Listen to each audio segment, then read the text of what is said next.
Research has always been a vital component in the progress and development of the society.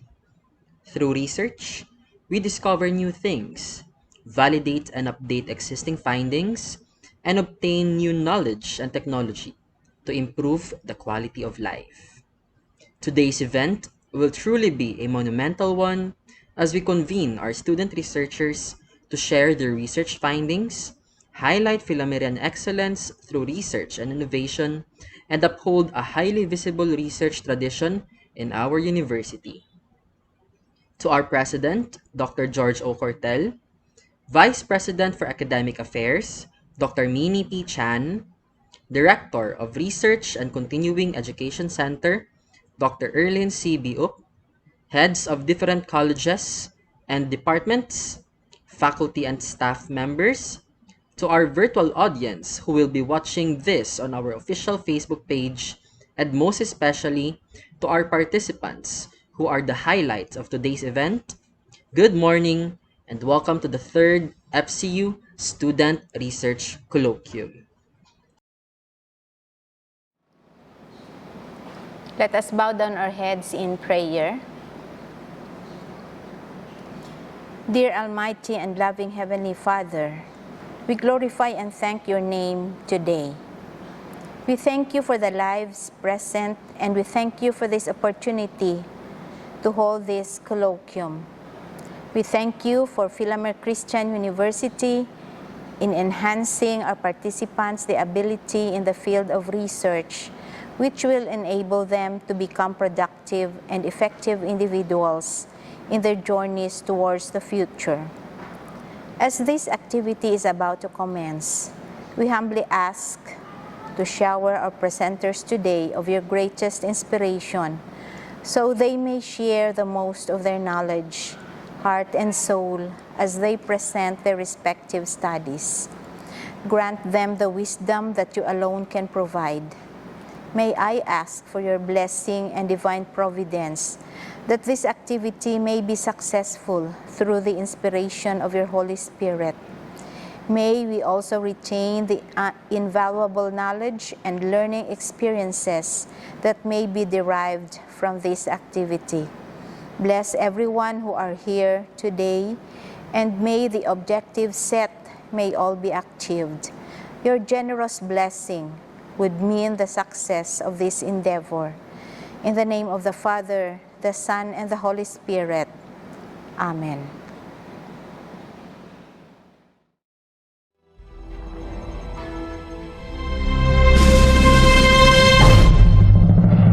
Bayang magiliw, pero sa silanganan, alam ng puso, sa dibdib mo'y buhay.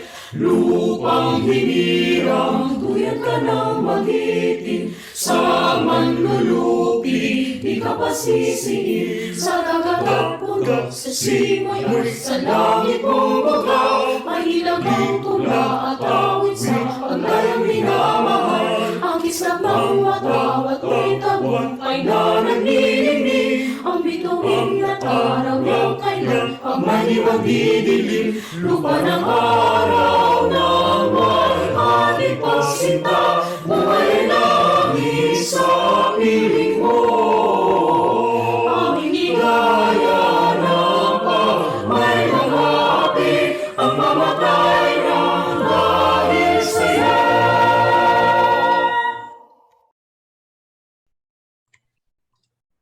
Okay, so once again, good morning everyone.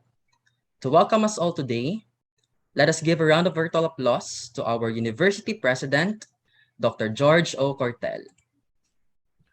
Good morning to everyone, especially to the students who will be presenting their researches and the results and the findings of their research endeavors. First of all, I would like to give my appreciation to the office of Dr. Biop and Mr. Boris, and of course, with the inspiration of their BPEA, Dr. Chan. I'm very happy to note that you have made this activity, which I believe is very important for the university. Some of you may know that the components of the university is about instruction, research, and extension. And these three are supposedly equally given focus because we believe that what is instructed should be research, and what has been known out of these researches can be engaged in extension or the provision of services in the community and especially to the constituents of the university. We always believe that phenomenon or phenomena are existing around us, and there are reasons why they are existing and occurring. Some of those people who have critical minds will always come to the point of discovering them. But remember, in the discipline, the research has also rules and procedures to follow because of the validity and importance of the findings that you make. Because after the findings and the results of your research activity, there is a need for you to publish them so that others may know. And if they knew already, they can also repeat what you have done in their own locality or maybe in their own situations or maybe in their own circumstances. My dear friends, I would like to request that we have to continue this activity because I have discovered this list of researches to be done. I cannot find those made by the CCJE, the computer science, and even the HRM here, which I believe they should also have their own researches to be presented by the students. So I would like to encourage the faculty. I'm sure many of you are already have already completed your master's degrees and you have attended the research subject of Dr. Chan or Dr. Cosico and Mr. Kalimutan or Mr. Dr. Pimentel. What to do is basically find a phenomenon here in the campus or maybe outside of the campus and make assessment of what you can do, and maybe you can ask also the school, especially on the issue of official time, the funding, or the colleagues, so that you can come out with a particular findings which we believe could help us out in our instruction, research, and extension. So Dr. Biop, I hope that there will be coming research colloquium also for students next number of months or maybe this summer, so that we'll be able to make this as a habit or maybe a culture, so that the school will be known later on that even though we cannot publish, but we do research. And if people will come here and see that in our compilation, we did so many things, and they will just say, wow, nami tani kung i-publish tani, so that others also may know. And then if they knew, as I have said, knowing what has been done as findings, then they can do their own thing also, like for instance, asking Filamer to help them out in doing research for them, or maybe ask us for the findings of the research so that they can implement them in their institutions. And then later on, masiling kita, oy, ubra lang gani ito sang estudyante, pero usar nila ito. Now, our students who will be going out of their own journey later on in some colleges and universities and the whole country, these particular skills, research skills, will be brought by them to this new discipline and endeavor. So today, congratulations to those who will be attending, and hope everybody can attend and be critical of what they have done, because the quality of their work is dependent upon the questions that you will ask. So thank you very much, and God bless. God bless, of course. Thank you. Thank you very much, Dr. Cortel, for your warm message. And now, to give us some words of wisdom, let us welcome our Vice President for Academic Affairs, Dr. Minnie P. Chan. A pleasant morning to everyone. At the onset, I would like to thank our University President, Dr. Cortel, for being so supportive of the research endeavors. Also, Ma'am Erlyn and Sir Leo, for spearheading all these activities. And of course, to all the deans and the students who will be participating and sharing your research results. I am very happy that you are doing this. This only shows that you are really looking forward to also disseminating what you have discovered. Just like what Dr. Cortel said, there are certain phenomena that you can answer while you are doing research. So I would like to share with you the words of C.F. Kettering. I would always do this in my research class. The lines would go this way. Research is a high hat word that scares a lot of people. I think some of you also started scared about the term research, but according to C.F. Kettering, you need not, because research is just a state of mind. Research is just like a tomorrow mind instead of the yesterday mind, because sometimes, especially for us in the older generation, we tend to say, ay, mas mayad kami sang una, sang sa subong.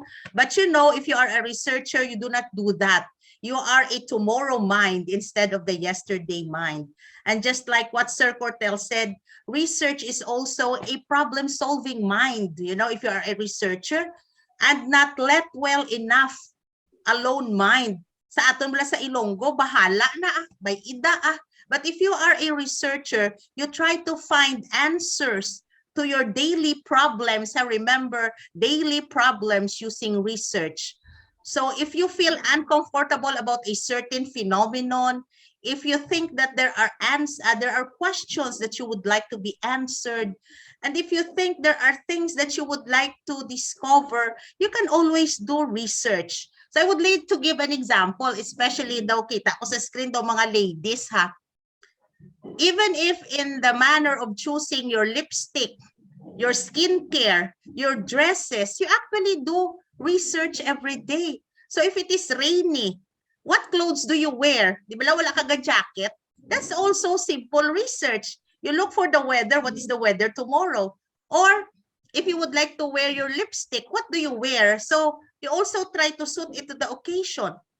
Sa mga babayi, kung tatlo ka pangaluyag sa imo, may checklist ka da.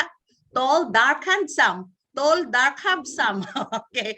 Or siling nila kung 40 ka na kuno, bisan ano na lang But when you do something, when you do a checklist or you check or you find out which is the best among the options, you are actually doing research. But of course, research is in the academe is quite different, because what you do is you try to prepare your problem, which you think is solvable. And then you try to do methods. How are you going to arrive at answers to these questions? And then that is why the scientific method would come in. So in educational research, you have to follow certain rules and procedures so that your findings will be valid and reliable. And after that, when you already have your findings, you have to disseminate it. And that is not what we are doing right now. It's not just enough that you have your books written there, you have your thesis bound. You know, thesis will not be of use until it is shared. Sa amotong hambal ni Sir Cortel, dapat himuon ta inisang sige-sige, because when we share what we know, they can be used by other people, they can be used by teachers for instruction.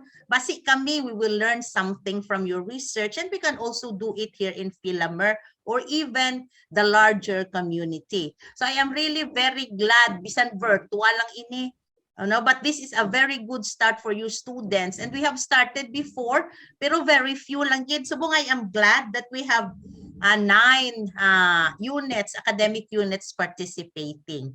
So thank you so much. God bless us all. Thank you very much, Dr. Chan, for the support and encouragement. At this juncture, let me first discuss some important matters before we proceed with the parallel sessions. So for today, the participants from different colleges and departments are given the opportunity to discuss the research studies. So they will be given 10 minutes each to present the highlights, salient points, and key findings of the research. So to the participants, you can use the share screen button to flash your slides as you present. Take note that the session will only focus on plain paper presentation, and this means that there will be no questions or panel interactions. Okay, so the participants will be divided into 3 breakout rooms, namely Room A, room B, and the main room. So we're flashing now on your screens the different rooms and the participants assigned to each room. So we will now open the breakout rooms and flash the college or department assigned to each room. So for room A, this is the room assigned for CBA and CPE. The parallel session for room A will be facilitated by Dr. Eleanor Bichayda. For room B is the room assigned for CAS and CCS. And the parallel session will be facilitated by Mr. Michael J. A. Domingoy. Now for the participants assigned in the main room, please stay here in this virtual platform because this is where you are going to present your studies. And I will be facilitating this session. So for the main room, we have the senior high school, the College of Nursing, and the College of Criminal Justice Education. Okay.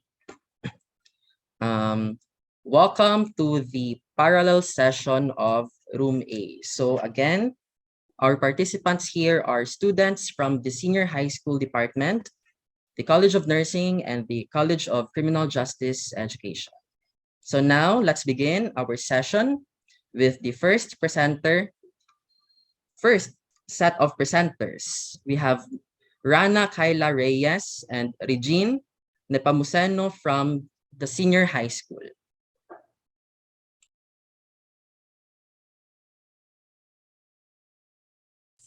Good morning. Am I audible, sir? Yes, Rana, we can hear you. Thank you so much. Now I will start my presentation. Ladies and gentlemen, my fellow researchers, a pleasant morning to each and everyone. It is with great honor to present to you the chosen study of the senior high school in Science, Technology, Engineering, and Mathematics strand, which is entitled The Impact of Physical Learning Environment and Behavior in Academic Performance in the Senior High School Students of Filamerian Christian University.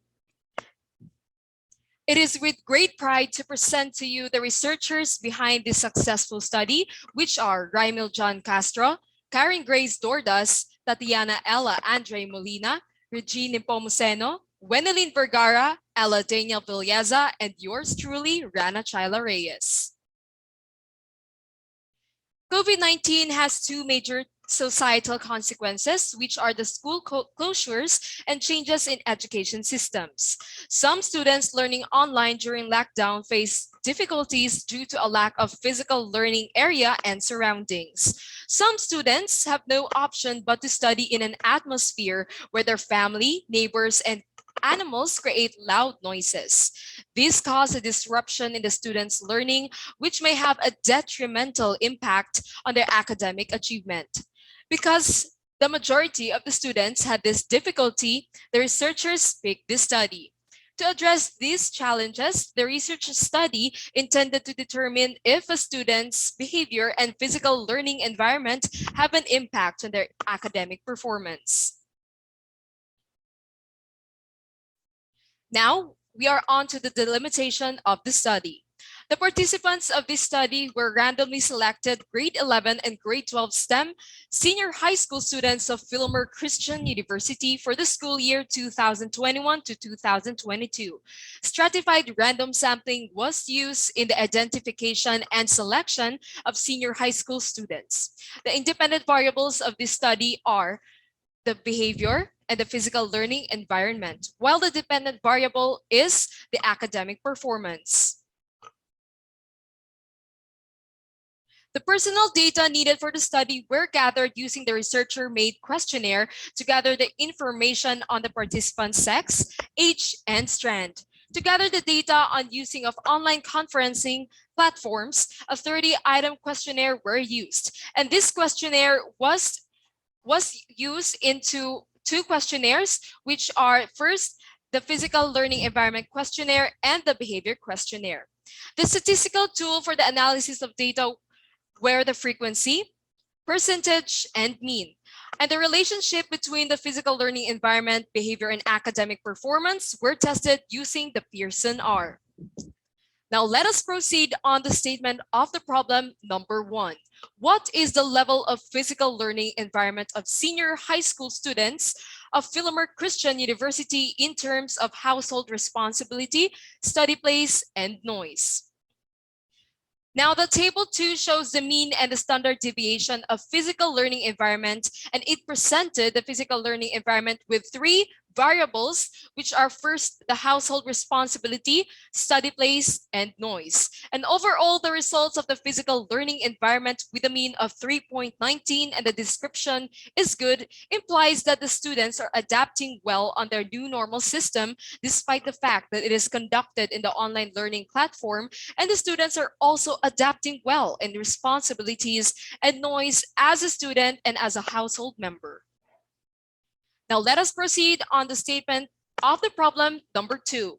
What is the level of behavior of senior high school students of Filamerian Christian University in terms of motivation, focus, and consistency? Now showing in the screen, the table 3 shows the mean and the standard deviation of behavior. And under behavior, we have 3 subvariables. And these are motivation, focus, and consistency. Now, the moderate level of behavior in terms of consistency indicates that some students have no longer access to a reliable internet connection, and some students were unable to attend or meet to their designated classes. So the behavior have the description of neither positive nor negative, which means that the outcome of the responses are in between. Now, on to the statement of the problem number 3. What is the level of academic performance of senior high school students of Filamerian Christian University? The table 4 shows the academic performance, and it shows the variable with a mean 93 and the standard deviation of 3.13, and the description is outstanding, which indicates that the students were able to overcome the challenges of physical learning environment and behavior despite the online distance learning situation. And despite the fact that the pandemic has negatively affected students, in our results, we found an improvement in the academic performance of the students. Now let us proceed on the statement of the problem number 4. Is there a significant difference in the academic performance among the levels of physical learning environment and behavior of senior high school students of Filamerian Christian University? Now presenting on your screen is the table number 5, which represents the difference of the academic performance of the students compared to the levels of physical learning environment. The p-value is 0.478, which is less than the 0.05. This indicates that there is no significant difference, and this shows that the students were able to find alternatives or were able to study efficiently despite the challenges that they face in their physical learning environment. Now, in table number 6 represents the difference in the academic performance among the levels of behavior of grade 11 and grade 12 STEM students of Filamerian Christian University. There is a significant difference in the academic performance among the levels of behavior of the students as revealed by the Pearson correlated analysis. It shows that the students are able to cope up and maintain good academic performance despite of all the challenges in terms of their motivation, focus, and consistency. Now let us proceed on the last statement of the problem, which is the statement of the problem number 5. Is there a significant relationship between the physical learning environment and behavior in the academic performance of senior high school students of Filamerian Christian University? Now the table number 7 shows the relationship among the physical learning environment, behavior, and academic performance, which have first the variables physical learning environment and behavior with a p-value of 0.000, which means that there is a significant relationship. Next up, we have the physical learning environment and the academic performance, which shows a p-value of 0.6721, which indicates that there is no significant relationship. And lastly, we have the behavior and academic performance, which shows a p-value of 0.017, which indicates that there is a significant relationship. And overall, we can say that both physical learning environment and behavior has a significant relationship with each other. Therefore, the results show that the students are adaptive enough to overcome the adversities and challenges during the online distance learning. And this concludes the overall study of the impact of physical learning environments and behavior of senior high school students of Philamer Christian University. And let me end my presentation with a quote. Research is to see what everybody else has seen and to think that nobody else has thought. This has been Rana Chala Reyes, and thank you so much. Okay, thank you very much, Miss Rana Chaila Reyes from the Senior High School Department. So she just presented her study entitled The Impact of Physical Learning Environments and Behavior in Academic Performance of Senior High School Students of Philamer Christian University. Now, let's proceed to our second presenter. Our second set of presenters are Mia Pactolerin and Jolene Fusin from the Senior High School. They're going to present their study, Mass Media Literacy, its influence to the political knowledge among teachers of Philamer Christian University. Hello. Good morning. Am I audible? Yes, you Okay. are. Thank you. Okay.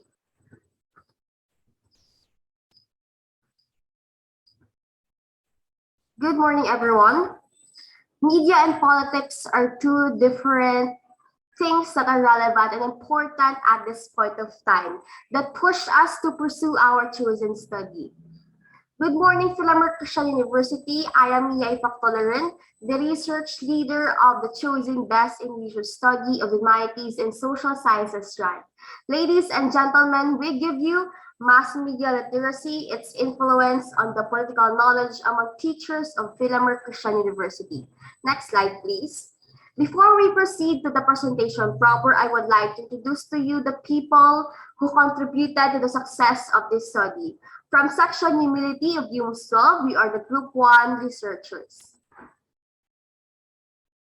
Next slide, please. On to the rationale. Media, in all means, at this present time, it is crucial in our daily living. The role of media and politics involves how individuals might include disenfranchised citizens and allow the public to participate in political discourse in a more active and engaged manner in shaping political interests through political knowledge. Political scientists and media scholars believe that having high media literacy contributes the access of high information sources and high searching quality information. The relation between media use and political knowledge has proven a track record. Next slide, please. Media-generated information and how users receive news determining if political knowledge was acquired. Next, let's go on to the delineation of the study. Next slide, please. The participants of the study were non-randomly selected basic education teachers of Philamer for the school year 2021-2022. All respondents were non-randomly selected, and the data gathered needed for the study where a researcher made questionnaire via Google form to gather on the participant's sex, age,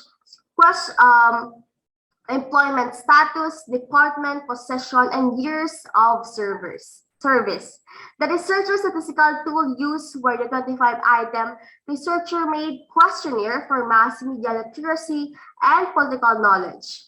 For the levels of mass media literacy and political knowledge, frequency, count, mean, and standard deviation were used, and one-way ANOVA and person R were used for the significant difference and relationship between the two variables.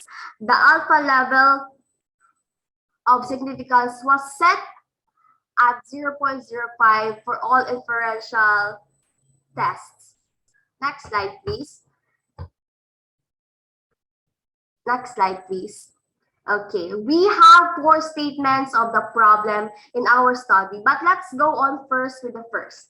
What is the level of mass media literacy of selected basic education teachers of Philamer Christian University in terms of online media, print media, and broadcast media? Next slide, please.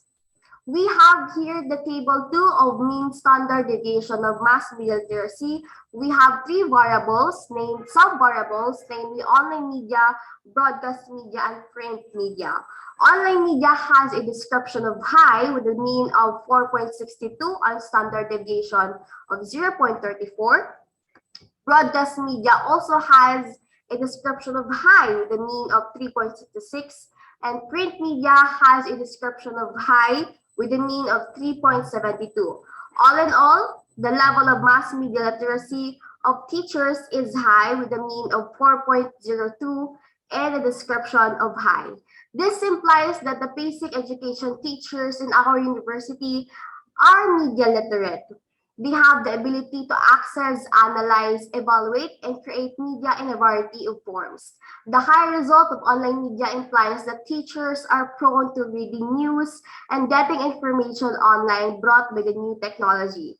When the pandemic forced schools to shift to online learning, teachers utilized social media and online sites as a convenient way to connect with students remotely. The high result on broadcast media implies teachers also have the access to acquire information or knowledge on broadcast media forms on a daily basis. Thus, this also indicates that teachers are critical of all the information they receive daily. Lastly, the high result on print media implies that our teachers are also literate in analyzing and evaluating information they read or see in newspapers, magazines, textbooks, and etc. Next slide, please.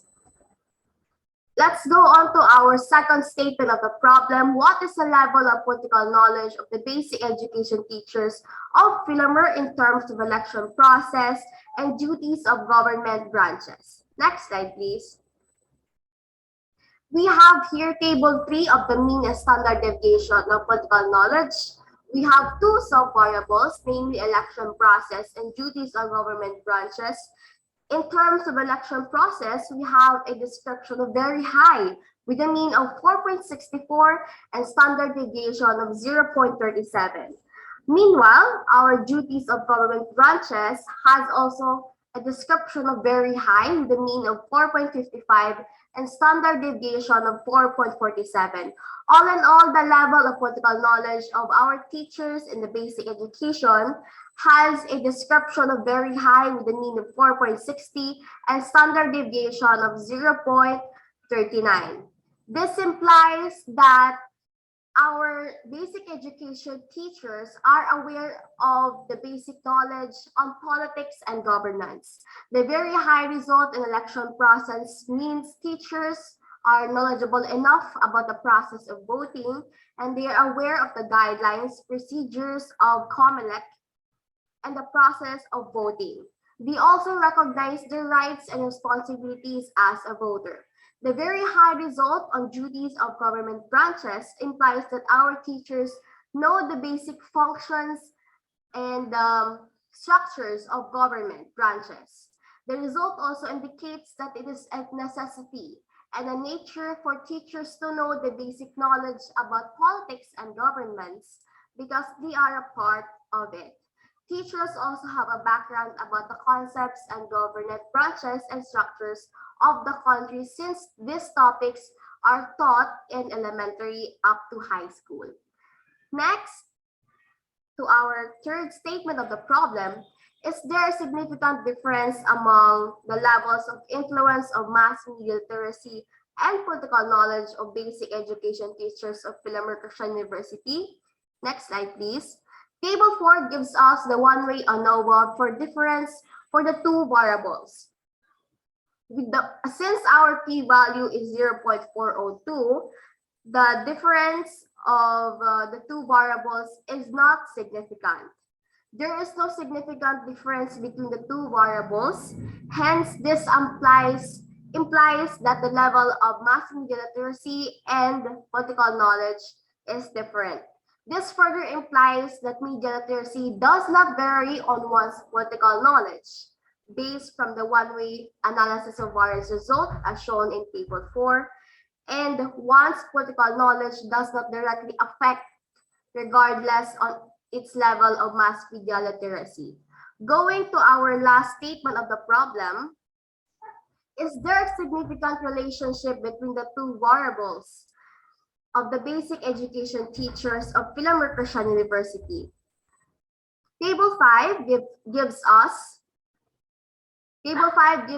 the person R test for the relationship between mass media literacy and political knowledge. Since our p-value is 0.514, the results gives us that there is no significant relationship between the two. The result implies that media literacy does not influence one's political knowledge. Teachers are expected to be media information literate since that is one of the basic requirements in their chosen profession. The result also implies that having media literacy does not necessarily contribute to the teacher's political knowledge. The result of the study supports the findings of S. Ashley and S. Kraft of 2017 that news media literacy is not associated with political activity and does not necessarily add to one's or to an individual's political knowledge. With that, we submit, and that's it for the Humanities and Social Sciences strand. We thank you. Okay, so thank you, Ms. Factolerin, for your presentation.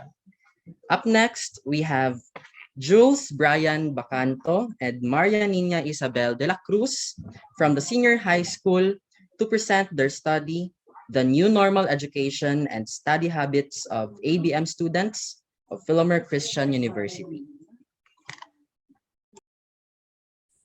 Mic test. Mic test.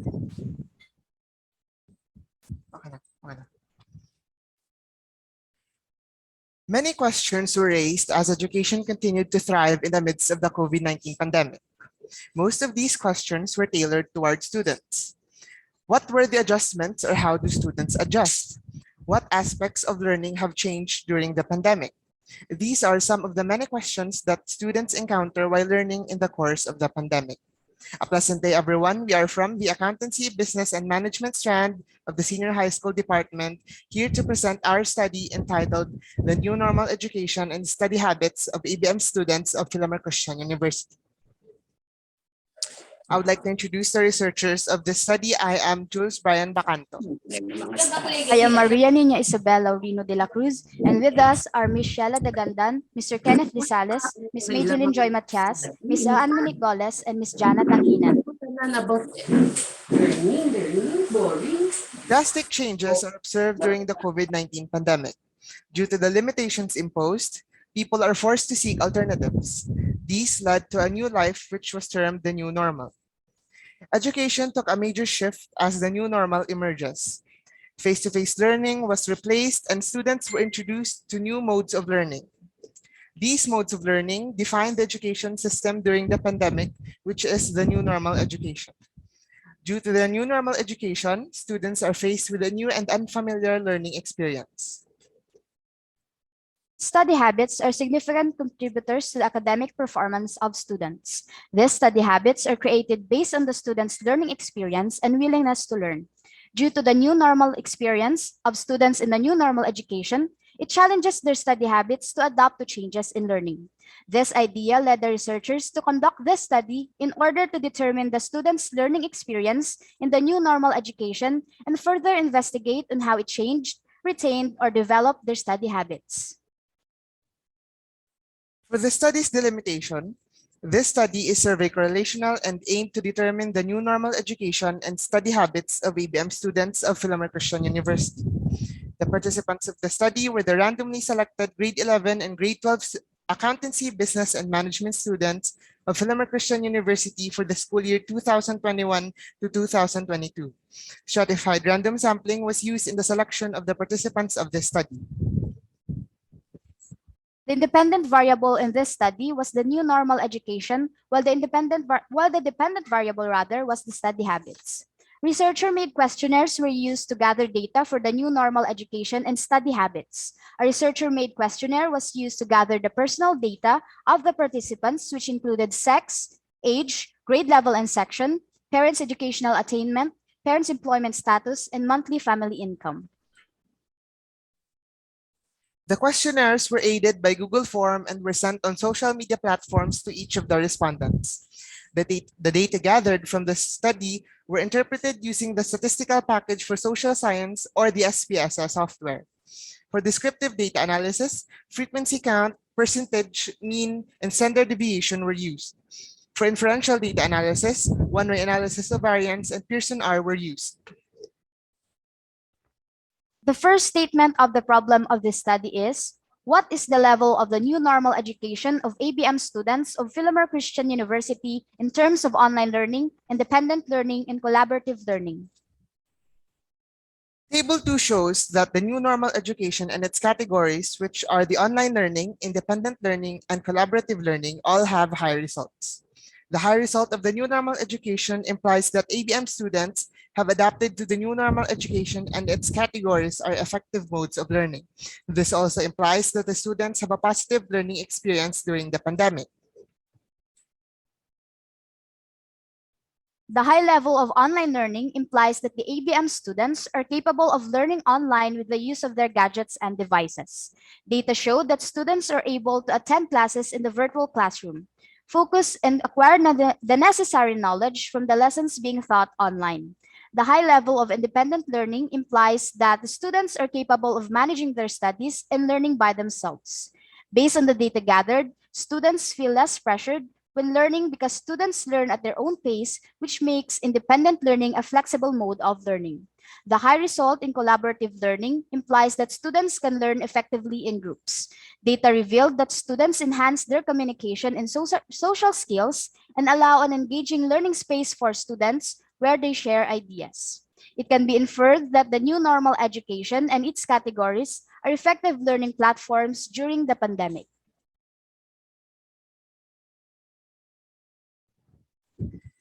The second statement of the problem is, what is the level of study habits of ABM students of Filamerian Christian University in terms of learning comprehension and time management? Based on Table 3, the study habits and its categories, which are the learning comprehension and time management, all showed high results. The high result in study habits implies that students develop and use effective study habits that adapt to the modes of learning. This further implies that students are able to cope with their learning responsibilities during the pandemic. The high level of learning comprehension implies that students are capable of understanding the lessons effectively. With the new normal education inclined towards technology, students develop flexible study habits. Data showed that students are able to understand the lessons presented on screen during class discussions. Data also showed that students both utilize digital and handwritten notes. The high level of time management implies that students are capable of using their time effectively. Based on the data gathered, students know how to organize their tasks and schedules in order to balance their time. This also implies that students have a methodical way of learning and coping up with school tasks and deadlines. For the third statement of the problem of this study, is there a significant difference in the new normal education among the levels of study habits of ABM students of Filamerian Christian University? Using a one-way analysis of variance, results in Table 4 show that there is a significant difference in the new normal education among the levels of study habits of ABM students with a p-value of 0. This signifies that the level of study habits of the students varies in regards to the online learning, independent learning, and collaborative learning in the new normal education. This also implies that the new normal education influences the students' study habits and is a relevant factor when study habits are subject to change.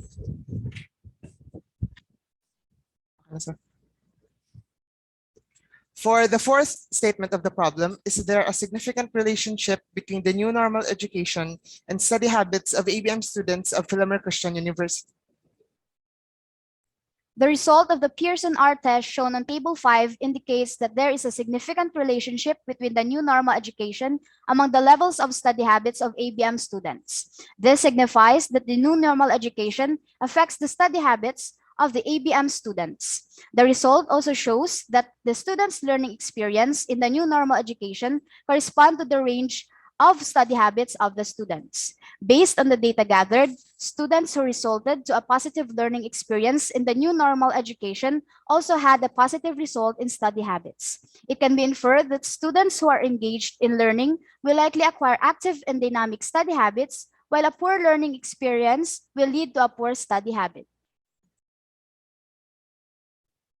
And that concludes the presentation of our study entitled The New Normal Education and Study Habits of ABM Students of Filamerian Christian University from the Accountancy, Business and Management strand. Thank you very much.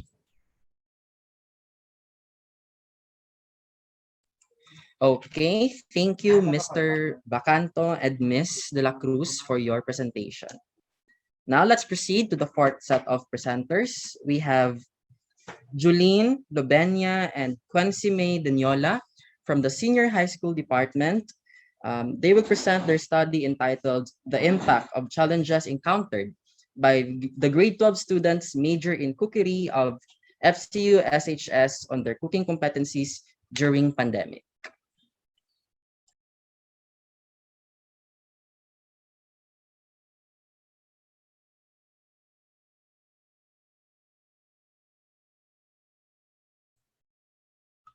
Cooking in schools may create great memories that stimulate healthy future.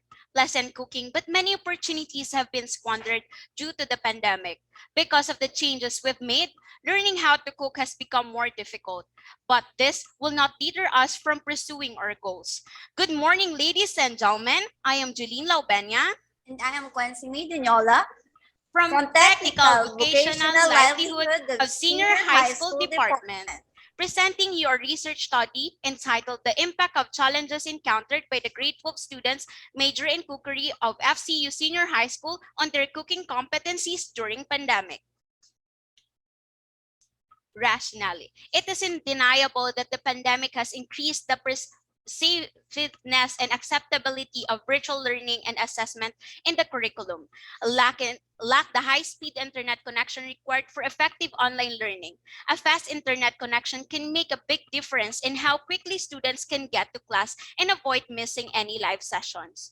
Real financial insecurity is settling in for many students, particularly students from low-income backgrounds. The damage to students' mental health from the coronavirus crisis is deep and pervasive. Students are generally supportive of their school's response to the pandemic, but they identify key areas of improvement moving forward, according to the Education Trust West 2022.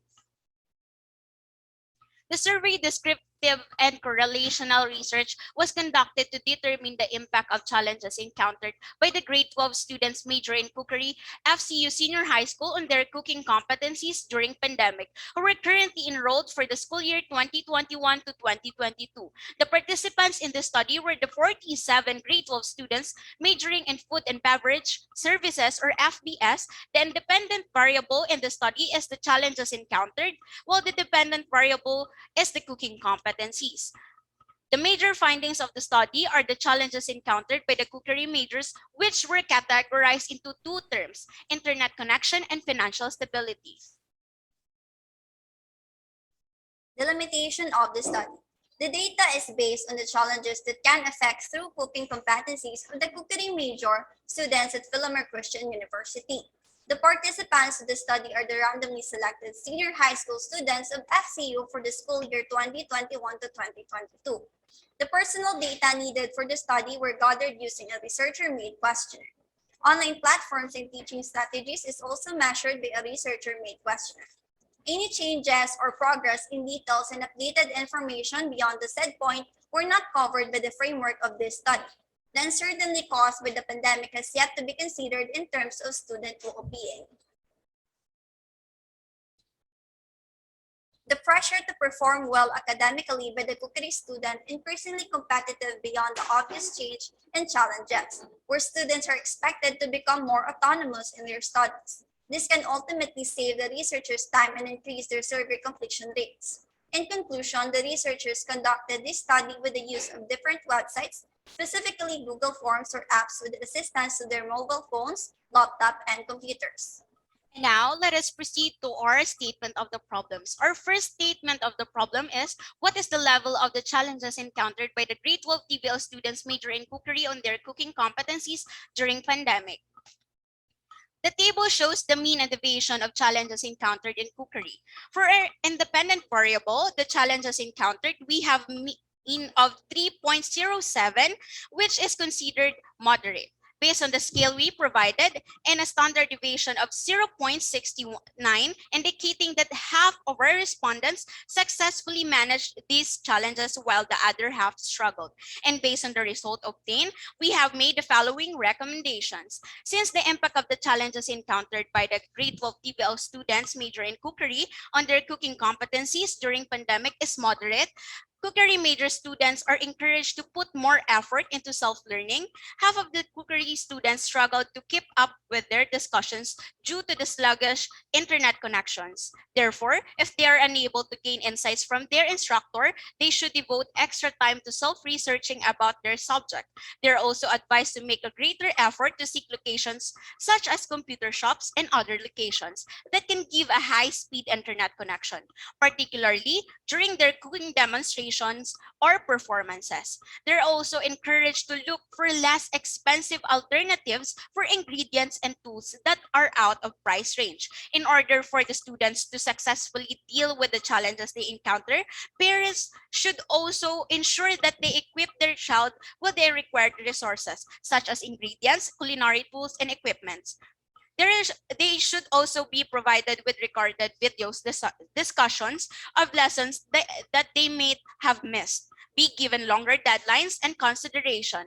Also, if possible, teachers could offer resources such as ingredients and culinary tools that they could lend or give. School administrators may provide financial assistance to students who are performing academically but falling behind in their major due to the financial insecurity. Next is our second statement of the problem, in which we sought to answer what is the level of cooking competencies of the grade 12 TVL students majoring in cookery during pandemic. The table shows the mean and standard deviation of cooking competencies. For our dependent variable, the cooking competencies, we have a mean of 2.91, which is considered good based on the scale we were provided, and a standard deviation of 0.68, indicating that half of our respondents' cooking competencies have improved, while the other half have decreased or remained the same. And based on the results obtained, we have made the following recommendations.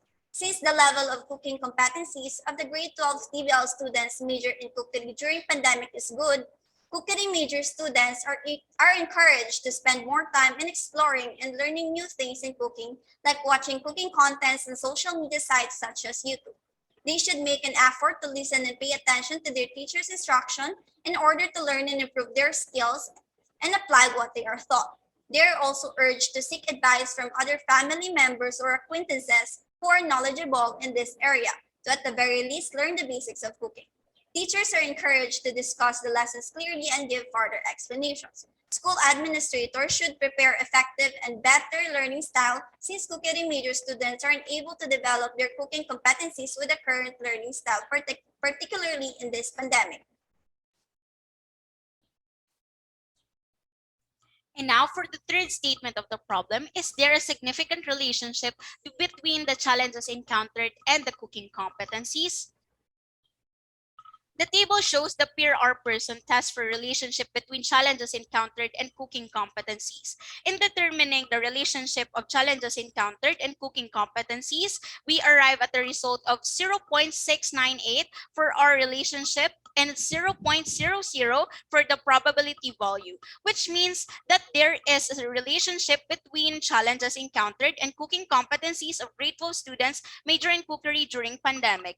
And based on the result obtained, we have made the following recommendations. Since it was determined that there is a relationship between the challenges encountered and cooking competencies of grade 12 students majoring in cookery during pandemic, cookery major students are encouraged to effectively deal with the challenges they are facing during pandemic and to consider the recommendation we provided on dealing with their internet connection and financial stability challenges. As parents see their children's struggled firsthand, they may also forward advices to the teachers on how school could help their children, with the teachers should be able to adjust their students' prerequisites and effectively deliver the discussion, aiding them in any way they can. School administrators should provide more effective learning styles and methods. The students listed below work extensively to ensure the success of this research study. Lobenia, Denyola, Dinosta, Diaz, Anona, Clavaton, Camacho, Biclar, De La Cruz, and Ajijil. I sincerely appreciate your attention this morning, and that brings us to the end. Thank you so much for taking patience to listen. To God to be the glory. Okay, so thank you, Miss Lubenia and Miss Daniola, for your presentation. Next, we have Cristel Don Castro and Christian Gabriel Tondag from the Senior High School Department to present their study, Moodify. Am I audible? Yes, Miss Castro. Okay. Good morning, everyone. I am from TVL in Information Communication Technology in the Senior High School Department, and it is an honor to present to you our research entitled Moodify. And the researchers behind this are none other than Aaron Serrado, Christine Joy Alombro, Christian Gabriel Tondag, and yours truly, Crystal Dawn Castro. Introduction. Even in the past generation until the recent generation, mental issues have still been existing, and the population of those who are suffering from mental illness kept on increasing up until this day. This issue must be addressed not only through programs in face-to-face because there is a limit on those people attending.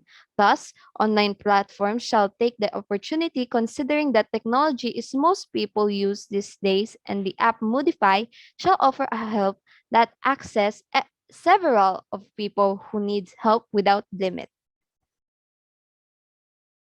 Next slide, please. Statement of the problem. Number 1. Mental health issues of the Filamerian Christian University students. Number 2. Cause of increased population of suicide. Number 3. Slow progress of online platforms to decrease the population of Filamerian Christian University students that have mental health issues.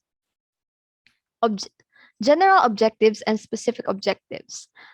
The general objective of the study is to create an app that could help decrease the population of Filamerian Christian University students that have mental health issues. Specific objectives. To decrease the population of Filamerian Christian University students that have mental health issues, to know the cause of the increasing of population of suicide among Filamerian Christian University students, to develop an app that could be of help to those who suffer from mental health issues, and to determine the cause of the students' mental health issues. The scope of the study. This research study is conducted on any Filamerian Christian University students who are in need of psychological support and comfort, especially students. The Moodify app contains relaxing videos for them to see, tips, advice, and information how to heal mental health problems is what this app is for. Significance of the study. The results of this study will be beneficial for everyone, including the Filamerian Christian University students, agencies, and other environmental industries, as mental health plays such an important role in our society today that will help someone to be productive and educate. All users that having a good mental health will help you work more active and productive on a daily basis. And now for our prototype, it will be presented by Christian Gabriel Ponda. Next slide, please. Okay, so once you open the app, you will be greeted with our logo and the text that says, "Welcome to Moodify," where you can become a better version of yourself. Next slide, please. Next, you will be redirected to our login screen where you can fill out your email and password, or have the option to use your Google and Facebook account to log in or register an account via the click here button. Next slide, please. On the register section, you can fill out your full name, username, password, and birthday. And since as of now, we only plan to make the app exclusive to Filamerian students, we will need a front and back picture of the user's school ID to confirm that the one registering is a Filamerian student. Next, you will be given the option to choose your profile icon for the app. We only chose 9 as an example, but we plan to add more or give the option to upload your desired photo to use within the app. Next slide. Next, the genre section, where you can choose the genres of the videos you want to see. Next, please. And once you finish filling out the register sections, you are now greeted with our homepage, where things are still the same as our first proposal, but we decided to give it a more minimal design for the user to have an easier understanding or navigation of the app. Next slide, please. So the Modify features. A pop-up notification will show where you can choose the emoji that can represent how you are feeling as of the moment. And next, you will be assessed with questions on why you are feeling that way, or what do you think you could do in order to boost or maintain your mood. Next, please. Then recommendations will show on what the preferred activity you should or could partake in order to maintain or boost your mood. Now one of the few features of our app is the game screen. Next slide, please. There. Now, one of the few features of our app is the game screen, where we've chosen satisfying over competitive games, saying that competitive games defeats the purpose of our app. If once you lose to competitive games, you will feel stressed over satisfaction. So next feature is the video screen, where we plan to make it similar to TikTok, where random preloaded shorts are played and you can scroll through them where the videos are assessed through the genres you chose. Next, please. Next is the music screen, where you can see your recently played music, search for albums, and we've decided to add a new feature, podcasts. Next slide, please. So, and one feature we've decided to change is our ebook section. Right now, it is a quote section where you can scan through inspirational quotes as opposed to ebooks, where it requires more time and patience to read. So, lastly is the achievements tab, where the user will receive virtual trophies depending on their journey within the app, and they may also receive virtual tokens to exchange at the rewards tab. Next, that is all.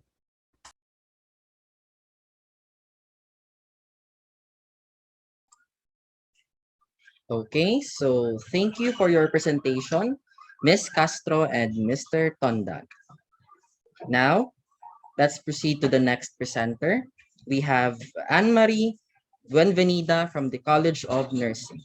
She will present her study entitled Self-Regulation Skills, Motivation, and E-Learning Satisfaction among Nursing Students in a Private Institution in Rojas City. A pleasant morning to everyone. Unexpected things are just a part of life. One of the only things you can be assured of is that many unexpected things will come your way throughout your life. I am Anne-Marie Buenvenida from the College of Nursing. Our study is entitled Self-Regulation Skills, Motivation, and E-Learning Satisfaction among Nursing Students in a Private Institution in Rojas City. UNESCO 2020 reported that over 28 million Filipino learners across academic levels have to stay at home and comply with Philippine government's quarantine measure. Most students find it difficult to adapt to an online learning environment immediately after traditional classroom learning. The existing issue happens among nursing students. The sudden change and challenges became a struggle among nursing students who have low self-regulation skills. Due to the sudden change, they not able to adapt to computer-based learning. Although there are many research conducted in the international and national level, however, no literature is found to be conducted in the local level with similar nature and subject matter. Therefore, the aim of the study is to provide information regarding the self-regulation skills, motivation, and e-learning satisfaction among nursing students of Philamer Christian University for academic year 2020 to 2021. To have visual representation of the relationship of the variable, let's take a look at this figure. For our independent variable, we have self-regulation skills. For our dependent variable, we have e-learning satisfaction. For our intervening variable, we have motivation. Self-regulation skills can affect e-learning satisfaction. Then motivation can influence both self-regulation skills and e-learning satisfaction. Next, to concisely describe what the research is trying to achieve, let's see the objective of the study. Number one, we have determined the self-regulation skills of nursing students in terms of goal setting, self-control, adaptability, and help-seeking behavior. Second, determine their level of motivation in the e-learning classes. Third, determine their e-learning satisfaction. Fourth, determine if there is significant relationship between self-regulation skills and level of motivation. Fifth, determine if there is significant relationship between self-regulation skills and e-learning satisfaction among nursing students. And last, determine if there is significant relationship between motivation and e-learning satisfaction. Next is the methodology of the study. The study utilized a quantitative research that employed a descriptive correlational design. The participants of this study were the 179 nursing students enrolled at Filamerian Christian University in academic year 2020 to 2021 from a population size of 325. This study used research-made survey questionnaire. The questionnaire was composed of 66 items divided into 3 parts. A 5-point scale was used as response to the statement. Next, the data gathered were analyzed using frequency count, percentage, and arithmetic means to identify e-learning satisfaction. For inferential statistics, the person R was used. SPSS version 2.0 was used to counter-check the research. All inferential tests was set at 5% level of alpha level of significance. For the result and conclusion, Table 1 presents the distribution of nursing students according to their self-regulation skills in terms of goal setting, self-control, adaptability, and help seeking. Data show under goal setting that it has a scale mean of 3.84, which is interpreted as high. Self-control has a scale mean of 3.65, which is interpreted as high also. Adaptability has a scale mean of 4.12, which is interpreted as high also. Help seeking has a scale mean of 3.52, which has a high interpretation also. The overall mean of self-regulation scale is 3.9, described as a high level. Therefore, we can say that nursing students possess a high level of self-regulation skills in terms of goal setting, self-control, adaptability, and help-seeking behavior. It appears that they can set goals, discipline, and can balance their time very well in online classes and other activities. Amidst the virtual learning, nursing students have more extraordinary adaptability in a new learning environment. Simultaneously, they comply with the guidelines implemented, and they can easily adapt to the new e-learning environment since they are technologically capable generations. Table 2 presents the result of the distribution of nursing students in terms of intrinsic and extrinsic motivation. Data shows under intrinsic factor that it has a mean scale of 3.84, interpreted as high. Intrinsic factor, it has a mean scale of 4.12, which is interpreted as high also. The overall mean of motivation is 3.85, described as high. Therefore, the motivation of nursing students in both intrinsic and extrinsic factor reflect how it influences and activates students' interest to learn online, since motivation encompasses the whole learning process. Nursing students with high level of intrinsic motivation appear to be self-determined and are eager to learn because of their innate desire to acquire more knowledge. At the same time, they appear to be motivated by external factors, particularly the goal to get good grades, to please their parents, and to some extent, to meet the expectation of the classmates and teachers. Table 3 presents the result of the e-learning satisfaction in terms of learning environment, resources, instruction and quality of delivery, student participation, course content and organization, and evaluation. Data show under learning environment, it has a mean scale of 2.94, which is interpreted as moderate. Next is resources. It has a mean scale of 3.68, which is interpreted as high. Instruction and quality of delivery has a scale mean of 4.12, which is interpreted as high also. Student participation has a mean scale of 3.45, which is interpreted as high also. Course content and organization, 3.87, which is interpreted as high. Evaluation, it has a mean scale of 3.74, which is interpreted as high. The overall mean of e-learning satisfaction is 3.6, described as high. Therefore, nursing students are highly satisfied with the e-learning environment. They appear to be more comfortable learning at home, which is generally considered a conducive learning setup. Nursing students also appear to be satisfied with how class materials are accessible through the internet and how other resources like supplemental modules are made available. Data on the relationship between self-regulation skills and motivation is presented in Table 4. Pearson R result revealed that there is significant relationship between self-regulation skills and motivation of nursing students. Therefore, self-regulation skills are strongly associated with the level of motivation among nursing students. It appears that nursing students are capable of regulating their motivation to learn, a process that has a positive impact on academic achievement.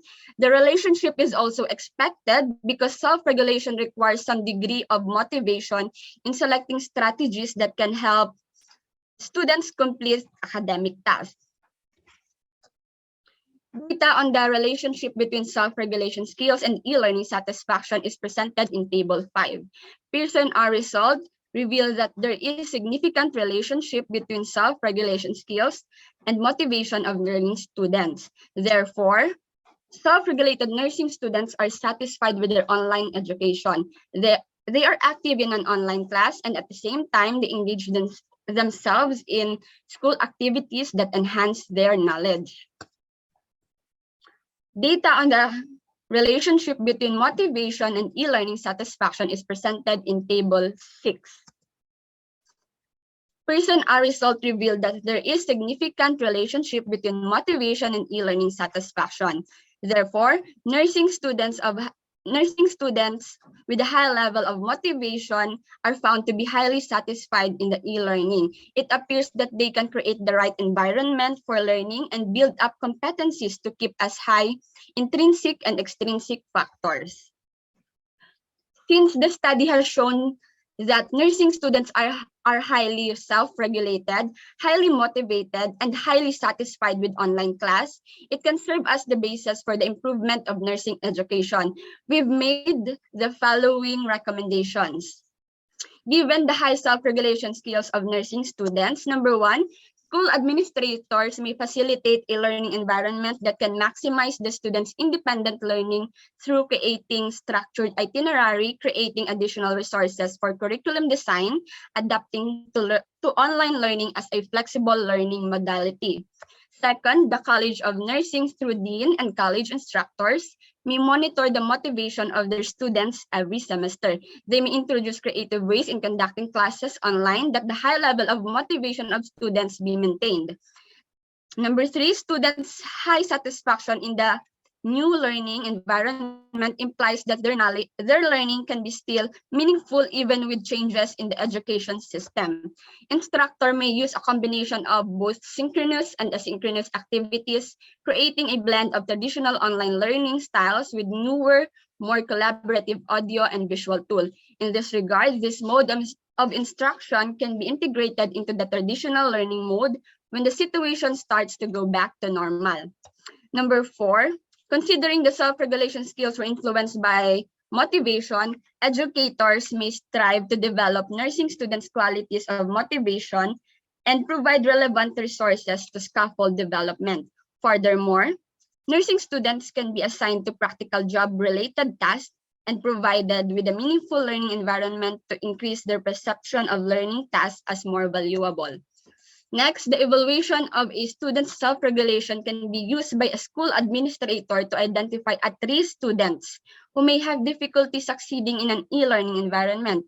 By identifying these at-risk students, the college may target such students and encourage them to develop self-regulation skills. Next, nursing students can continue to maintain while enriching their high level of self-regulation skills in terms of goal setting, self-control, adaptability, and help-seeking behavior.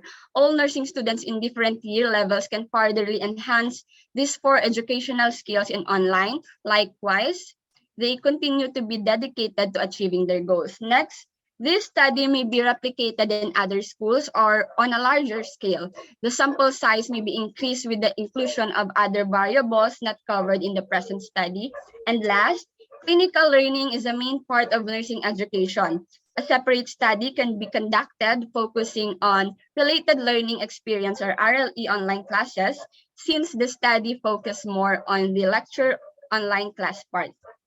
This is the end of my presentation. Thank you. Okay, so thank you, Ms. Benvenida, for your presentation. Next, we have Queen Anne Flores from the College of Nursing to present the study entitled Influence of Resilient Coping, Social Support, and Organizational Support Towards COVID Anxiety Among Nurses of a Government Hospital in Capiz.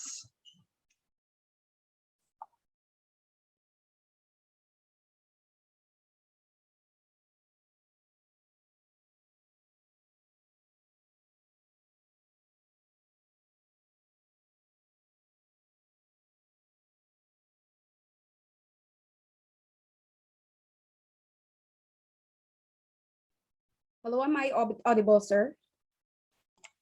Yes, Ms. Flores, you are audible. Thank you, sir.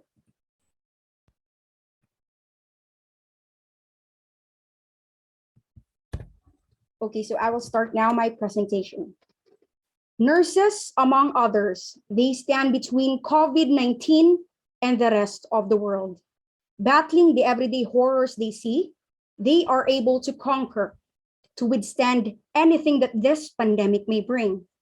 And while nurses are our most valuable asset during this crisis and are trained professionally, the born out of fear of the unknown, since COVID-19 is a very lethal infection, has caused anxiety and turmoil.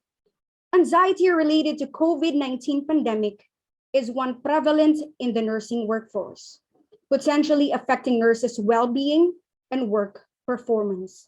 Now, the question is, how are our nurses here at Rojas City, Capiz, especially those who are working at the front line?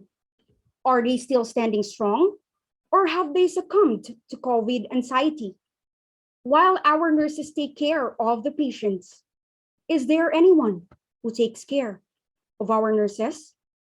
Filamerian Christian University students, professors, and to the panel of judges, I am Queen Angie Flores from College of Nursing, the lead author of this study, and I am humbled to present to you our study entitled Influence of Resilient Coping, Social Support, and Organizational Support Towards COVID-19 Anxiety Among Nurses at a Government Hospital of Capiz, with socio-demographic characteristics as our control variable. This study was designed to determine the presence and level of COVID-19 anxiety among nurses of and whether their resilient coping, social support, and organizational support have any significant influence or relationship towards their anxiety.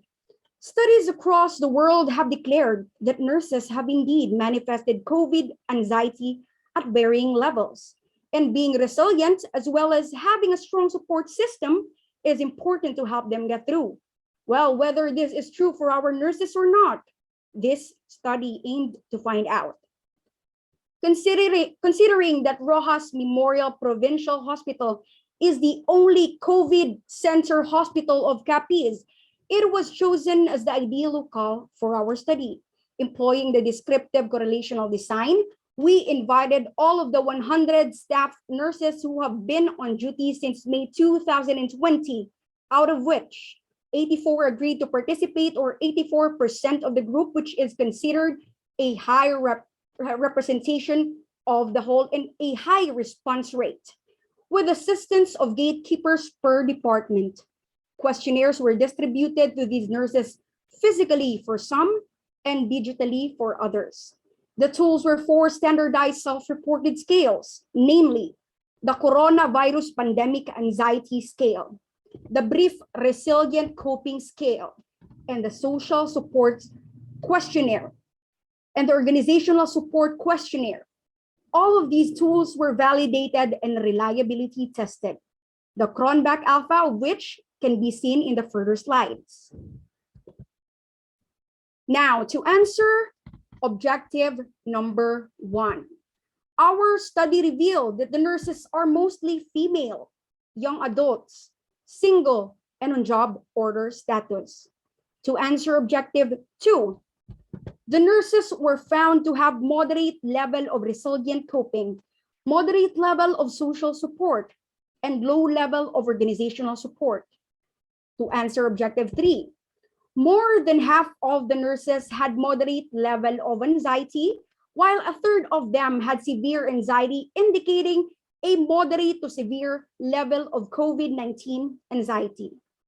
To answer objective number 4, which is to find out whether there is a significant relationship between socio-demographic characteristics and resilient coping, social support, and organizational support among nurses, we found out that while nurses' socio-demographic characteristics did not influence the resilient coping and level of social support, one characteristic did affect their perception of level of organizational support, and this is their work status.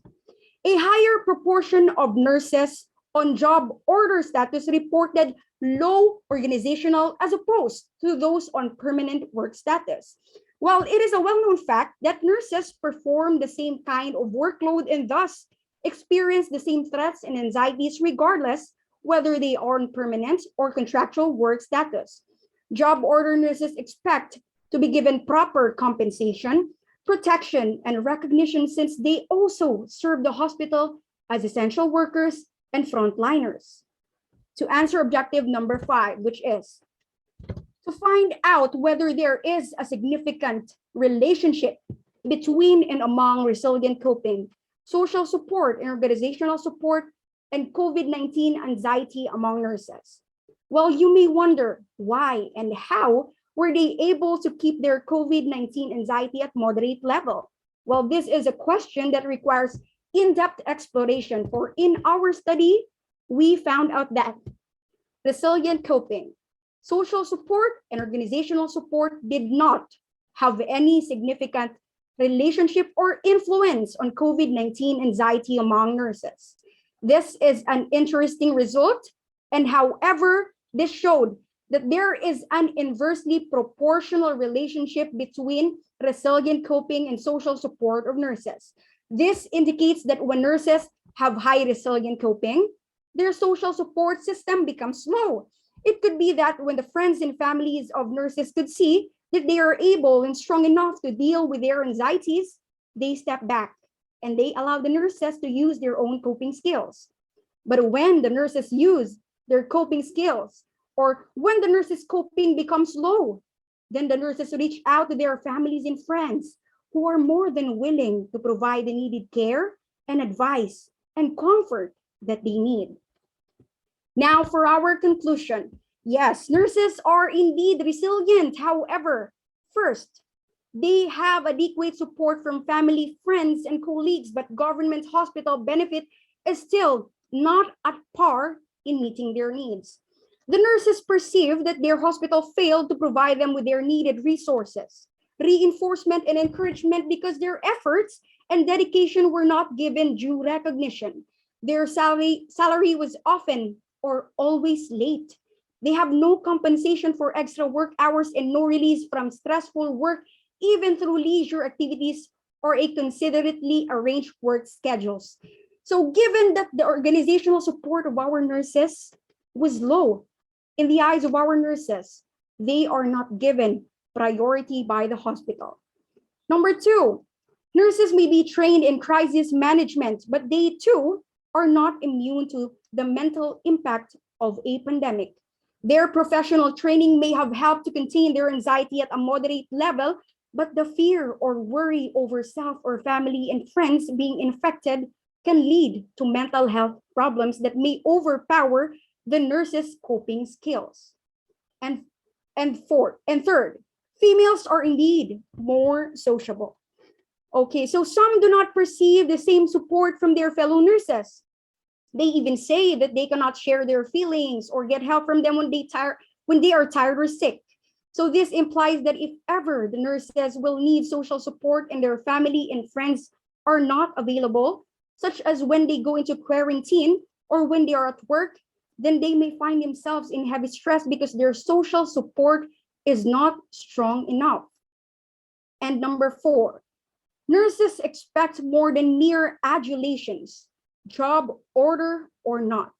Whether job order or permanent, they carry the same workload and same threat of COVID-19 infection during this pandemic. Therefore, job order nurses expect to be given proper compensation and recognition since they also belong to the hospital as member of the healthcare system and as frontliners. Being frontliners in this pandemic, nurses are greatly aware of their vulnerability and more so fear that they may be carriers of the infection. While the major variables of this study did not demonstrate significant relationship on the COVID-19 anxiety of our nurses, the fact that nurses have moderate anxiety is a reality that should not be ignored. This is born out of hard science. This is nothing like we have ever seen in a crisis.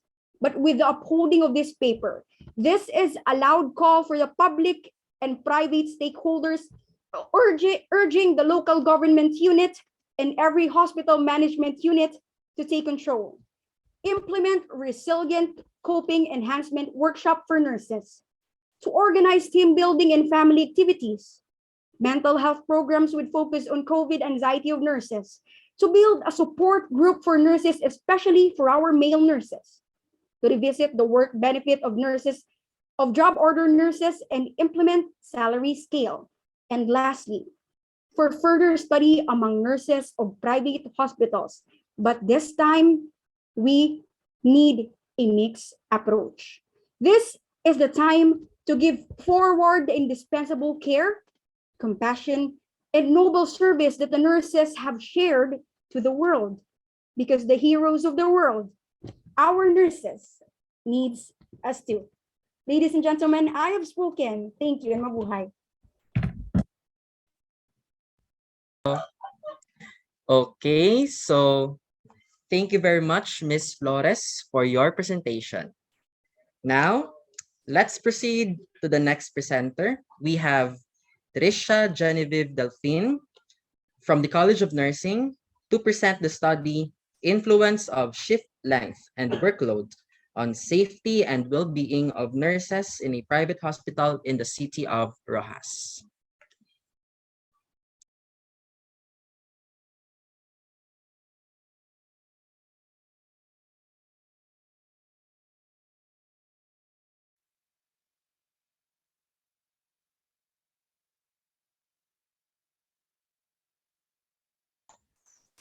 Good morning.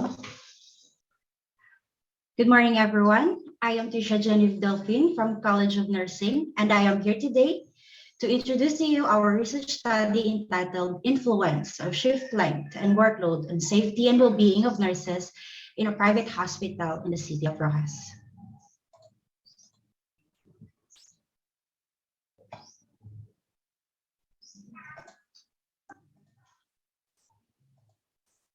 The World Health Organization announced the COVID-19 outbreak as a pandemic that has rapidly spread in every nation and has infected many people, placing the nurses in the forefront as they take care of these patients. Reports about frontline workers who have been infected are rapidly increasing.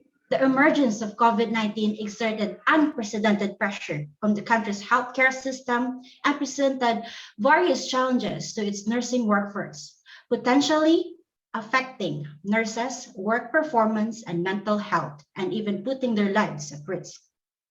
So, ladies and gentlemen, let me borrow your attention. We all know that the government and hospitals in the Philippines are unprepared when COVID-19 came in the country. And it became a huge factor which causes the rapid increase of COVID-19 cases in the Philippines. So let me ask you a question. Are you curious of how well our nurses doing in the hospital during this COVID-19 pandemic? How are their shifts, their workloads? Do this influence their safety and well-being? So despite the attention paid to COVID-19 and the services rendered by the medical professionals, particularly the nurses being the frontliners, there are still limited literatures on the shift length and workloads of nurses and their connection to the safety and well-being of nurses in the city of Rojas. It appears unexplored and provide little evidence on the connection of the four construct. Hence, the researcher decided to determine the shift length, workloads, safety, and well-being of nurses employed in the private hospital in the city of Rojas, Capiz province. So generally, this study aimed to determine the influence of shift length and workload on the safety and well-being of nurses in a private hospital in the city of Rojas during COVID-19 pandemic. Specifically, this study aimed to determine the socio-demographic profile of nurses in terms of age, sex, marital status, length of service, and monthly income. Second is to determine the shift length of nurses during COVID-19 pandemic. Third is to determine the workload of nurses during COVID-19 pandemic. Fourth is to determine the nurses' safety during COVID-19 pandemic, the nurses' well-being during COVID-19 pandemic, and whether there is a significant relationship between the socio-demographic profile in terms of age, marital status, length of service, and monthly income and shift of nurses. So whether there is a significant relationship between the socio-demographic profile in terms of age, marital status, length of years in service, monthly income, and workload of nurses. Whether there is a significant relationship between shift length and safety of nurses. Whether there is a significant relationship between shift length and well-being of nurses, and whether there is a significant relationship between workload and safety of nurses, and lastly, whether there is a significant relationship between workload and well-being of nurses. So for the methods, this study utilized quantitative research design employing descriptive correlational method, which aimed to determine the influence of shift length and workload and safety and well-being of nurses in a private hospital in the city of Rojas during COVID-19 pandemic.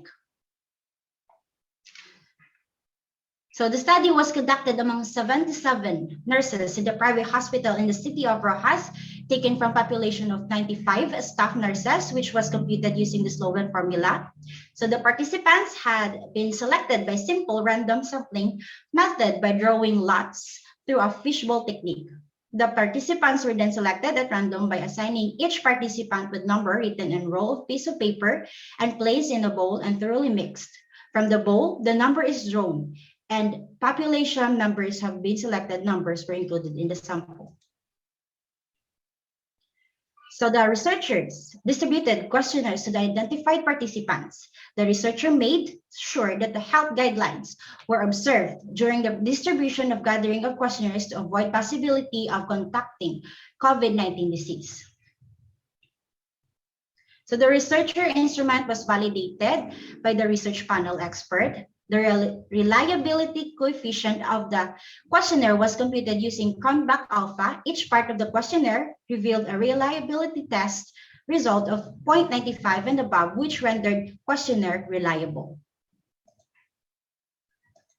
So the data gathered were analyzed using the statistical package for social sciences Version 20, the statistical tools that were employed in the analysis of descriptive data were frequency, distribution, percentage and mean, and for the inferential data, person correlation was used for the inferential analysis with a significance set at 0.05 level. So for the results, so the highest age group of nurses who participated in this study range from 26 to 30 years old, mostly are female and single. Most of them have length of service of 6 years and above and an average monthly income of 10,001 to 15,000. So the shift length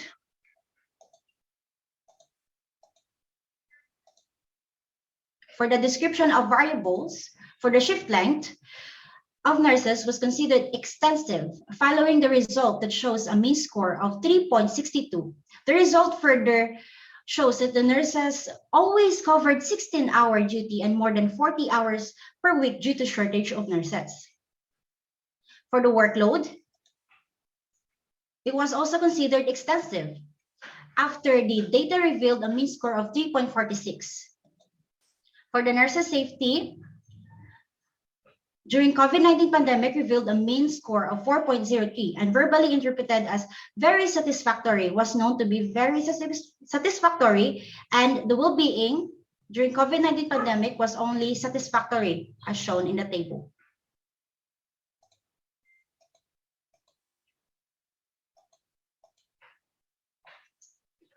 For the inferential analysis using person correlation, it was found out that there was a negative correlation between age, marital status, and their shift length. However, no significant relationship found between sex, monthly income, and their shift length. On the other hand, there was no significant relationship between age, marital status, length of service, and monthly income and their workload. There was no significant relationship found between shift length and safety of nurses. And there was no significant relationship between shift length and well-being of nurses. Moreover, it was found out that there was a strong positive relationship between workload and safety of nurses, but no significant relationship was found between workload and well-being of nurses. The result implies that as nurses are given tremendous workload, their safety is at risk. Likewise, it also implies that no matter how long the duty hours of nurses, they do not feel threatened in terms of their safety as well as their well-being, as well as the increased workload of nurses, and it does not affect their well-being.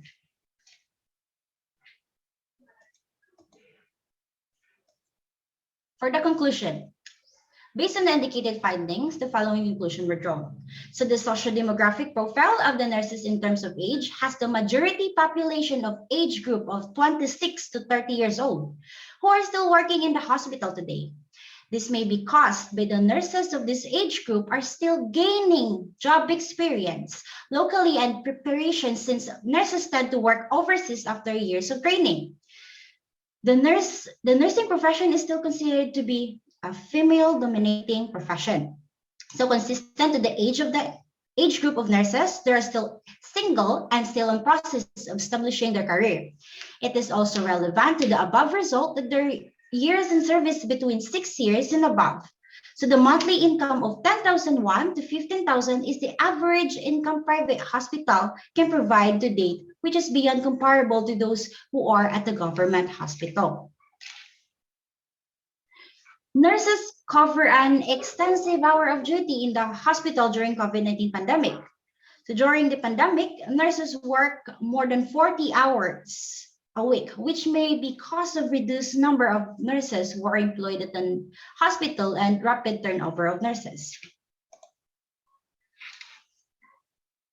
Third is the workload of the nurses.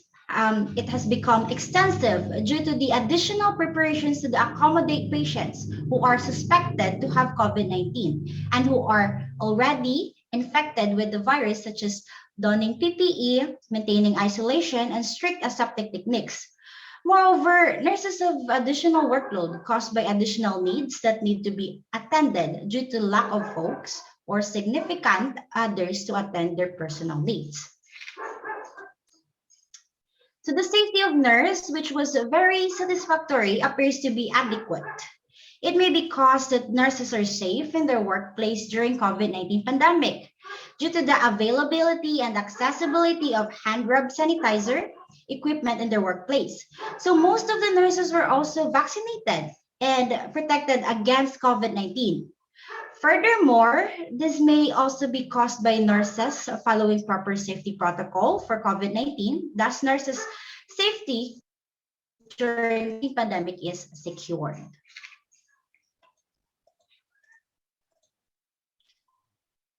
So the well-being of nurses during COVID-19 pandemic is satisfactory, which is within acceptable limits.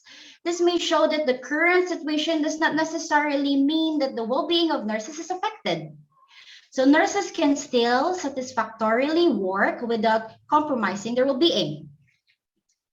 And for the age relative influences, the shift length of the nurses, which is probably caused by the nurses of younger group age, has longer shift length than nurses of older age since they are still gaining job experience and obtaining increase their skills and expertise. Consequently, the single nurses, married, separated, or widowed nurses are also considered number of hours in their duty, unlike those female and male nurses who seem to be not considerable of their length of duty, as well as those receiving less or more monthly income, and those who have been in the service, whether new or experienced nurses.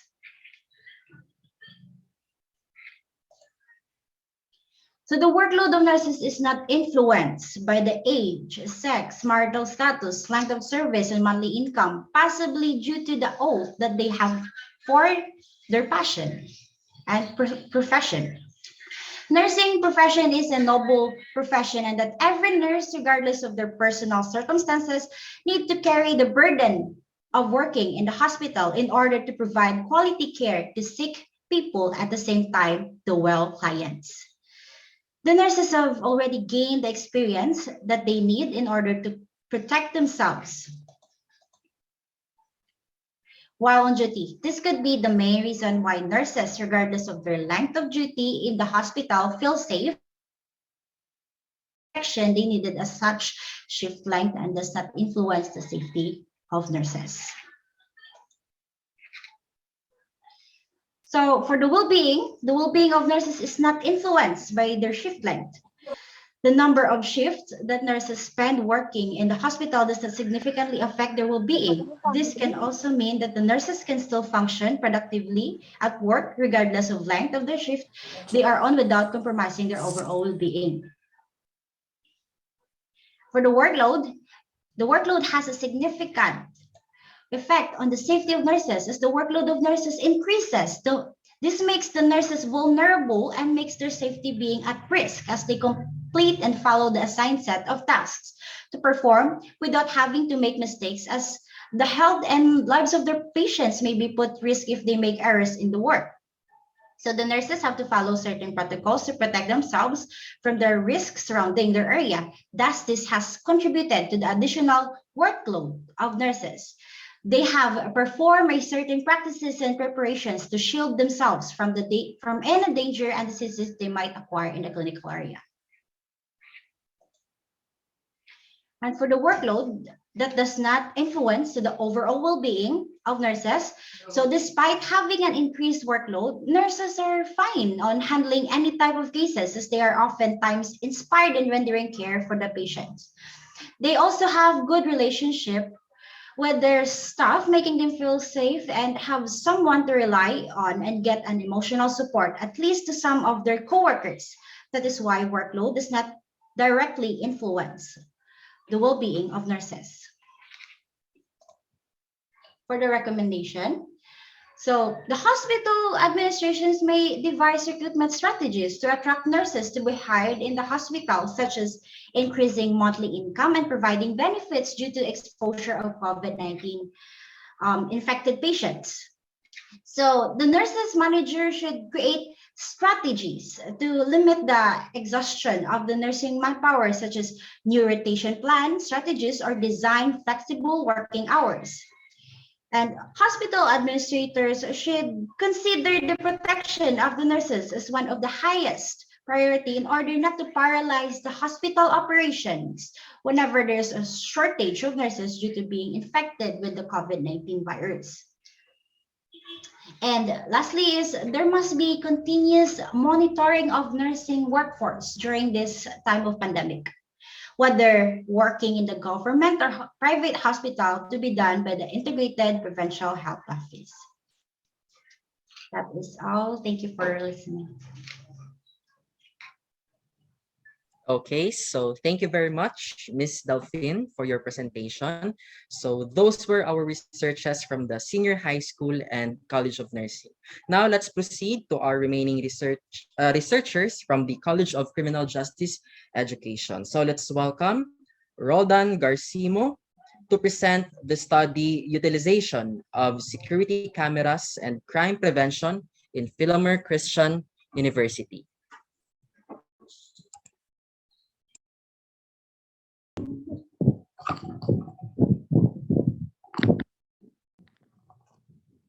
So, sir, am I audible? Yes, Mr. Roldan, we can hear you clearly.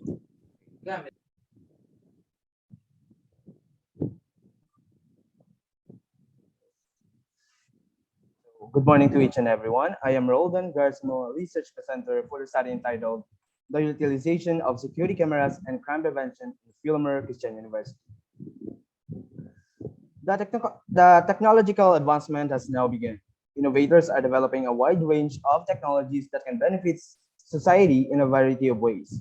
One of that is a security camera, or commonly known as CCTV. The common goal of the security cameras has been the prevention of crime and disorder through deterrence.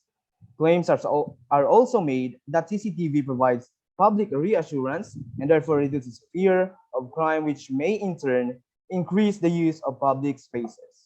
We, the researchers, are concerned with the safety and security of our school. We believe that crimes can possibly happen anywhere and anytime. This is why we came up with a study entitled The Utilization of Security Cameras and Crime Prevention in Filamerian Christian University. So before I proceed, we have here 3 statements of the problem with the corresponding results to be presented respectively. So first, let me read the short rationale. CCTV camera, also known as closed-circuit television, is a security camera which is commonly used in different establishments, houses, in busy streets, or even in quiet places. As face-to-face classes were implemented in various schools, the vulnerability of crime and violence will be present. The researchers believe that when the security cameras remains operational, possible crimes and violence will be prevented. With the help of security cameras, security personnel would not be able to experience difficulties in detecting and identifying perpetrators inside the school premises. Security cameras can also be used as an evidence through its capability to capture and record various criminal activities. So the delimitation of the study. This survey correlational study aimed to determine the utilization of security cameras and crime prevention in Filamerian Christian University. The participants of the study were 15 security personnel, including the head of security and 1 CCTV operator. They were selected using the purposive sampling method. Utilization of security cameras and crime prevention were measured by a researcher-made questionnaire conducted in school year 2021-2022 through face-to-face survey. So, statement of the problem number 1. What is the level of the utilization of security cameras in a Filamerian Christian University?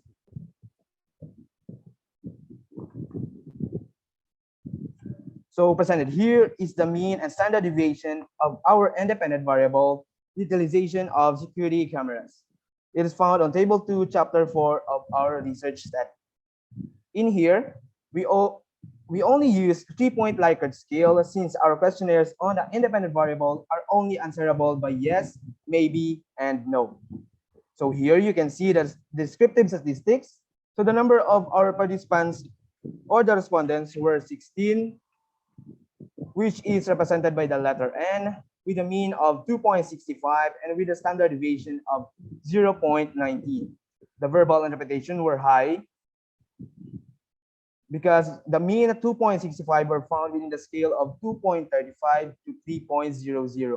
It shows that the security cameras are very important to tighten the safety and security of the school. The result came out high because all the participants understand the function of security cameras as well as their role as an employee of Filamerian Christian University.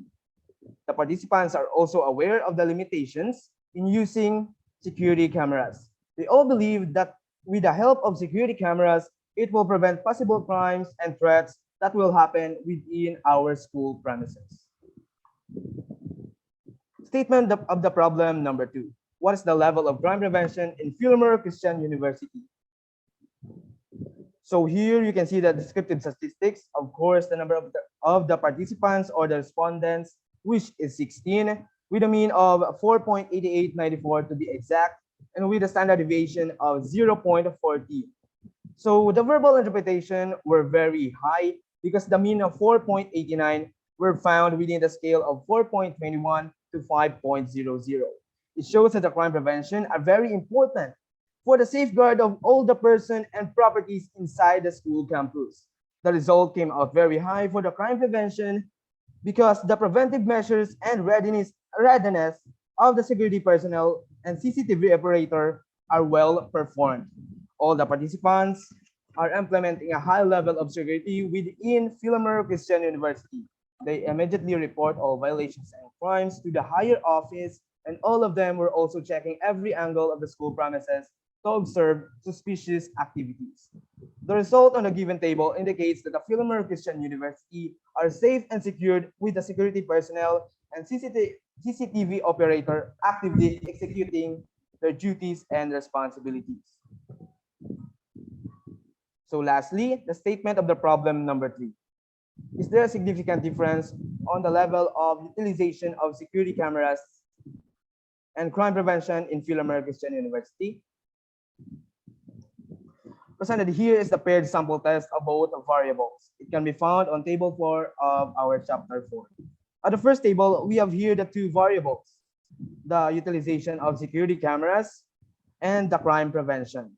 On the next column, you can find there the mean with a score of negative 0.18 with a standard deviation of 0.65, a t-value of negative 39.89, and here we have significant value of 0.000.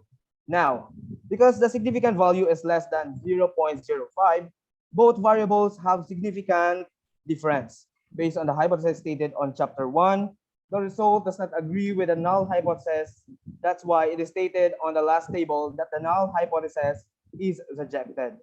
The significant difference shows that the security cameras are valuable in crime prevention within the vicinity of Filamerian Christian University. Without security cameras, crimes will not be detected and perpetrators will not be identified. This means that the security cameras are very important on preventing crimes in Filamerian Christian University. Moreover, based on the results of both variables, it shows that every individual who enters Filamerian Christian University will feel safe and secured. And because of a high level of security implemented by security personnel, with assistance from security cameras, students will encourage to enroll in Filamerian Christian University. Ladies and gentlemen, that is all. Thank you so much for listening. Okay, so thank you very much, Mr. Garcimo, for your presentation. And now, to close the session, the parallel session for the main room, let's welcome our final presenter for today. We have Abigail Lianda from the College of Criminal Justice Education to present the study Self-Assessment of Technical Skills and Academic Performance in Forensic Chemistry of Criminology Students amidst pandemic.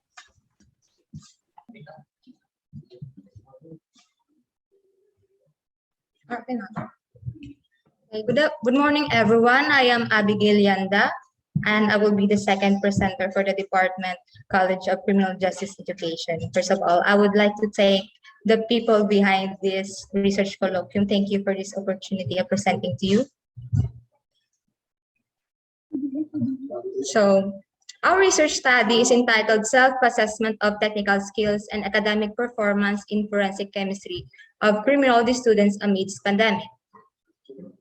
The researchers behind this study is yours truly, Christine Galagate, Pearl Nicole Estiaga, Cislin Sese, Ivy Tolendres, John Lloyd Funa, VJ Kailangurayan. For the rationale, the essential competencies required of future law enforcement professionals, such as criminology students, are taught in laboratory classes. This study focuses on one of their laboratory subjects, such as forensic chemistry. Laboratory subjects are by their very nature a hands-on experience for students. But due to the pandemic, subjects such as these are forced to be converted to an online format, which will inevitably impact their performance in the actual application of their future professions. Laboratory subjects such as forensic chemistry deals with the application of chemistry in the identification of physical evidence. It also deals with the identification, collection, preservation, investigation, presentation, and biological and chemical analysis of physical evidence for the effective administration of justice. The limitation of the study. Survey correlational research method was utilized to investigate the self-assessment of technical skills by fourth-year criminology students and its link to the academic performance in forensic chemistry. Participants of this study were the 35 fourth-year criminology students of the College of Criminal Justice Education who enrolled in the forensic chemistry course for the 2020-2021 academic year. The self-assessment of technical skills questionnaire developed by the researchers was used to collect data. The independent variable was self-assessment of technical skills, and the dependent variable was academic performance in forensic chemistry. Statement of the problems. Number 1, what is the level of self-assessment of forensic chemistry technical skills of criminology students amidst the pandemic? Table 1 shows that the level of self-assessment of technical skills in forensic chemistry is high in criminology students. It just indicates that most of the fourth-year BS criminology students of Filamerian Christian University can properly recover, store, manage, analyze, and investigate forensic samples, conduct the methods used in the collection of physical evidence, even if these technical skills were not performed in a face-to-face setting when they were studying in their third year due to the pandemic. But as you can see in the table, the mean here is 3.81. Therefore, that is, according to the scale, high. 2, what is the level of forensic chemistry academic performance of criminology students during the pandemic? Table 2 shows that the level of academic performance in forensic chemistry is very satisfactory. It just implies that most of the criminology students of Filamerian Christian University in the study had gained very satisfactory technical or laboratory skills during the pandemic. Very satisfactory level of academic performance means that most of the students are active in participating in their classes and activities despite of the pandemic. Well, as you can see in the table, the mean here is 1.89. Therefore, very satisfactory. 3, is there a significant difference between the self-assessment of forensic chemistry technical skills and academic performance amidst the pandemic? Table 3 shows that there is a statistical significant difference. And as implied in the table, significant value is 0. So between self-assessment of forensic chemistry technical skills and academic performance amidst the pandemic. Having statistical difference means that there is a variation in the results according to the varying academic performances of the respondents of the study. 4, is there a significant relationship between the self-assessment of forensic chemistry technical skills and academic performance amidst the pandemic?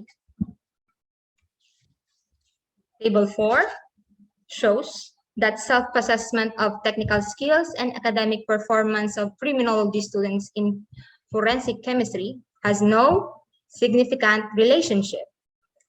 It just means that the student academic performances and their self-assessment of their skills do not influence each other. If the result is less than the alpha level of 0.05, the relationship between the two variables is significant. However, the significant value in persons R computation of the two variables of this study was 0.521, which is above the alpha level, explaining the lack of significant relationship between the self-assessment of technical skills and academic performance in forensic chemistry of criminology students. As much as we wanted that our study will be evaluated by the teacher, but fortunately it has been a pandemic, and so therefore we recommend that this study be replicated by future researchers, preferably with the instructor serving as the evaluator of the students' technical skills in a face-to-face setting.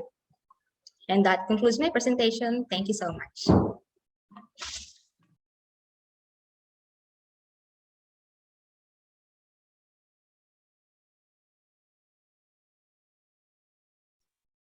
Good morning, everyone. Welcome to Room A, the College of Business and Accountancy and the College of Teacher Education Researchers.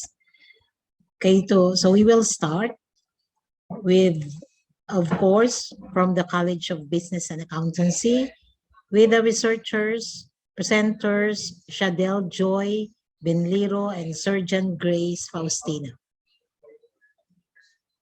You Good may morning, start. ma'am.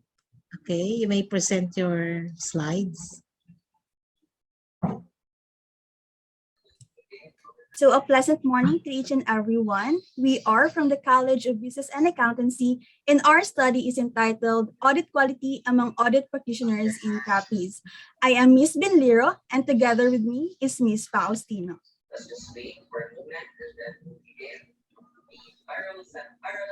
A pleasant morning, everyone. Auditors play a vital role in raising the confidence of the external users, such as investors, suppliers, and clients in the quality, credibility, and stability of the audit reports they provide to a certain business entity. An auditor basically refers to the person or persons conducting the audit, usually the engagement partner or other members of the engagement team. Audit quality is considered as an essential factor affecting the reliability of financial information based on the study of Pham et al. 2017 and is generally considered to be determined by the auditor's independence and competency based on the study of Defund and Zhang 2014. So the study of audit quality in auditing firms has continued to grow in recent years. However, there is no standard model to define and operationalize the quality of audit. We define audit quality as an assurance of financial statements and the probability of an auditor to find and report a mistake or misappropriation that occurs in a company accounting system based on a financial and non-financial indicators. Most of the published articles were focused on the high-end auditing firms, and there were no study conducted yet that focuses on the audit quality here in the Philippines, specifically in the province of Capiz. That's why, in lieu of realizing these gaps, it provides an avenue for the researchers to explore the audit quality in the province of Capiz, considering the following factors: financial performance, audit fees, auditor's independence, and auditor's experience. This study aimed to explore the factors that affects the audit quality of the audit practitioners in the province of Capiz, and it specifically in the financial performance, audit fees, and auditor's independence, as well as auditor's experience. So the dependent variable is financial performance, audit fees, auditor's independence, and auditor's experience. These factors can basically provide a guide to determine the audit quality of each practitioner on how they work, perform, and fulfill their functions effectively and efficiently. As to the financial performance, it includes the auditor's capacity to maximize the quality of their audit engagement using minimal resources, profitability, and leverage, while the audit fee were based on the scope of an audit engagement. And for the auditor's independence, it was assessed through the auditor's integrity and ability to carry out his or her work objectively, providing audit quality.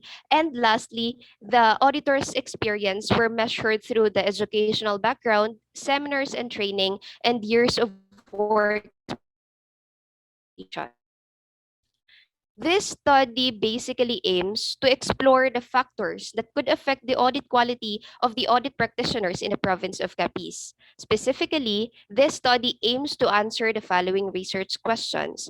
What is the relationship between the audit quality and financial performance, audit fee, auditor's independence, and auditor's experience?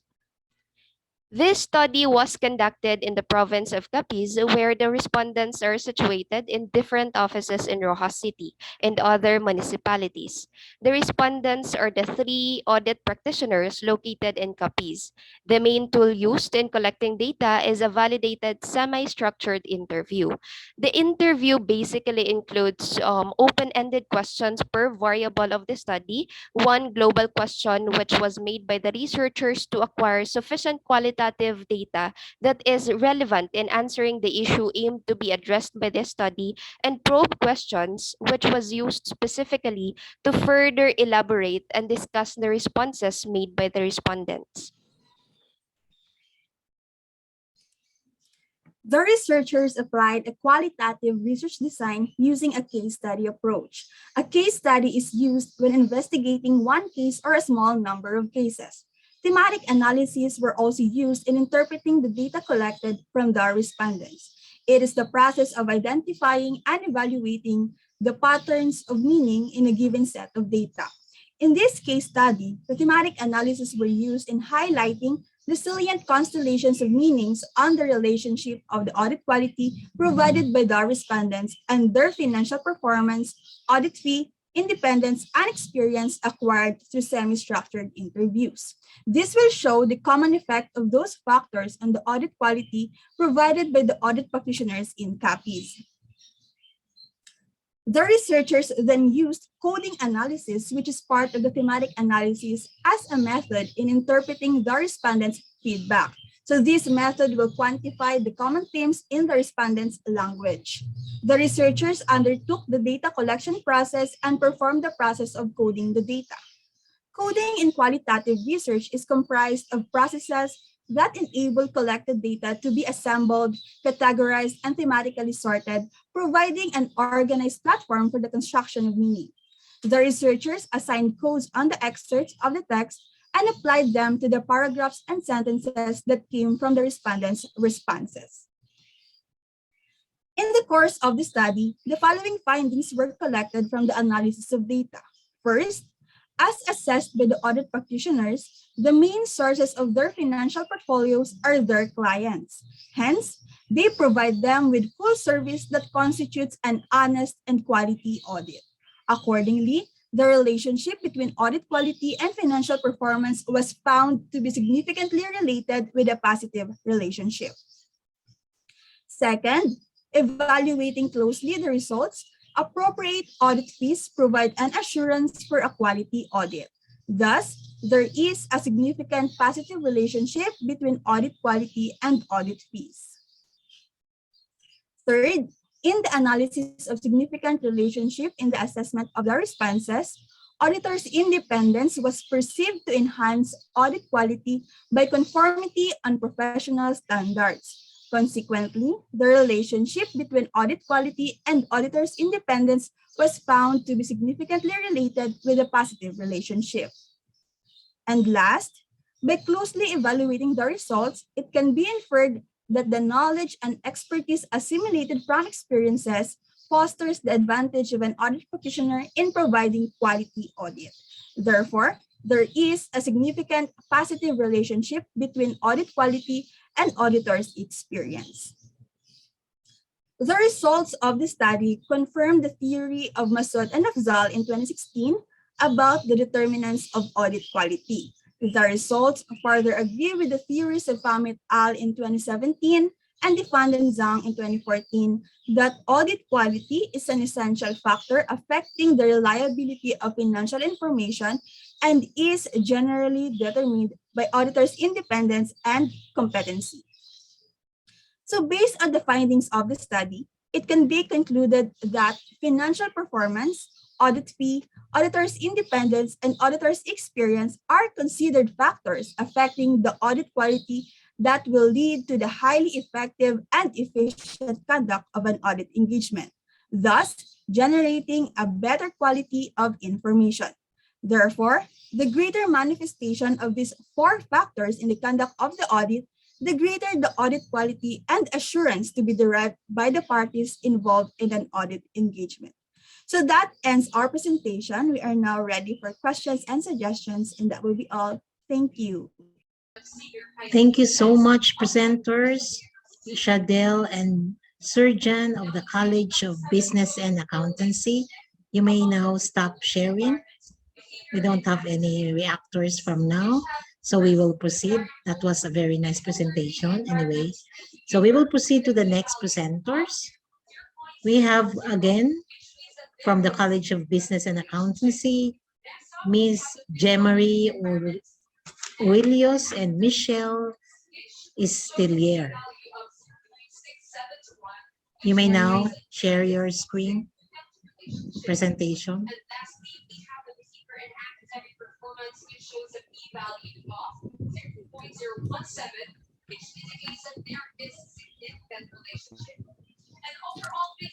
So the sun is up, the sky is blue, today is beautiful, and so are you. So to Ms. Bechaida, to our research advisor, and of course to the researchers who are here today to present and flaunt their hard-earned research paper, a pleasant morning to all of you. My name is Jemery Aurelios, and together with me is my associate, Ms. Michelle Istilier from the College of Business and Accountancy to give you a quick yet informative tour to our research study entitled Effectiveness of Inventory Management System Among Small and Medium Enterprises in Rojas City Capiz. So oftentimes we wonder what's the secret recipe or maybe an addictive potion why businesses intermittently strive and succeed in a zealous environment. Is it because of the quality of their products, their services, budget-friendly supplies, their employees, their facilities, or maybe it is much more than that? So flashed on your screen is the rationale of what we are about to discuss with you this morning. So in an environment where the context of economic downturn and competition is pervasive, it is crucial for businesses, even for small and medium enterprises, to establish their formidable defense against any drawbacks and miscalculated risk brought by the corporate setting. So as an individual who had gained an opportunity to experience a first-hand inventory job, I realized how tough it is to manually count the stocks available on hand. It is very time consuming and very energy draining. So it even made you think, why am I doing this? As an accountancy student who is a bearer of integrity and has an app, our change, we wanted to test and measure the degree of impact of an effective inventory management system that could resonate to a business aim to attain optimal profitability. So SMEs, just like any other corporation, need to practice a well-integrated inventory management system to avoid being ousted by existing and potential competitors. So our study mainly focuses to ascertain the significance of an effective and efficient inventory management system to the overall performance of small and medium enterprises. Since there were no conducted study related to this one, so we wanted to test and measure the variables using our predetermined factors, namely internal control, human resource, methods employed, product type, and of course the supplier. So SMEs, just like any other corporation, need to practice a well-integrated inventory management system to attain the optimal profitability, because this is in conformity with the study of CCJE Mass 2008, which states that inventory is the largest asset on the statement of financial position at any given period and thus must be efficiently managed. So for inventory system, for a well-integrated inventory system, it is very important that we must handle the stocks available in hand to avoid the lack of stocks and of course the stock out. So according to DP Mupe et al. 2016, effective inventory management for small and medium enterprises is significant because it constitutes the physical and financial levels of stock, customer satisfaction, and the overall financial health of the business.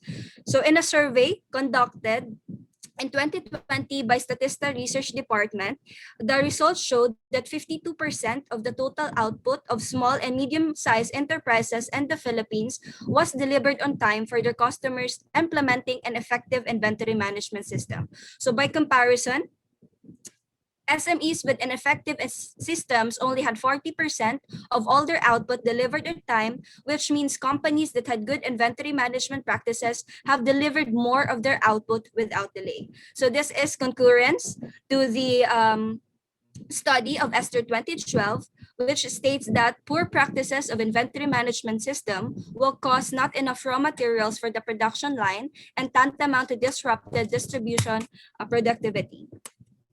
So for our theoretical background, our study is anchored on the study by Ogbo et al. 2014 entitled The Impact on Inventory Control Management or on Organizational Performance, a study of 7-Up Bottling Company, Nile Mile, Enugu, Nigeria. So for our statement of the problem, this study aimed to assess the effectiveness of inventory management system on small and medium enterprises in Rojas City, Capiz. Specifically, this study sought to answer the following questions.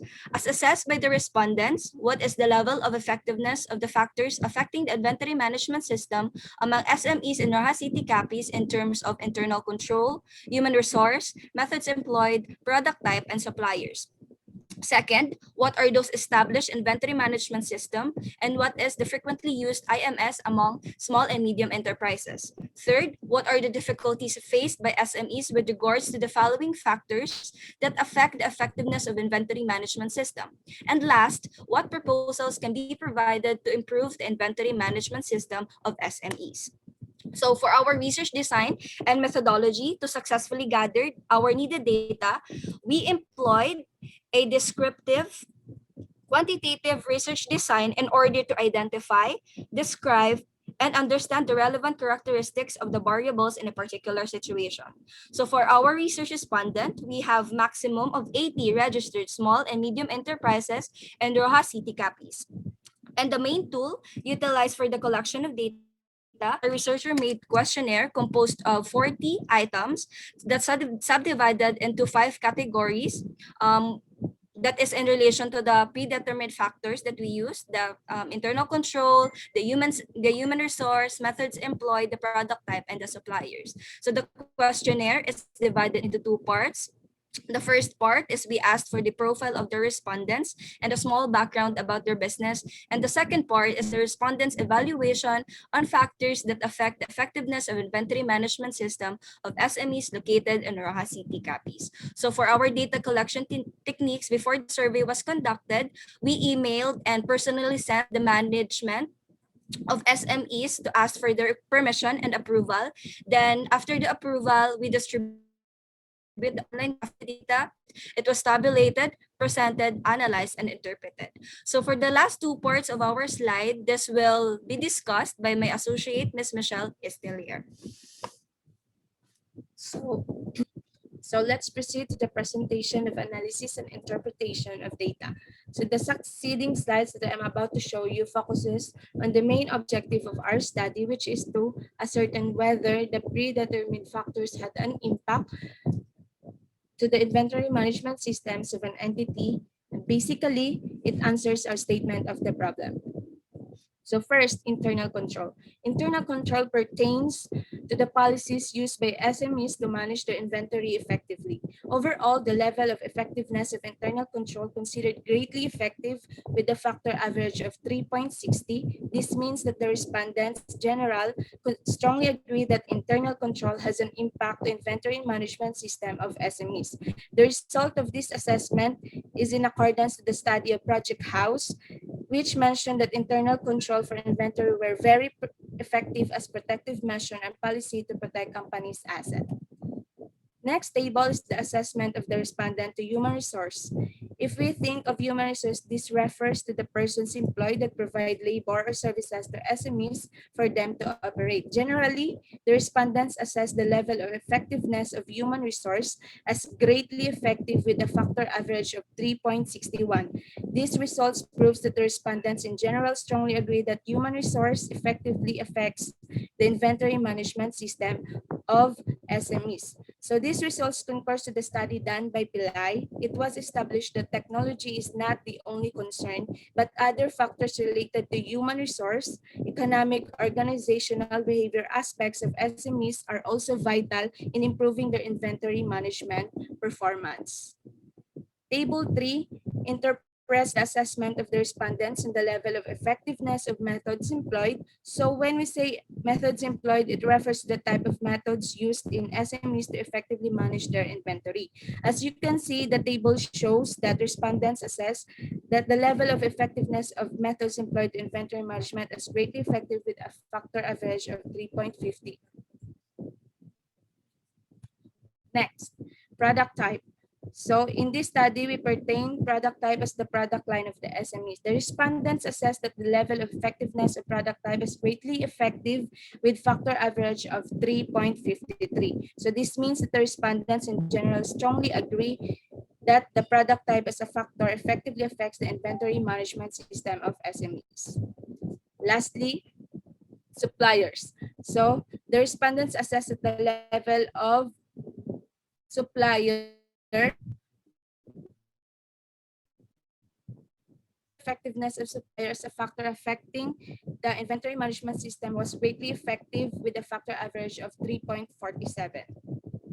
And for the last part of this presentation, the findings and conclusion.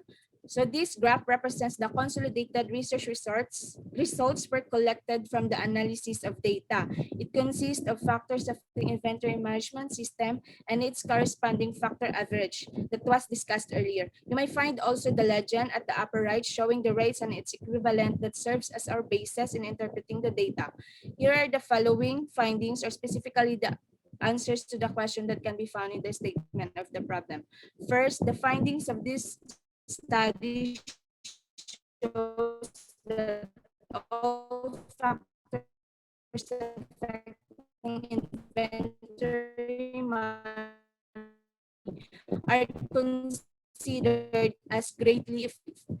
Next, as assessed by the respondents, the SMEs faced no difficulties with regards to the following inventory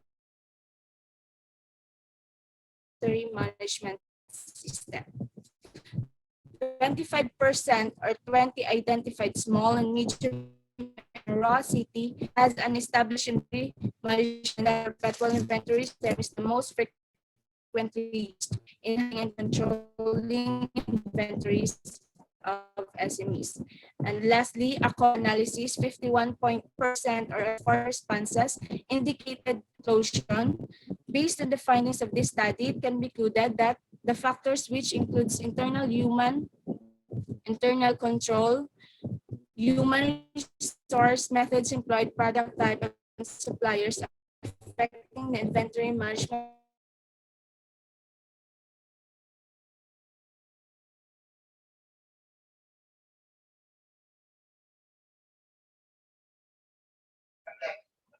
Okay, tapos na.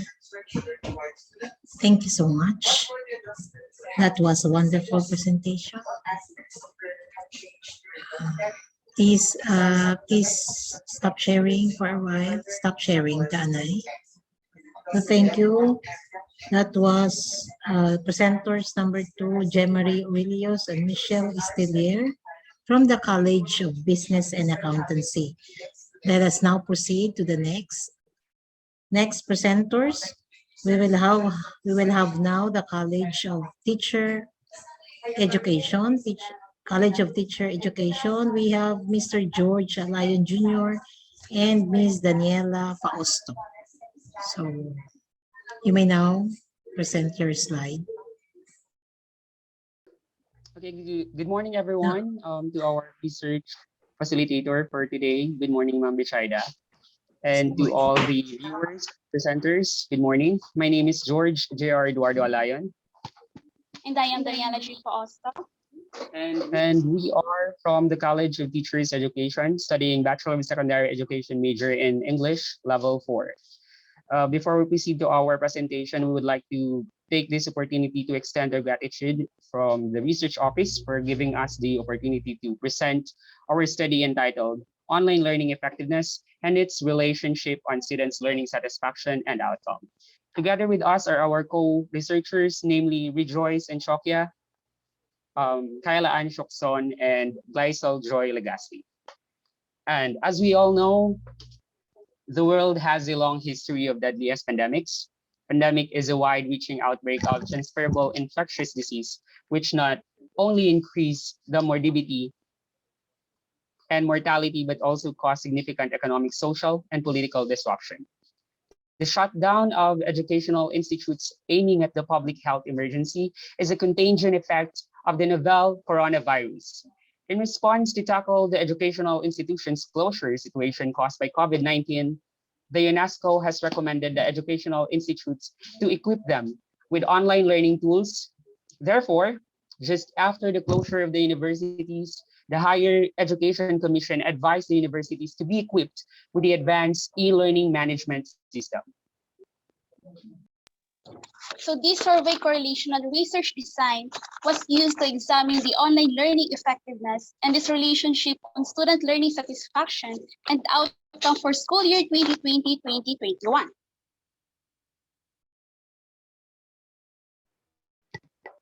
The participants of the study were the 67 first-year college students of the College of Teacher Education. Data were collected using the researcher-made online learning effectiveness questionnaire, learning satisfaction questionnaire, and learning outcome questionnaire. The independent variable was the online learning effectiveness, while the dependent variables were learning satisfaction and outcome. So as you can see in the illustration, in figure 1 is schematic diagram showing the online learning effectiveness in its relationship on student learning satisfaction and learning outcome. For our independent variable, we have here the online learning effectiveness, and for our dependent variables, we have here too the learning satisfaction and learning outcome. For the statement of the problems, the focus of the study was to examine the effectiveness of online learning and its relationship on students' learning satisfaction and outcome. Specifically, the study sought to answer the following question. First, what is the level of online learning effectiveness as an entire group and in terms of interaction between teacher and students, instructional delivery, attitudes of students, learning assessment, and content design in an online environment? Second, what is the level of learning satisfaction using online learning as an entire group and in terms of motivation, regulation, feedback, learning experiences, and quality of students' attitudes? Third, what is the level of learning outcome using online learning as an entire group and in terms of learning tasks, competence, performance, acquisition of knowledge, and development of skills? For the statement number 4, is there a significant difference in student learning satisfaction on the online learning effectiveness? Fifth, is there a significant difference in student learning outcome based on the online learning effectiveness? And sixth, are there significant relationship among online learning effectiveness, student learning satisfaction, and outcome? So the statistical tools used in our study were the frequency count, percentage, mean, standard deviation, analysis of variance, and persons R. The alpha level was also set at 0.05 or 5%.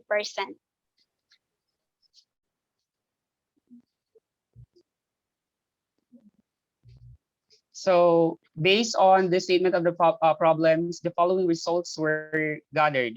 The first result of the study revealed that the level of online learning effectiveness was very high. This simply means that the first year students of the College of Teacher Education were able to learn effectively in the online setup. They are very motivated to attend their classes in order to learn.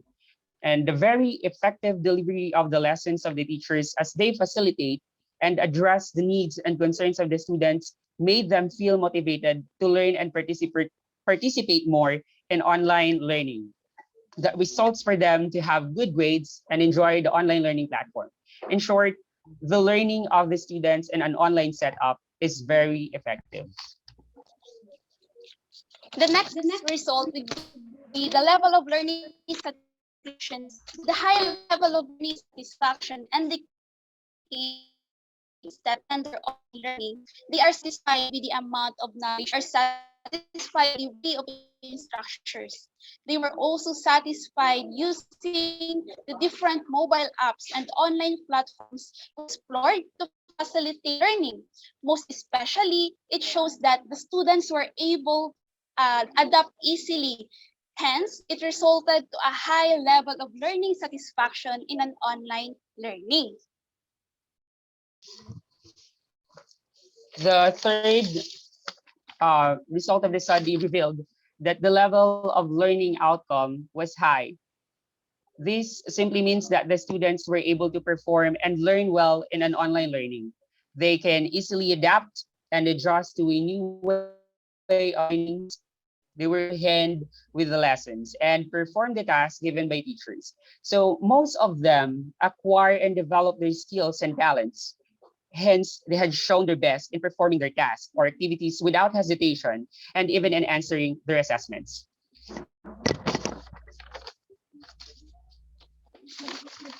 For the third result of the study, we have here the level of learning outcome was high. The high level of learning outcome indicates that the students were able to perform and learn well in an online learning. They can easily adapt and adjust to a new way of learning. Hence, they were able to comprehend with the lessons and perform the tasks given by the teachers. Most of them acquired and developed their skills and talents. Hence, they had shown their best in performing their task activities without hesitation and even in answering their assessment. For the fourth result of the study, there was a significant difference in the students' learning satisfaction based on the effectiveness of online learning. This simply means that the online learning has a positive impact to the motivation of students' learning satisfaction. The learning satisfaction of the students was influenced by the effectiveness of the online learning. Hence, if the online learning effectiveness increases, therefore the learning satisfaction will also increase. If the students learn effectively in an online learning, it would likely result to a high satisfaction in learning.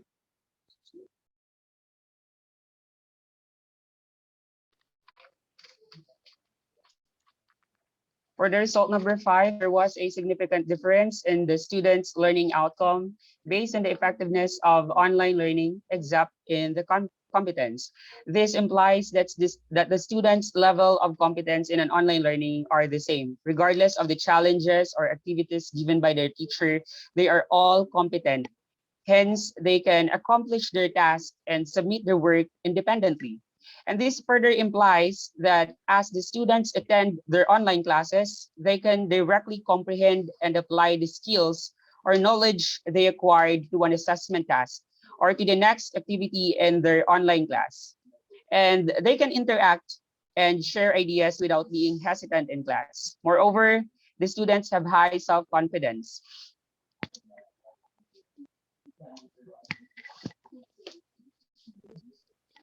And for the last result of our study, there were positive, strong, and significant relationships among online learning effectiveness, learning satisfaction, and outcome. It implies that learning satisfaction and outcome are positively influenced by the online learning effectiveness or vice versa. Thus, if the students' online learning are very effective, they will be very satisfied with their learning and would likely to produce and achieve great outcomes. Hence, the higher the effectiveness of online learning, the higher the learning satisfaction and outcome of the students will be. So based on the following results gathered, we have here a general recommendations for everything. And it was recommended for the first year student to interact, engage, and collaborate with their teachers to make the teaching and learning process meaningful and effective in an online environment. The teachers were encouraged to be flexible in teaching and engage in online learning effectively to improve the students' learning satisfaction and outcome. And that ends our presentation with our study entitled Online Learning Effectiveness and its Relationship to Learning Satisfaction and Outcome. Thank you, and Philomer shines. Thank you so much, Mr. George Alayon Jr. and Daniela Fausto from the College of Teacher Education. That was a very good presentation. Let us now proceed to the next presenters. Presenter number 4. We have Mr. Jomari Kent Arroyo and Reva May Arceo from the College of Teacher Education.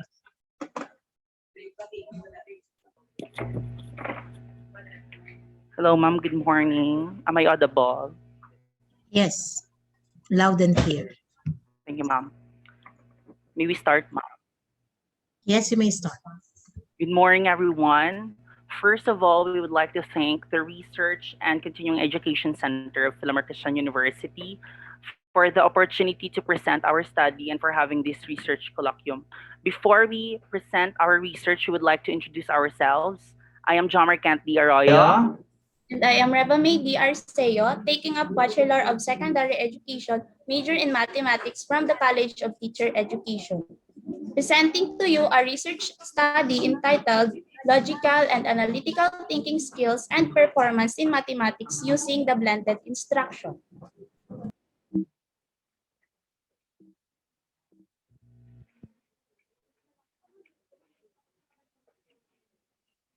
For the background of the study, it has been observed that learning mathematics using the blended instruction has become a huge challenge to many students.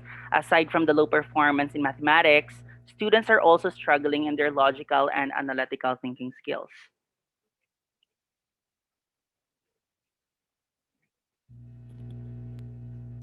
The survey correlational research design was used in this study to determine the logical and analytical thinking skills and performance in mathematics using the blended instruction for the school year 2020 to 2021.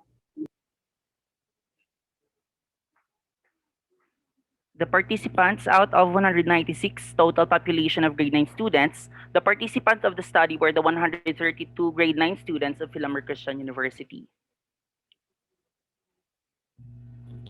Data were collected using the standardized logical thinking skills questionnaire adopted from FA as cited in Ignacio 2019 to know the level of logical thinking skills of grade 9 students. Analytical thinking skills questionnaire adopted from India BICS as cited in Ignacio 2019 was used to know the level of analytical thinking skills of the students, and the average grade in mathematics as the secondary data.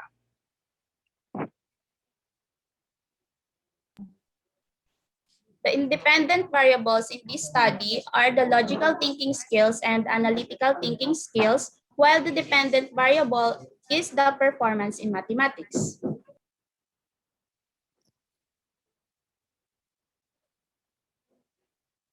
So this study aimed to look into the logical and analytical thinking skills and performance in mathematics using the blended instruction of grade 9 students of Filamerian Christian University for the school year 2020-2021. This study sought to answer the following questions. Number 1, what is the level of logical thinking skills of grade 9 students? Number 2, what is the level of analytical thinking skills of grade 9 students? Number 3, what is the level of performance in mathematics of grade 9 students? Number 4, is there a significant difference in the performance in mathematics of grade 9 students when classified according to the level of logical thinking skills? Number 5, is there a significant difference in the performance in mathematics of grade 9 students when classified according to the level of analytical thinking skills? And number 6, are there significant relationships among logical thinking skills, analytical thinking skills, and performance in mathematics of grade 9 students. So the statistical tools used were mean, standard deviation, analysis of variance or ANOVA, Pearson R, and all inferential tests were set at 0.05 alpha level of significance.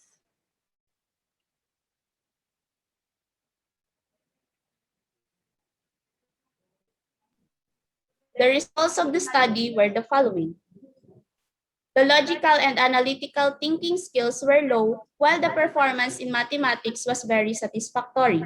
The low level of logical thinking skills of the grade 9 students implies that their ability to solve problems or make certain generalization or abstraction is less developed.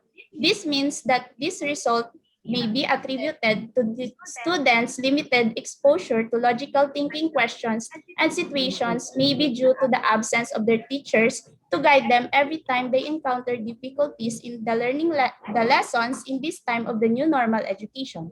Students sometimes encounter difficulties in modular approach since mathematics deal with numbers and problems which need to be further discussed in a most comprehensible manner.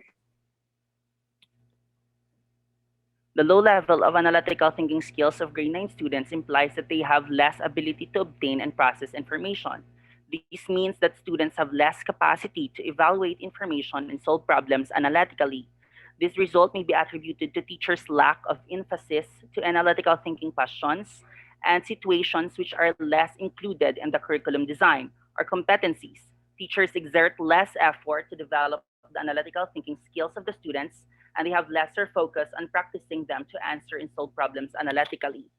And the performance was very satisfactory. The very satisfactory performance in mathematics of grade 9 students is a reflection of their progress in the subject.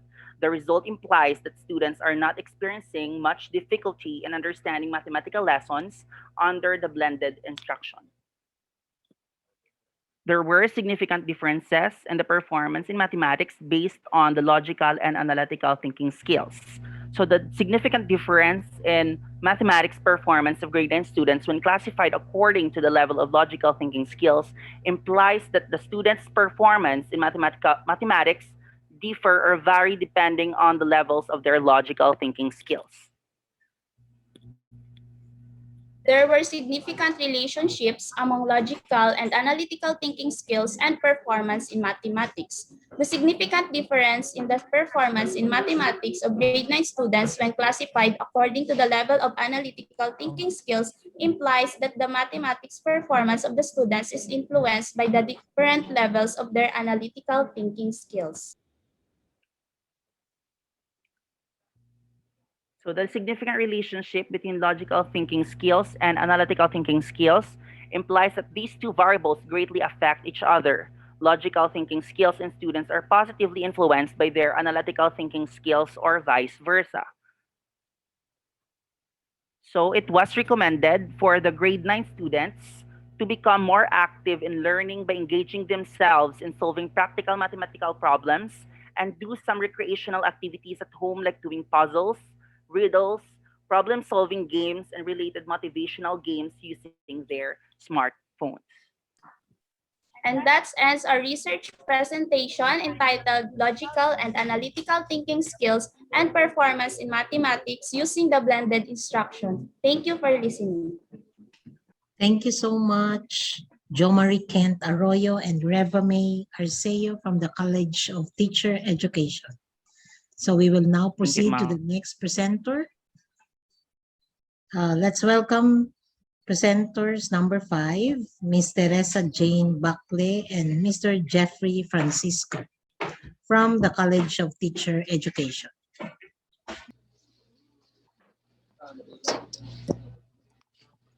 So our study is entitled Influence of COVID-19 Pandemic and the Social, Emotional, and Educational Well-Beings of Children with Disabilities. So for the background of our study, amid the threats posed by COVID-19, the entire education system has shifted online. While online classes are proving to be convenient for most learners, little is talked about its influence in the social, emotional, and educational well-beings of children with disabilities. Our study employed the survey correlational research design, and it was undertaken to determine the influence of COVID-19 pandemic and the social, emotional, and educational well-being of children with disabilities, particularly for the school year 2020-2021. For the scope and limitation of our study, the participants were 80 children with special needs of Inzo Arnaldo Village Integrated School SPED Center. Data were collected using the researcher-made influence of COVID-19 pandemic in the social, emotional, and educational well-being of children with disability questionnaires. We have three variables, two independent variables and one dependent. The independent variables are influence of COVID-19 pandemic and the social well-being of children with disabilities, and the influence of COVID-19 pandemic and the emotional well-being of children with disabilities. The dependent variable is the influence of COVID-19 pandemic and the educational well-being of children with disabilities. The statistical tools used were mean, standard deviation, analysis of variance, and Pearson R, and the alpha level was set at 0.05. So for the result of our study, the results showed that the level of influence in the social, emotional, and educational well-being of children with disabilities were high. So the high result on the social well-being of children with disabilities implies that COVID-19 pandemic greatly influences the social well-being of children with disabilities. So being at home gives them more time to socialize or to communicate with their family, with their neighbors, and with the people in their community. And also, the high result on the emotional well-being of children with disabilities implies that in the midst of pandemic, children with disabilities were still able to adjust or manage to be emotionally healthy and responsive to the situation they are facing. And lastly, the high result in the educational well-being of children with disabilities implies that when schools went closed and classes were shifted to online and distance learning, children with disabilities continued to learn despite a difficult time learning in their houses.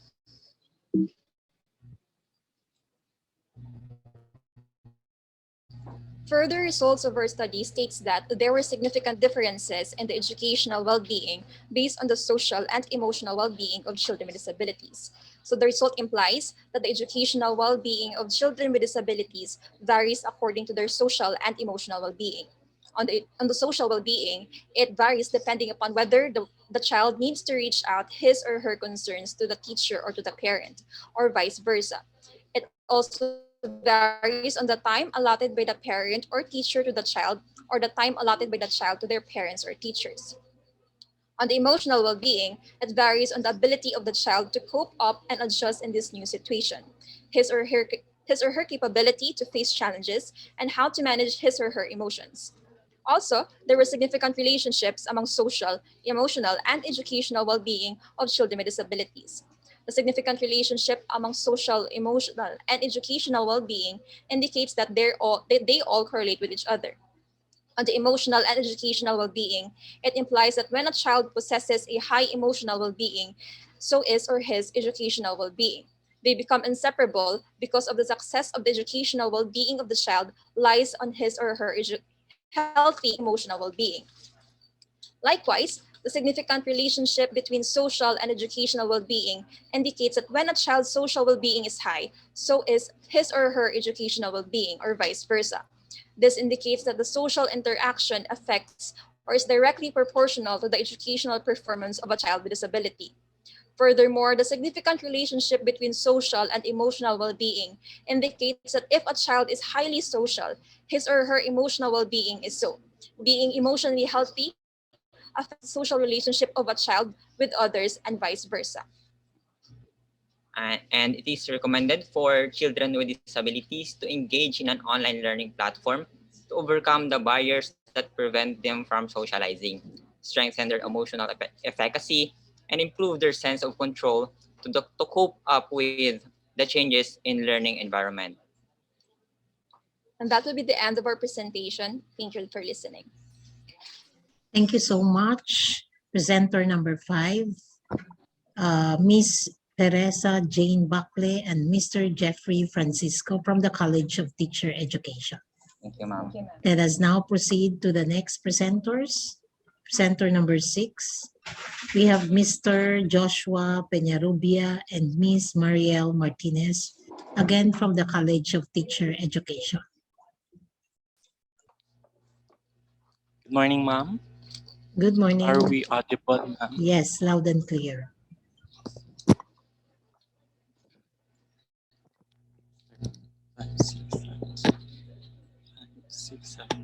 Magandang umaga sa lahat.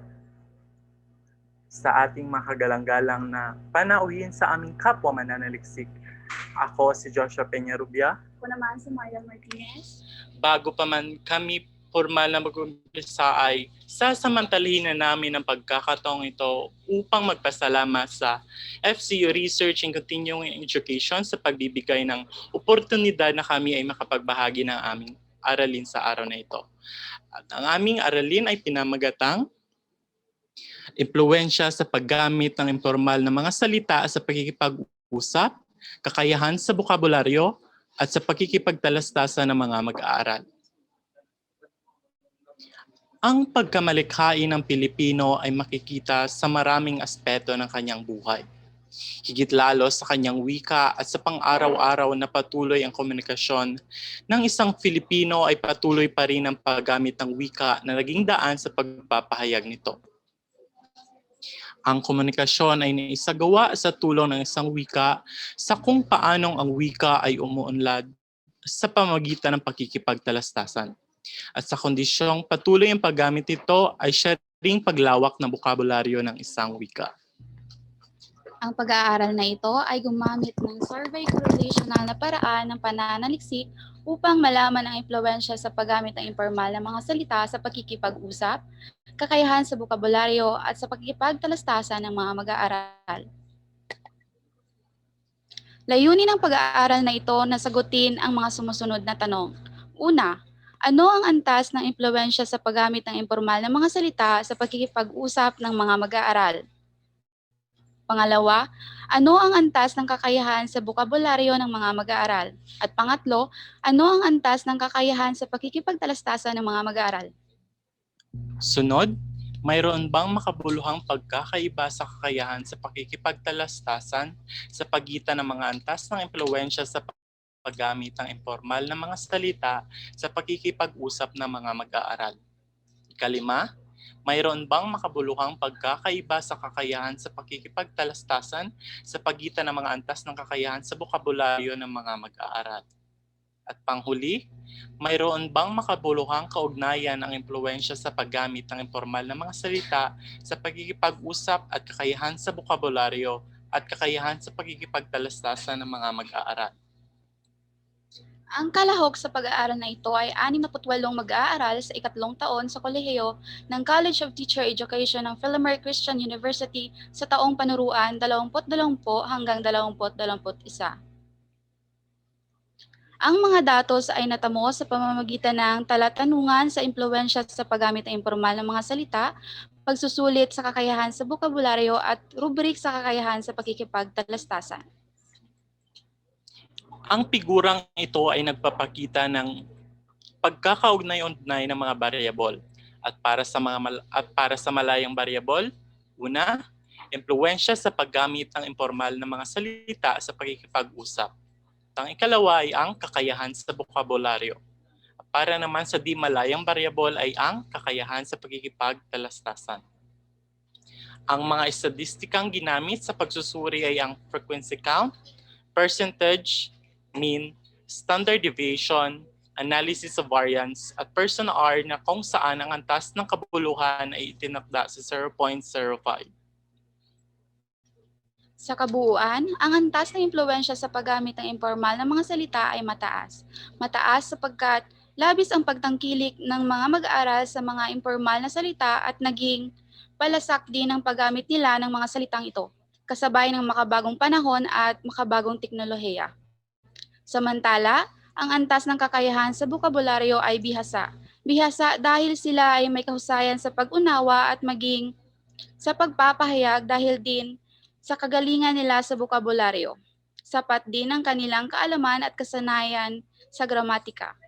At ang kakayahan naman sa pakikipagtalastasan ay napakahusay.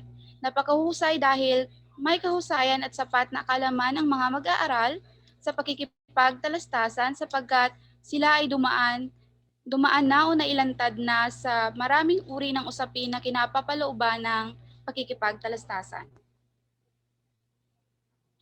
Sunod, sa kabilang dako, walang makabuluhang pagkakaiba ang kakayahan sa pakikipagtalastasan sa pagitan ng mga antas ng impluwensya sa paggamit ng impormal na mga salita sa pakikipag-usap. Nagpapakita lamang ito na ang mga mag-aaral ay may pare-parehong kakayahan sa pakikipagtalastasan, kahit anuman ang kanilang impluwensya sa paggamit ng mga impormal na mga salita sa pakikipag-usap. Nagpapakita lamang na marunong sila na makibagay kung kailan nila gagamitin ang formal o formal na mga salita. Kung magkagayon ay madali silang maintindihan ng kausap dahil sa kagalingan nila sa pakikipagtalastasan.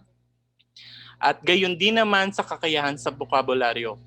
Nagpapakita ito na lamang na ang resulta na ang mga mag-aaral ay may pare-parehong kakayahan sa pakikipagtalastasan at hindi nakakaapekto ang kakayahan sa bokabularyo.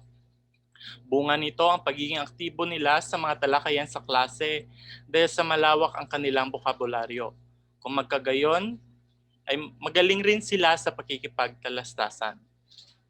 Sunod, walang makabuluhang ugnayan ang impluwensya sa paggamit ng impormal na mga salita sa pakikipag-usap, kakayahan sa bokabularyo at sa pakikipagtalastasan. Nagpapakita lamang ito na kaya nilang makipag-usap sa mga tao na may mababang pinag-aralan, maging sa mga taong edukado dahil sa mahusay din sila sa pagkikipagtalastasan. Naging madali rin para sa kanila ang pagsulat at pagsasalita dahil sila ay may malawak na bokabularyo. Bunga rin ang resultang ito na ang mga mag-aaral na nahihirapan sa gramatika na may mahalagang gampanin ang bokabularyo ay hindi nagpapakita na mahihirapan sa pakikipagtalastasan.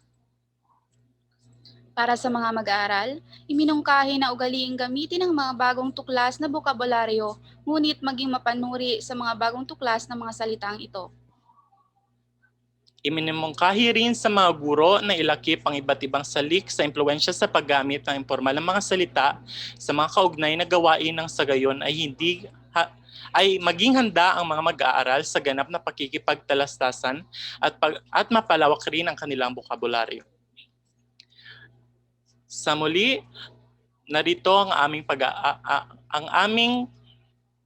pag-aaral na pinamagatang impluwensya sa paggamit ng impormal na mga salita sa pakikipag-usap, kakayahan sa bokabularyo at sa pakikipagtalastasan ng mga mag-aaral. Yan lamang po at maraming salamat. Thank you so much for that presentation. Very good, Gabe. Thank you, Mr. Joshua Peñarubia and Miss Mariel Martinez from the College of Teacher Education. Thank you, ma'am. Okay, let us now proceed to the next presenter. We have presenters number 7, Miss Nicole Valenzuela and Mr. Derwin Jomer Estorninos, again from the College of Teacher Education.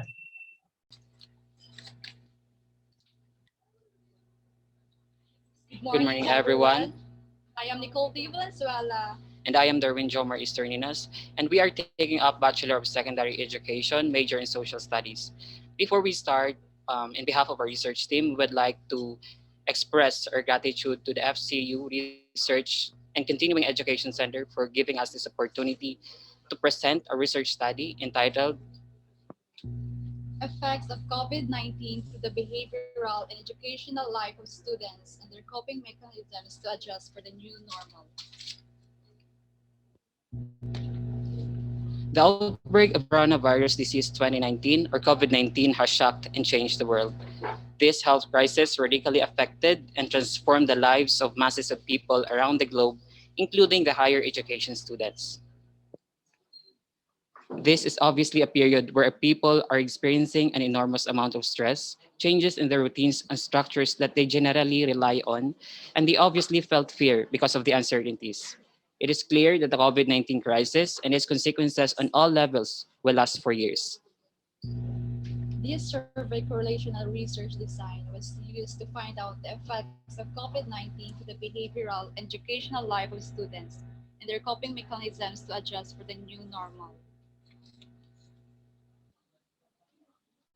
And this study was initiated to answer the following questions. First, what is the level of behavioral effects of COVID-19 in the life of students? Second, what is the level of educational effects of COVID-19 in the life of students? Third, what is the level of coping mechanisms of students to adjust for the new normal? Fourth, is there a significant difference in coping mechanisms based on the behavioral effects of COVID-19? Fifth, is there a significant difference in coping mechanisms based on the educational effects of COVID-19? And last, are there significant relationships among the behavioral and educational effects of COVID-19 and coping mechanisms of students? The participants of the study were 67 first-year college students of the College of Teacher Education of Filamerian Christian University for the academic year 2020 to 2021. And the data were collected using the researcher-made behavioral, educational, and coping mechanism questionnaires. These figures show the relationship of the major variables. For the independent variables, we have the behavioral and educational effects, while the dependent variable, we have the coping mechanism. And the statistical tools used in the study were mean, standard deviation, analysis of variance, and Pearson R, and the alpha level was set at 0.05. For the result of our study, the results showed that the level of behavioral effect was positive. Students were influenced or affected positively because they were able to adapt and adjust to the situation. They're also observing and following the safety and health protocols implemented. For the educational effect, we have fear. Students are affected in a reasonable level educationally, wherein they were worried about the new setup, but they are eager to learn and they are still making adjustments. And for the coping mechanism was high. Students have similar experiences and facing similar crises. As a result of that, they were able to manage their behavior and academic and reflect on their actions. And there were no significant differences in coping mechanisms based on the behavioral effects of COVID-19. So students have comparable experiences in this health crisis. So students have similar adaptations or coping techniques regardless of the extent of their behavioral effects. Despite the prospect of a pandemic, they were able to adjust and concentrate on the positive elements of their lives. Also, there were no significant differences in coping mechanisms based on the educational effects of COVID-19. So their adaptation and changes to the new normal setup of education are comparable since they both use the same curriculum, which includes their syllabus, their topic materials, and their learning modalities, as well as their students and teachers' interactions and experiences by online platforms. There was a significant relationship between educational effect and coping mechanism. Students are able to adjust to the effects of the pandemic, which has a significant impact on their studies because they are eager to learn despite the pandemic, and they achieve greater success in their academic performance as a result of their adjustments and strategies they employed. And for there was a significant relationship between behavioral effect and coping mechanisms. As students, the way in stressful situations is not necessarily tied to the pandemic's behavioral consequences. Instead, they have perseverance and eagerness to move forward.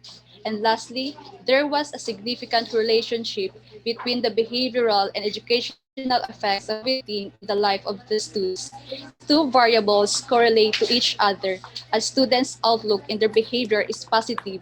Their performance and learning are more likely to be good and vice versa. And lastly, in this study, it was recommended for the first year students to improve their attitude, interaction, and social life in spite of the crisis by engaging in various activities, such as indoor games, reading books, expressing positive feelings to parents, and reaching out classmates and friends via online platforms. Again, This is our research study entitled Effects of COVID-19 to the Behavioral and Educational Life of Students and Their Coping Mechanisms to Adjust for the New Normal. Thank you and God bless everyone. Thank you so much. Presenters number 7, Ms. Nicole Valenzuela and Mr. Darwin Jomer Estorninos for a very good presentation from the College of Teacher Education. Okay, we will now proceed to the next presenters. Presenter number 8, we have Miss Cassandra Nicole Morta and Miss Patricia Mavil Aguilos, again from the College of Teacher Education.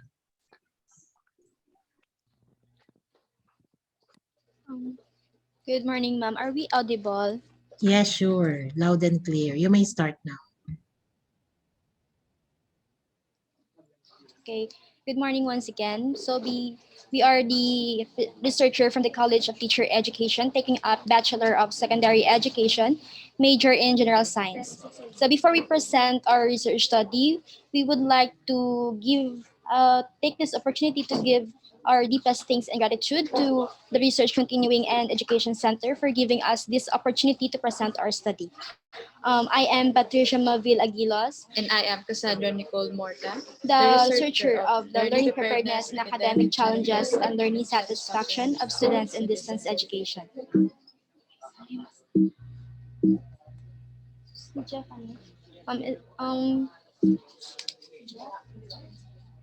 Hindi ma-play. Hindi ma-play. Okay. It is no secret that the education system have been hit hard by the COVID-19 pandemic. Teachers have a fair share in facing these challenges. They must ensure the quality of learning remains, even with the absence of face-to-face experiences. The teachers hope that something about distance education will turn out to be beneficial to the students. This survey correlational research design was conducted to determine the level of learning preparedness, academic challenges, and learning satisfaction of students in distance education. This study were aimed to determine the level of learning preparedness, academic challenges, and learning satisfaction of students. Specifically, it sought to answer the following questions. So first is, what is the level of learning preparedness of students in distance education? Second, what is the level of academic challenges of students in distance education? Third, what is the level of learning satisfaction of students in distance education? Fourth, is there a significant difference in learning satisfaction based on the learning preparedness and academic challenges of students in distance education? And last, are there significant relationships among the learning preparedness, academic challenges, and learning satisfaction of students in distance education? The participants of the study were 79 third-year college students of the College of Teachers Education for the Philamer Christian University for the school year 2020 to 2021. So the data were collected from the researcher-made Learning Preparedness Questionnaire, Academic Challenges Questionnaire, and Learning Satisfaction Questionnaire. And now this figure shows that the learning satisfaction was influenced by the learning preparedness and academic challenges. The independent variables of our study is the learning preparedness and academic challenges, while the dependent variable is the learning satisfaction. So the statistical tools used in our study were the mean, standard deviation, analysis of variance, and persons R, and the alpha level was set at 0.05. The results reveal that learning preparedness, academic challenges, and learning satisfaction were high, which implies that the student were ready to face new way of learning in a new platform of distance education. And it is normal to the student to face challenges as they were engaging in a new platform of education. And the students implies also that they are satisfied in the implementation of distance education, more Moreover, the result of the study implies also that the students are enjoying and interested in the education course, which tend to have a high level in their learning satisfaction. So there were significant differences in the learning satisfaction based on the learning preparedness and academic challenges. So this implies that the learning satisfaction based on learning preparedness will vary on how the students prepare and be ready in engaging on the different platforms of distance education. This also implies that the learning satisfaction based on academic challenges will vary on how students face and overcome those challenges brought by the distance education. There were also significant relationship among learning preparedness, academic challenges, and learning satisfaction, in which it implies that if the students have a level of learning preparedness, this follows that the students were ready to face new challenges as they were facing the new platform of education. Likewise, there were also relationship between learning preparedness and learning satisfaction in which they are both correlate to each other. This implies that having a high level of learning preparedness also tends to have a high level of learning satisfaction. So our study, it was recommended to the third year college students of the College of Teacher Education to adapt easily to the new way of learning. They were encouraged to continue their flexibility and adaptability in facing unavoidable challenges in distance education by managing their time and surrounding themselves with the people who could motivate them and give them inspiration to be more productive in their learning. Once again, we are the researchers of learning preparedness, academic challenges, and learning satisfaction of students in distance education. That's all. Thank you. Thank you so much, presenters number 8, Miss Cassandra Nicole Morta and Miss Patricia Mavil Aguilos for a very good presentation. That is from the College of Teacher Education. Thank you. So we will now proceed to the last but not the least presenters number 9. We have Miss Irish Duyag and Miss Lezaline Francisco from the College of Teacher Education.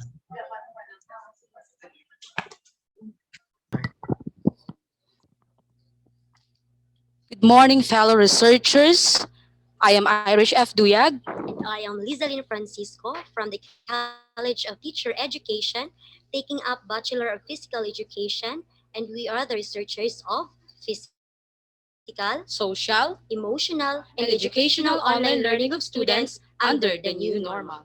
Before we proceed to our presentation, we would like to express our wholehearted gratitude and appreciation to the Research and Continuing Education Center for giving us the opportunity to present a research study. Okay, again, the COVID-19 pandemic has changed the lives of people. Despite the unprecedented situation, schools are actively responding to these changes. Teachers and students all over the country have to adjust the new normal ways of learning at a social distance, and it becomes a huge challenge to students affecting their physical, social, emotional, and educational lives. This survey correlational research design was used to determine the physical, social, emotional, and educational online learning of grade 12 UM students of Filamerian Christian University for the school year 2020-2021. The participants of the study were 141 grade 12 UM students. Data were collected using the standardized physical online learning questionnaire adapted from Merlot of 2011, standardized social online learning questionnaire adapted from Weinberg of 2000, and a researcher-made emotional and educational online learning questionnaires. The independent variables were physical, social, and emotional online learning, while the dependent variable was educational online learning. The statistical tools used were frequency count, percentage, mean, standard deviation, analysis of variance, and Pearson R. Alpha level was set at 0.05. The results revealed that the physical, social, emotional, and educational online learning of grade 12 UM students was good. Because students adopted the new ways of learning and new ways of teaching in this time of COVID-19 pandemic. That's why students are always active and attentive during online learning classes. There was a significant difference in the educational online learning based on the physical, social, emotional online learning. Because the educational online learning of students was good. So it means they are capable in performing their task, interacting and communicating with others, and also they are able to express the emotions through online learning. There were significant relationships among the physical, social, emotional, and educational online learning of students. Of course, the physical, social, and emotional online learning of students are good. Automatically, the result of the educational online learning was good. It was recommended for the grade 12 UM students to be active in online learning by attending online classes regularly, passing the activities on time, creating connections, and collaborating with others. So that is the end of our research study presentation entitled Physical, Social, Emotional, and Educational Online Learning of Students under the New Normal. Once again, good morning. Thank you and God bless. Thank you so much, Miss Irish Duyag and Miss Lezaline Francisco for wonderful presentation. So from the College of Teacher Education. So that ends the presentations of different presenters from College of Business and Accountancy and from College of Teacher Education. We will now go back to the main room for the awarding of certificates. Thank you so much, researchers.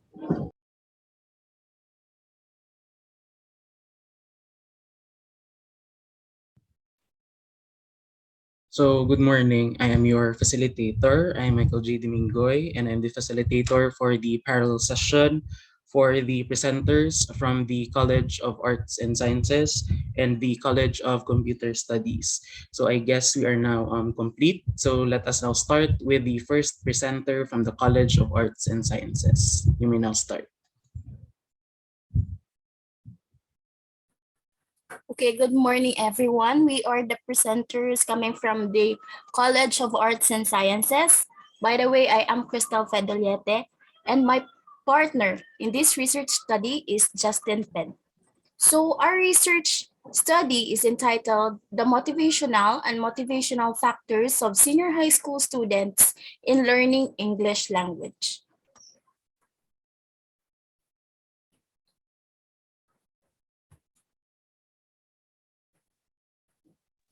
All right, good morning, everyone. My name is Justine. I'm the partner of Crystal Fidelieta. I hope I'm audible to everyone. All right, thank you so much, Crystal, for stating the title of our research. Can we jump into the introduction? Okay. Oh, in today's globalized communication, English language has become more prevalent, both in academic and social settings. Since education is supposed to go, beyond national boundaries, the language became the terminal to practice students to the international communication, which is essential for, but not limited to, global competence.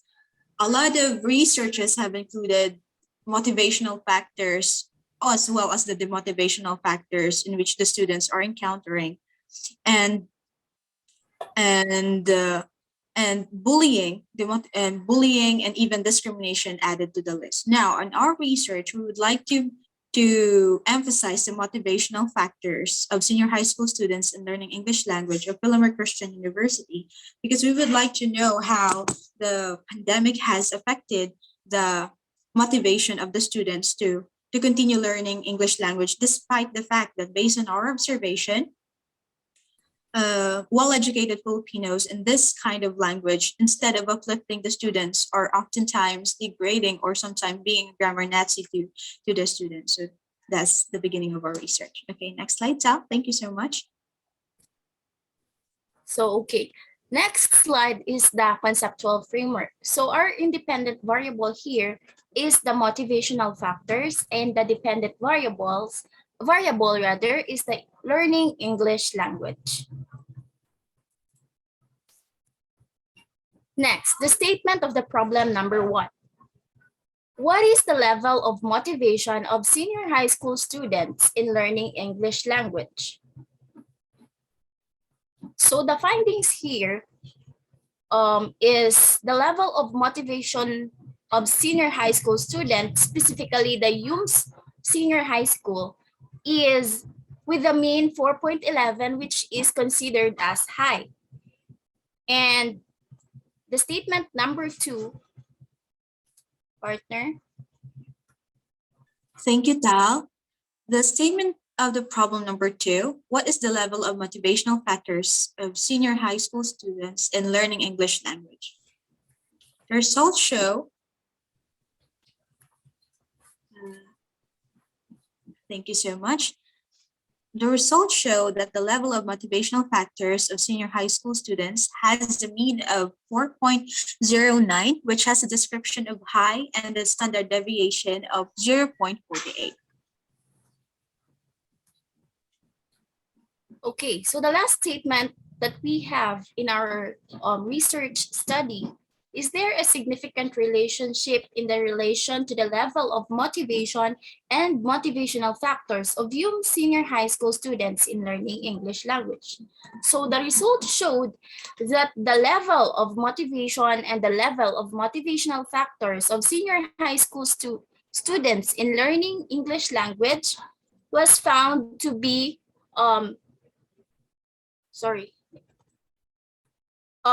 with a relationship value of 0.970, or it is considered that there is a significant relationship between the two existing variables. So in this study, we used the descriptive correlational research design that is to determine the level of motivation and the level of motivational factors in relation to the learning English language of senior high school's learner of Filamerian Christian University for the school year 2021 to 2022.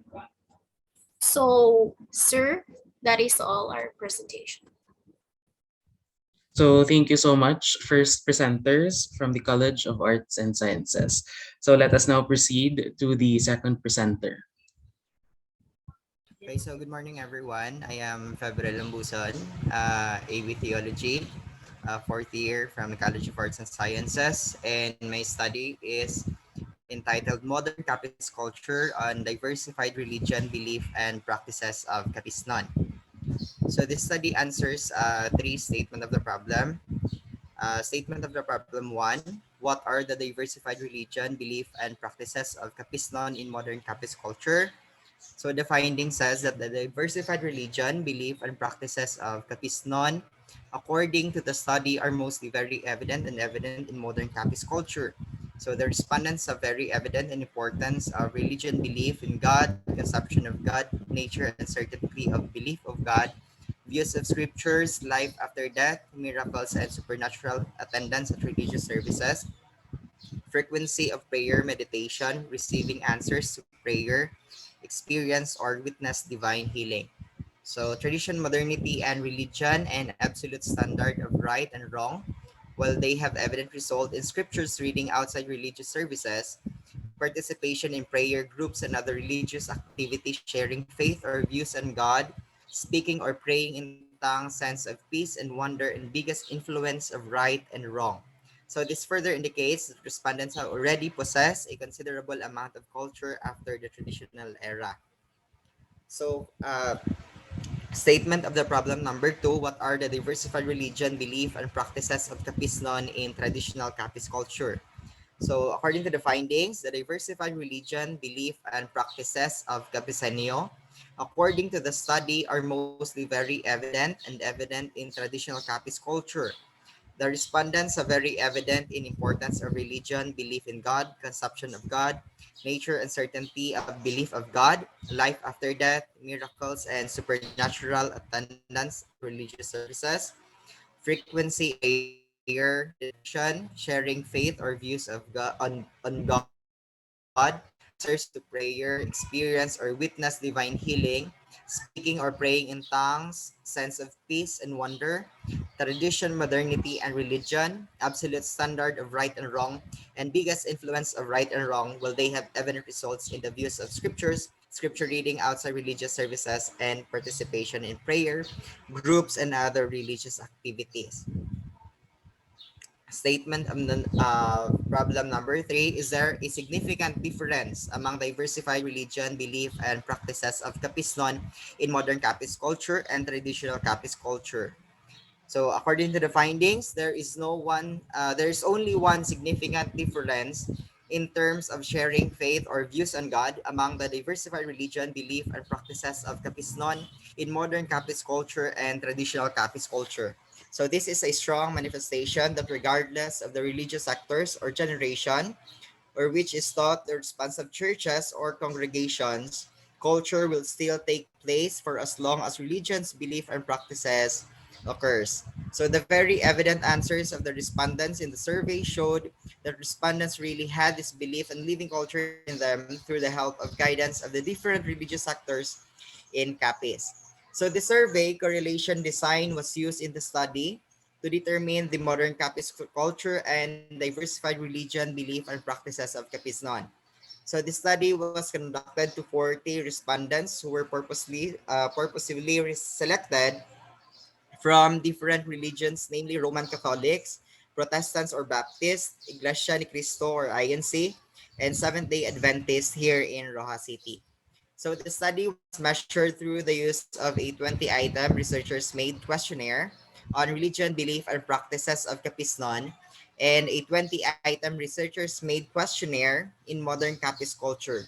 So this study underwent pilot testing to 20 respondents who were not included as participants of the study. So the independent variables of this study were the religion, belief, and practices, while the dependent variable was modern Capis culture. For the statistical tools, descriptive data analysis, percentage, mean, and standard deviation were used, and t-test was used for the inferential data analysis. So all inferential tests were set at 0.05 alpha level of significance, and results of the study revealed that the significance of religion, belief, and practices of modern and traditional Capiz culture is high. So there was a significant difference in terms of sharing faith or views in God among the diversified religion, belief, and practices of Capisnon in modern Capiz culture. So the rest of the categories or variables had no significant difference.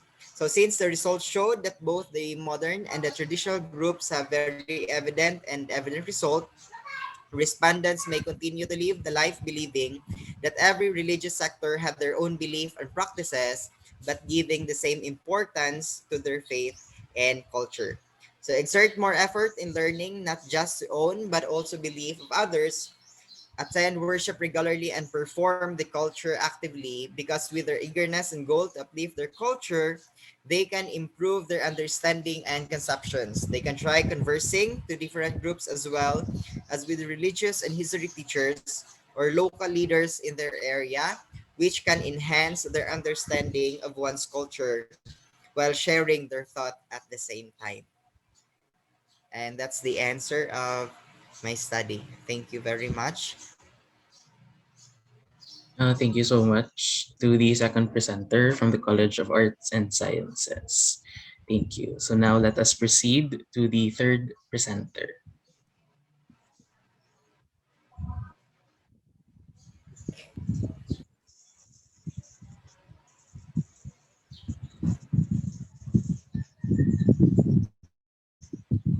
Good morning, audible ako. Yes. Okay, sir. Master na kami. Good morning, everyone. We are the third presenter from the College of Arts and Sciences. I am Carl Daniel Andete.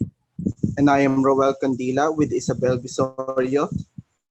We are about to present our study entitled COVID-19 Vaccine Knowledge, Attitude, and Acceptance of College of Arts and Sciences Students.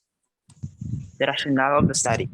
Immunization programs are only successful when there is a high acceptance rate of vaccine. Despite strong evidence that vaccines can prevent infection from COVID-19, a high percentage of people still express hesitancy about it. misconceptions about the vaccine, lack of knowledge, and negative attitudes may result to vaccine hesitancy and could affect the acceptance of vaccine. Hence, variables such as the knowledge, attitude, and acceptance of COVID-19 vaccines among CAS students were explored. The theoretical framework of the study. This study is anchored on the theory of planned behavior or TPB, which was proposed by Asek Adjen in 1991. It was further conceptualized that the COVID-19 vaccine knowledge and attitudes may influence the vaccine acceptance of College of Art and Sciences students. Next slide. The conceptual framework. The independent variables of the study were the COVID-19 vaccine knowledge and attitudes, whereas the dependent variables was the COVID-19 vaccine acceptance of the CAS student.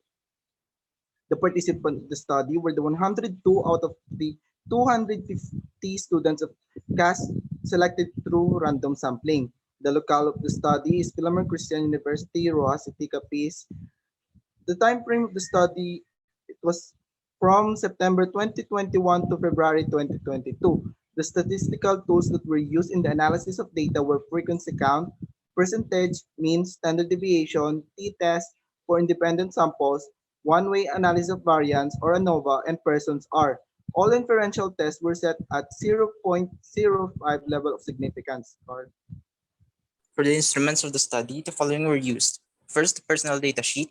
Next is a 10-item COVID-19 vaccine knowledge scale adapted from Muhammad et al. 2021. A 15-item COVID-19 vaccine attitude questionnaire adapted from Danabal et al. And Elmat et al. 2021. And a 6-item COVID-19 vaccine acceptance scale adapted from El Mohandes et al. 2021. The problem of the study. First problem, what is the level of COVID-19 vaccine knowledge of CAS students? The result revealed that the level of COVID-19 vaccine knowledge of CAS students is good. This indicates that the respondents are well versed in COVID-19 vaccines according to the study. Respondents' good level of COVID-19 vaccine knowledge may be attributed to their use of social media, which was reported to be their primary source of information. The respondents will most likely be able to scrutinize the vaccine-related information from various information sources and dispel misinformation related to the safety and importance of the vaccination. Also, they are more likely to develop informed decisions about future vaccinations. Next question. What is the COVID-19 vaccine attitude of CAS students? The results revealed that the COVID-19 vaccine of attitude of CAS student is neutral. This implies that the students are skeptical about COVID-19 vaccinations, especially when natural immunity, vaccine safety and effectiveness, and mistrust of the administration and health system are taken into account. Participants are more likely to take into account both the negative and positive statements regarding COVID-19 vaccination. This could make them a group vulnerable to health beliefs and data about vaccines that are not scientific evidence circulating in their most used media platforms. Also, they will more likely be hesitant towards vaccines and vaccination in general. Third, what is the level of COVID-19 vaccine acceptance of CAS students? Results revealed that the level of COVID-19 vaccine acceptance of CAS students is high. This means that the participants positively perceive COVID-19 vaccines in terms of trust, safety, and efficacy. Cognizant of the danger of the disease, the respondents could have expressed COVID-19 vaccine acceptance and may have recognized the need to strengthen their immunity through vaccination. Hence, these participants are more likely to be cognizant of the importance of vaccines and of high vaccine uptake in terms of other vaccine-preventable diseases. They are more likely to obtain health benefits such as lesser chance of being infected with COVID-19 or other vaccine-preventable diseases in the future. Next, is there a significant difference on the COVID-19 vaccine acceptance of CAS students when compared according to the levels of COVID-19 vaccine? Results reveal that no significant difference was found in the COVID-19 vaccine acceptance of CAS students when compared according to the levels of COVID-19 vaccine knowledge. This means that regardless of whether they have good or poor knowledge of COVID-19 vaccines, the acceptance of COVID-19 vaccines among CAS students was high. This implies that regardless of their knowledge, the participants probably trust the COVID-19 information delivered by their sources, which then persuaded them towards acceptance. Hence, these participants are more likely to recognize the effectiveness of COVID-19 vaccines in preventing the disease and its necessity during this pandemic. Notwithstanding their knowledge, participants will likely practice compliance and accept vaccines or other health policies. This could make them less vulnerable to infections, lessening the burden this pandemic already caused. Next, is there a significant difference in the COVID-19 vaccine acceptance of CAS students when compared according to the COVID-19 vaccine attitude? The result revealed that there is a significant difference in the COVID-19 vaccine acceptance of CAS students when compared according to the COVID-19 vaccine attitude. This indicates that the students' acceptance of COVID-19 vaccinations changes depending on their attitudes towards it. Kids who have good opinions concerning COVID-19 immunizations are more likely to accept the shots than students who have neutral or negative attitudes towards the vaccine. Those participants who believe that the vaccines are effective, safe, and necessary are more likely to have reduced risk of acquiring COVID-19 and other vaccine-preventable diseases. Also, they are more likely to have more opportunities, especially when vaccines become an additional requirement with the government's policies. However, those who view vaccines negatively will more likely belong to the vulnerable or high-risk groups in terms of infectious diseases. Next, are there any significant relationships among COVID-19 vaccine knowledge, attitude, and acceptance of CAS students? The results revealed that there is no significant relationship found between COVID-19 vaccine knowledge and attitude, whereas the positive and significant relationship was found between COVID-19 vaccine knowledge and acceptance, as well as between COVID-19 vaccine attitude and acceptance. So regarding the significant relationship between COVID-19 vaccine knowledge and attitude, this means that the COVID-19 vaccine knowledge does not influence attitude towards the vaccines. This may be attributed to the varying personal, religious, scientific, and political beliefs relating to the vaccine safety and efficacy that influence their attitude towards the vaccines. Participants who believe that vaccines are safe and can protect individuals from COVID-19 and have low levels of concern about possible adverse effects and low levels of mistrust in the health system are more likely to accept the vaccines. They will probably consider vaccines as beneficial, be more compliant to the government's policies, and encourage their social networks to accept the vaccine. Also, regarding the significant association between COVID-19 vaccine knowledge and acceptance, this indicates that the CAS students' acceptance of COVID-19 vaccination may be related to their understanding of it, but only to a limited extent. This also suggests that increasing CAS students' awareness of COVID-19 vaccination might marginally boost their acceptance of it. This conclude that participants who are receptive of COVID-19 vaccine information and refer to a reliable sources are more likely to accept the vaccines. Also, notwithstanding their knowledge, participants will likely practice compliance and accept vaccines or other health policies. This could make them less vulnerable to disease infection. Regarding the significant relationship between COVID-19 vaccine knowledge and acceptance, this means that the acceptance toward COVID-19 vaccines of CAS students can be attributed to their COVID-19 vaccine attitudes to a certain degree. Students who trust the health system and the government show less concern for possible adverse effects and believe that effectiveness of vaccines are more likely and willing to accept vaccines. Hence, these participants may have sufficient knowledge but could either negate or favor the importance and urgency of the vaccines due to their individual beliefs. It is more likely that these participants will be more hesitant and difficult to persuade to be vaccinated. This could possibly result in the vulnerability of these participants to vaccine-preventable diseases such as COVID-19. Recommendation: students in CAS and colleges are advised to critically evaluate information and to be wary of the sources of that information. It is also recommended that the DOH, in collaboration with the national and local governments, make collaborative effort to address various vaccination concerns by directing their resources and programs to the community and tailoring their approach to specific groups. Also, school administrators and department faculty may look into ways to further promote COVID-19 vaccine acceptance, such as providing extensive vaccine education to their students. It is also recommended that the healthcare workers, authorities, and even health sciences students use their influence to disseminate vaccine information and encourage vaccine acceptance. Next, government agencies are recommended to focus on the most vulnerable groups, their pro-vaccination programs, and address possible barriers to acceptance, as well as to increase their trust in vaccines and the health system. Lastly, the present study may serve as a guide for reference for the future researchers and also to serve as a springboard for more rigorous investigations about vaccine-related variables. That is And our that's all. presentation. Thank Thank you, you. everyone. Thank you so much to the third presenter from the College of Arts and Sciences. Now let us proceed to the fourth presenter. Hello, sir. Hello, yes. Sir, good morning, sir. So, we are from the psychology. So, our topic is about the mental health and the impact of investment schemes to the investors in Roa City. So, so, this is our statement of the problem. What is the mental health of the investors towards investment schemes in terms of emotional, behavioral, social, physical, and cognitive? What the impact of investment schemes on the investors in terms of economic, social, and cognitive? What is the experience of the investors of the double your money investment scheme?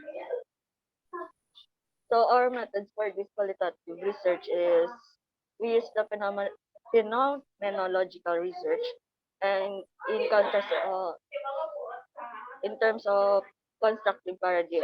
So we conducted 25 individual suicide limit in curiosity who invested different money investment schemes that operate during the pandemic.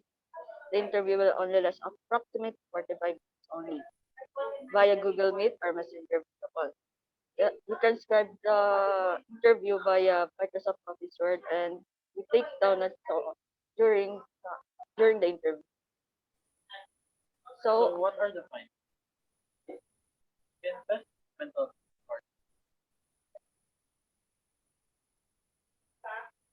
in terms of the there's the following aspects: emotional, behavioral, physical, social, and cognitive. For the emotional aspect, the investors experience anger, regret, sadness, and guilt. In terms of behavioral, the change their concerns and themselves were cautious.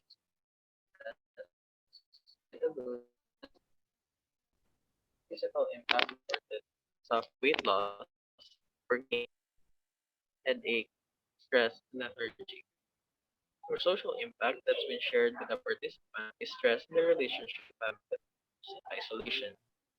Lastly, cognitively, the impact that the research documented are losing interest or hope. Second, there is a different impact of investment on the investors in terms of economic, social, and cognitive. Economic, the investors experience a loss of assets and cash, exhausted savings needed to return or find work, and lastly, most of them after the investment was left in debt made their life more challenging hard during this pandemic. Socially, the participants reported that investment induced stress on their relationship with their friends, resulting in broken friendships. On the positive side, some of the participants report that what happened to the investment scheme made them socially open when it comes to their experience. Lastly, the cognitive impact that investors reportedly experience are overthinking, depression, stress, and anxiety. Third, the experience that the investors had when they joined investment was described as not good because of the trauma and different problems that they got after the investment scheme.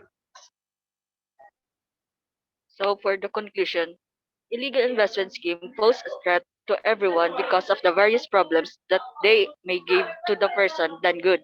The effects of the investment schemes on the investors differ from each other, yet it can be destructive. Financial losses become an extreme problem for the victims, which made them suffer from financial constraints and debtness that may lead to losing assets permanently due to bankruptcy.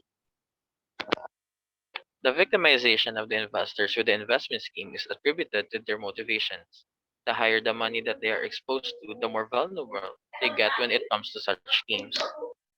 The lack of financial knowledge or literacy leads people to find investment schemes as a solution to their problems without knowing the danger that comes with it.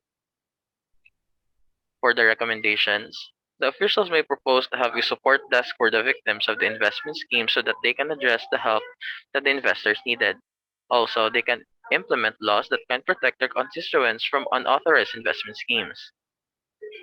Professionals may try to help investors by giving them psychoeducation regarding the nature of scams so people can be more knowledgeable and they won't easily fall for those schemes again. They can also run small recovery workshops to assist the victims to regain their sense of well being. To the mental health institutions, the researchers recommend tapping into the local communities so they can extend their help to the victims that are experiencing mental health problems because of the investment scheme. So we recommend building a safe and open place for their family members that had been victimized by such a scheme. Having a supportive environment can be greatly contribute to the recovery of their loved ones who are having a hard time with what they are going through. So that's all. Thank you. Thank you so much to the presenters from the College of Arts and Sciences. So let us now proceed to the first presenter from the College of Computer Studies. Good morning, everyone. I have the honor to you to present our capstone project entitled Patient Information System of St. Luis de Marilac, Rojas City.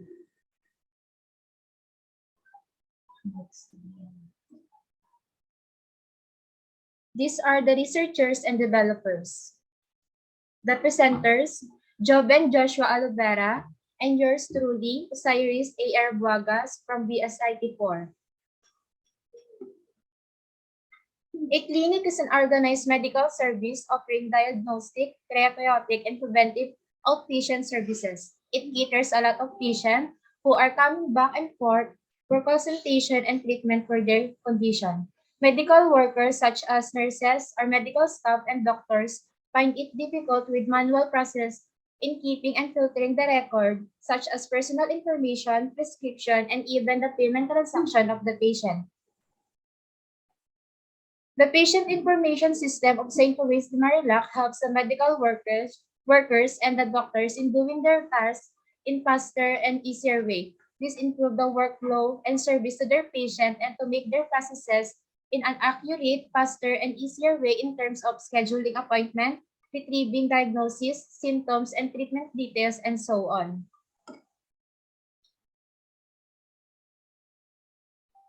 Statement of the problem. First, difficulty in searching and erroneous recording of patients' information that causes delays and inaccuracy of patients' records. Second, disorderly or disorganized accommodation of patients due to poor scheduling of appointments that causes limited accommodation of patients. Third, erroneous calculation of the bills and fees from patient that causes delays in generating the report, like the monthly collections and other related reports. Fourth, inaccurate recording of the inventory supplies that causes shortage of supplies and limit the accommodation of providing services to the patients.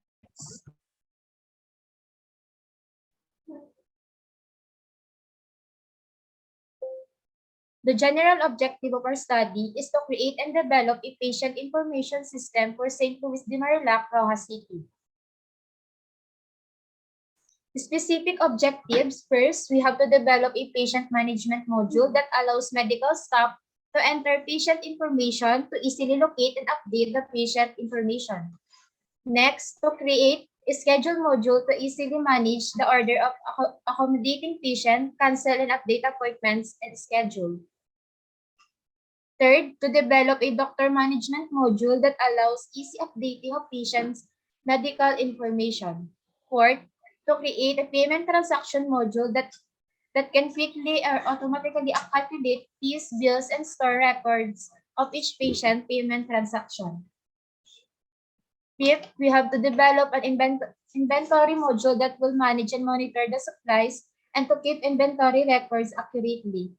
Last, to create a report generating module that will generate a summary report of St. Louis de Marilac's reports such as total patient and sales are collected.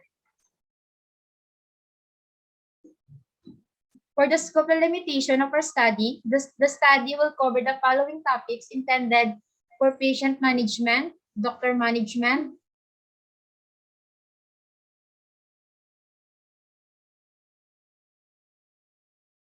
Our study will not cover the recording of laboratory results of the patients. Now let's move on to our system. Oh, The system. This is the login module. It is where the user log in his or her account to access the system. The users of the system are the administrator, medical staff, and doctor. This is the dashboard module. On the left side, we have menus such as schedule, patients, doctors, inventory.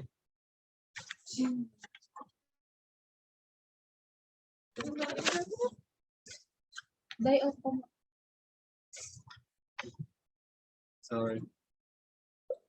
This is the dashboard module. On the left side, we have a menu such as schedule, patients, doctors, inventory, sign up, report, update history, profile, and log out. This is the schedule module, where the doctor selects a patient to be consulted and where the medical staff cancels the patient who would like to cancel his or her appointment with the doctor. This is the patient management module, where you can view all the patients and all of their information or medical records such as personal details, diagnosis, symptoms, prescriptions, and payment history.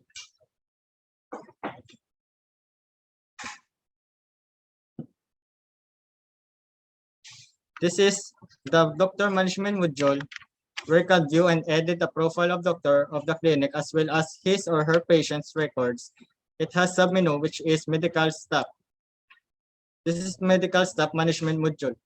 The submenu of the doctor management module, where you can view and or edit the profile of medical staff if it is necessary. This is the inventory module, where you can view, add, edit, or delete the incoming supplies and the current supplies of the clinic.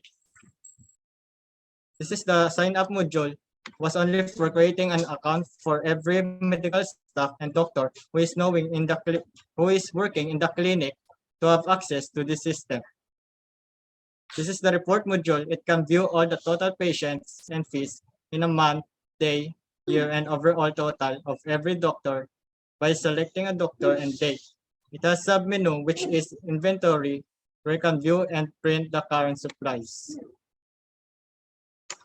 This is the profile module, where the current user can view his or her account details.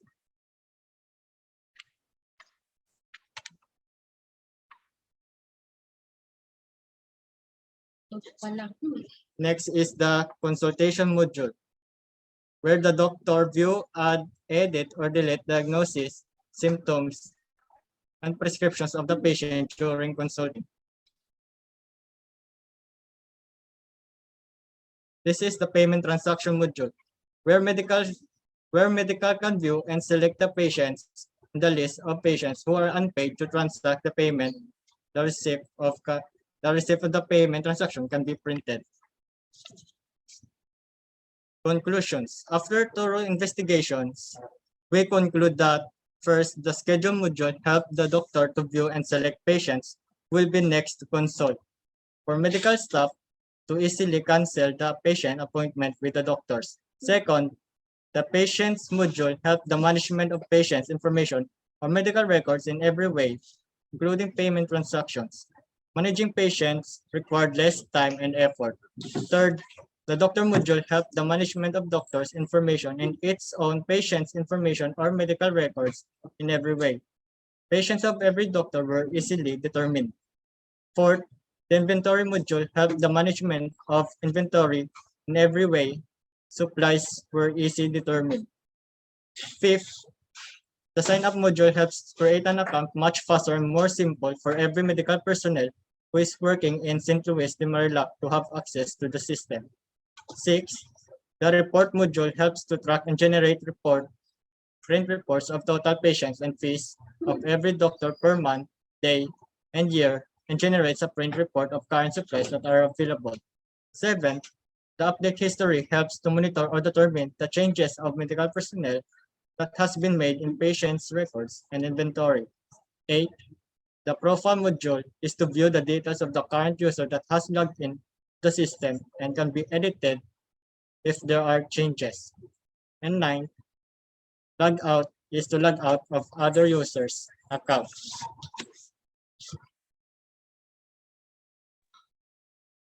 Recommendation. After the analysis of the system function, this is the subsequent recommendation for the system improvement. First, add more filters to patient management module to have more specific option of retrieving the patient record. Second, discount selection change into names such as PWD, senior citizen, and VIP instead of numeric percentage. Third, add vital signs in add patient module, which is required in the clinic for adding a patient consultation.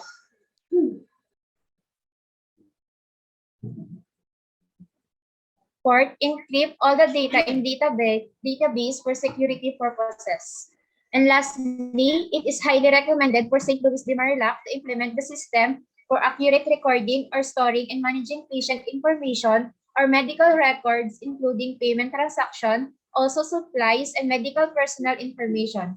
It is accessible for scheduling for consultation and printing for prescription receipt and inventory supply, as well as the total patient fees that are gathered per month, day, and year, and fast or easy retrieving the medical records of the patient. That's all. Thank you.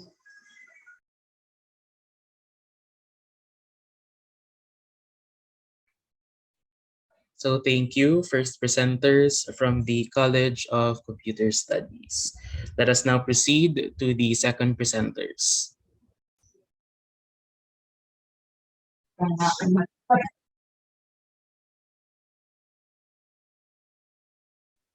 Sorry for interruption. So let me proceed. I have the honor to present our capstone project entitled Pet Medical Information System for CB Nakabuan Veterinary Clinic, Rojas City. Here are the researcher and the developer of the system. The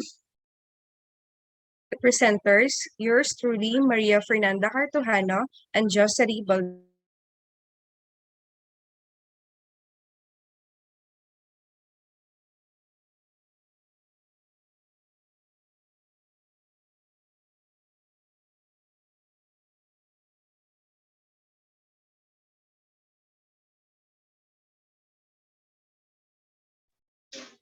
Although technology has arrived and used by many nowadays, most of the veterinary clinic still uses the manual method of gathering and recording pet medical information system.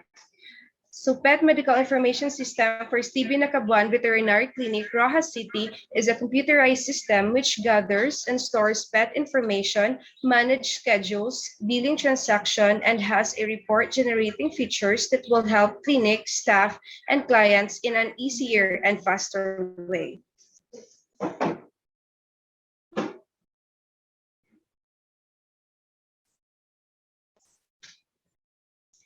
Problem statement.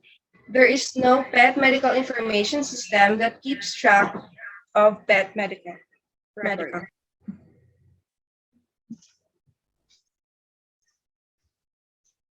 Next is the specific problem. First is the lack of storage security that causes the loss of essential records of the pet clients. Next is the disorganized file, which make more difficult to manage and keep track of the health information and transaction of pet clients. Next is the manual method of administering RX and billing, which causes pet owners to have difficulty in interpreting information affected by poor penmanship and consumes more time in computing. And lastly, the pet owner visits are overloaded due to the difficulties in reserving clinic appointments.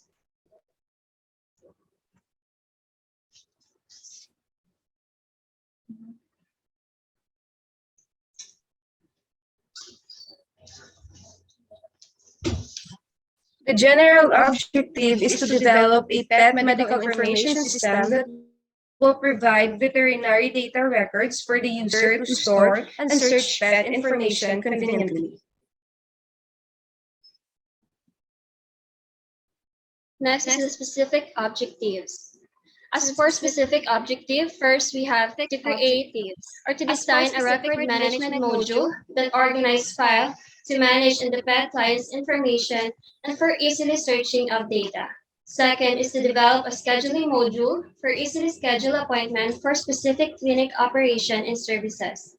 Third is to invoice creation and payment module that generate invoice and record payments for clients. Next is to create a report generating module that prints report and RX for clients that needs assistance. And lastly, to create a services and operation module that input all pet health information for database record.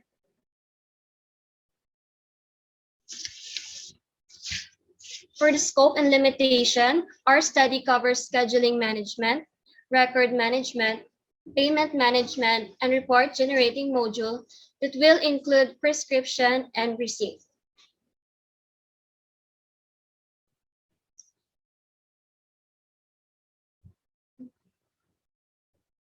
And for the limitation, our study will not cover the generation of the health condition of animals and inventory supplies of the clinic.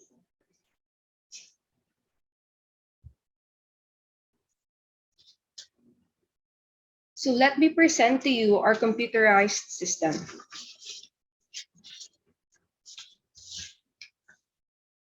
This is the login form wherein the user allowed to access the system, and this is for user authentication. Next is the dashboard. This interface shows you the main navigation, which is the services and operation module, schedule module, transaction history module, record management module, and report module. This consists of module that helps the veterinarian or user to easily access several transactions and services. Here in services and operation module, this module it is divided into three categories: the services, operation, and scheduling services. This is a form for inputting the patient's data and information. In services, it consists of 4 services, which is a skin treatment, canine parvovirus test, canine distemper test, and blood parasite.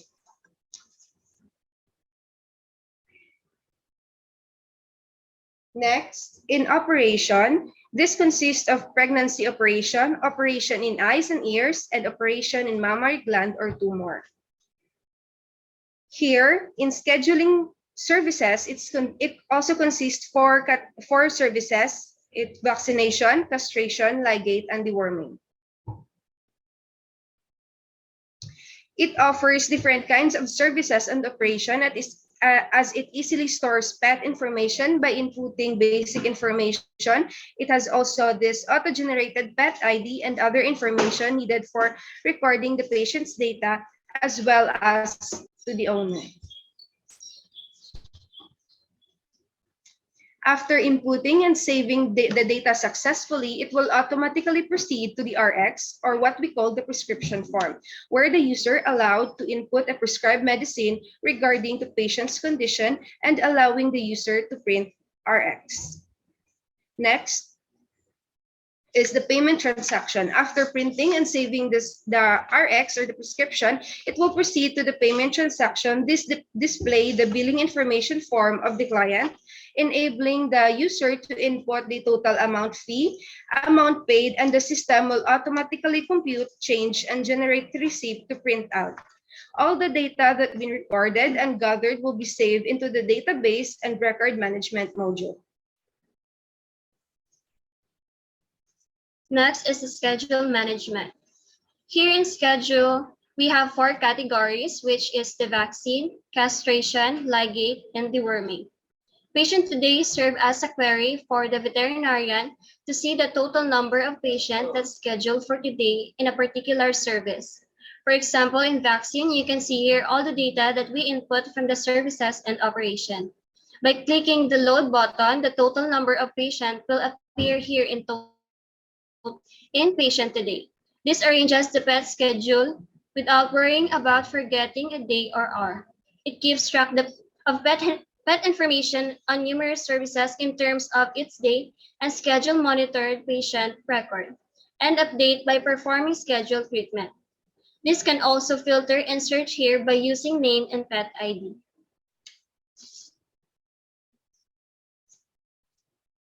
Next is the transaction history. Here in transaction history, it displays and stores all the transactions that occur within the system. Includes all the payment and receipt to have an easy and smart dealing transaction with clients. The transaction information include the total amount fee, the amount paid, and the change. Moreover, it allows the user to print out the receipt. You can also filter and search this using name or pet ID.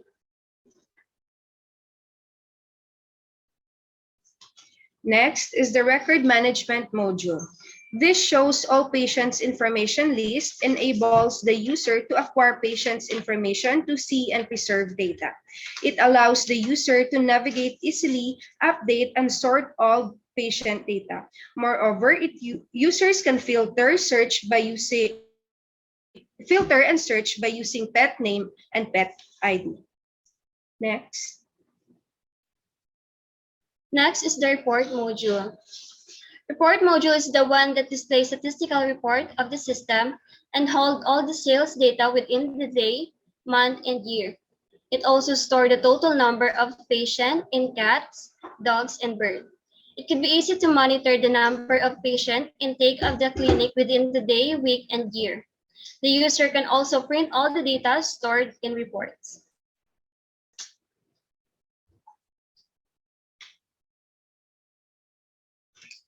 Recommendation. After the analysis of the system function, the recommendation of the system improvements are the following.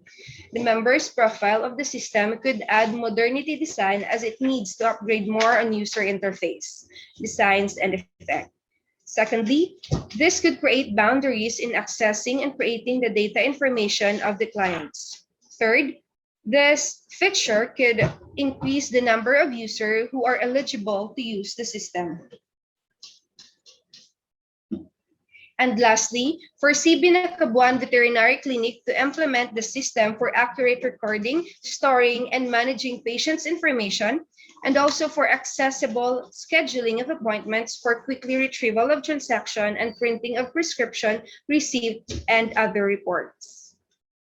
That's all. Thank you. Thank you, second presenters from the College of Computer Studies. Now let us proceed to the third presenters.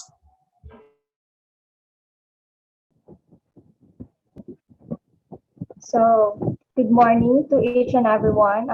We are your next presenter from the College of Computer Studies, and we are honored and glad to present to you our research study and capstone project entitled COVID-19 Contact Tracing Using QR Code for DAO copies. So, the following are the names of researchers and developers. And today, we are your presenters, LMAE Clavaton, VSIT4A, and yours truly, Rizal F. Villanuel, VSIT4A, from the College of Computer Studies.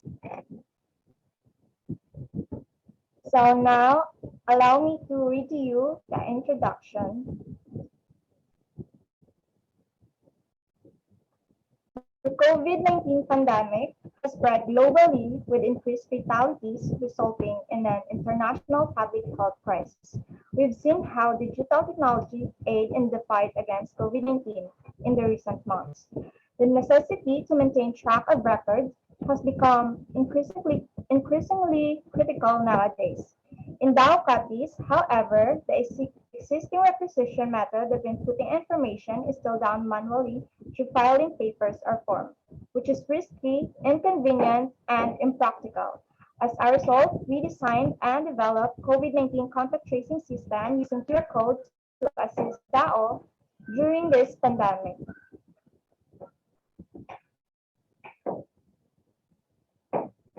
So, statement of the problem. The following problems are identified in the current system. First, establishments at DAO copies has no available technology that helps them in the process of contact tracing requirements. So currently, the DAO copies is still using a manual process material such as pen and paper for their contact tracing records. Second is the increased risk to virus by utilizing manual process materials such as pen and paper. So third is the inconveniency to the local public health units and contact tracing teams in accessing and retrieving contact tracing records. So the contact tracing teams will have to go through all of the establishments just to fetch the contact tracing records. So fourth is the difficulty in tracking and managing contact tracing records. Data loss is inevitable. So since the manual process materials are can be easily misplaced and wrecked, so it can lead to a data or information loss. So fifth is the probable COVID-19 close contact tracing or identification is done manually.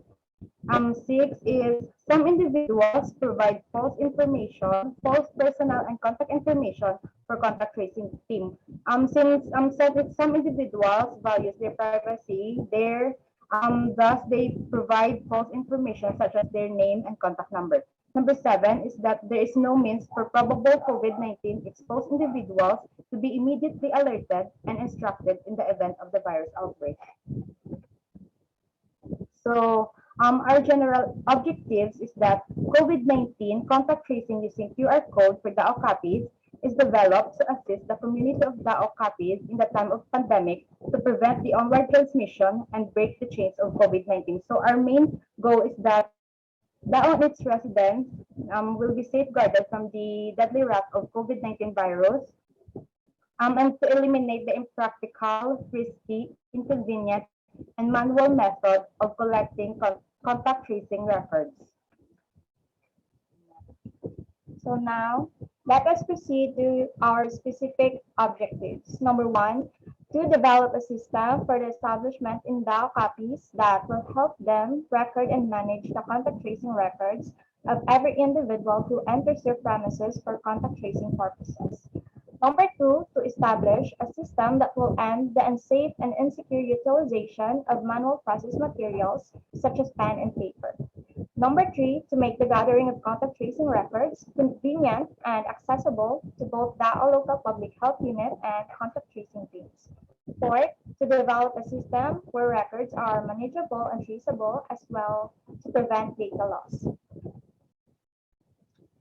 Fifth, to assist the establishment of DAO copies and contact tracing teams and identifying probable COVID-19 close contact quickly with reliable and accurate reports.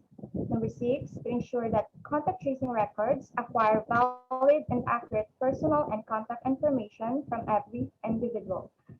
Seven, and last, to alert and instruct probable COVID-19 close contact immediately in the event of virus outbreak. So now, allow us to present to you our capstone project.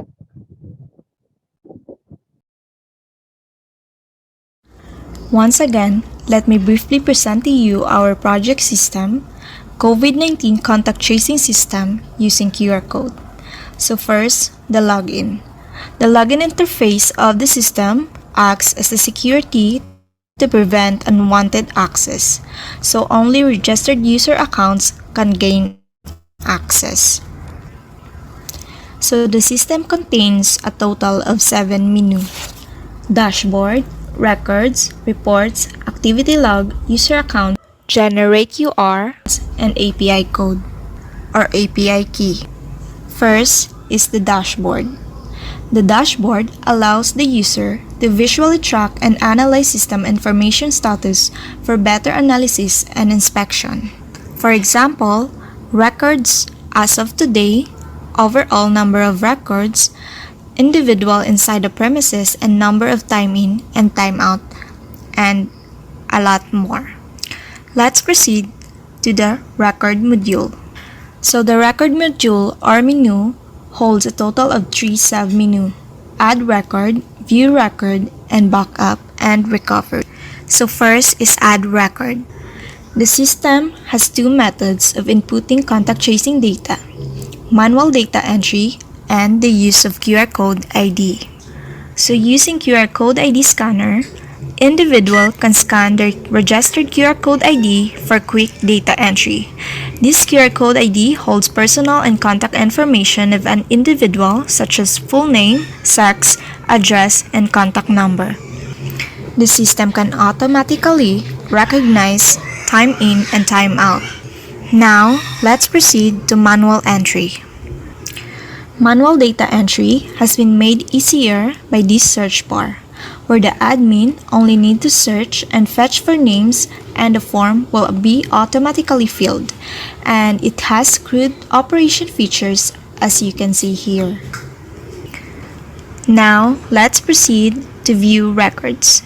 View records has three sub-menus: quick search, find close contact, and auto disposal. First is quick search. Quick search allows the admin to search, filter, and sort records. Now, let's proceed to find close contacts. So before accessing the feature, the user will undergo secure user access control, an additional security measure to avoid unwanted access and protect confidential contact tracing records. And now we are in the Add COVID Positive interface. This is where the establishment add COVID positive individual subject for close contact identification process, also where the patient status is set and date of virus confirmation.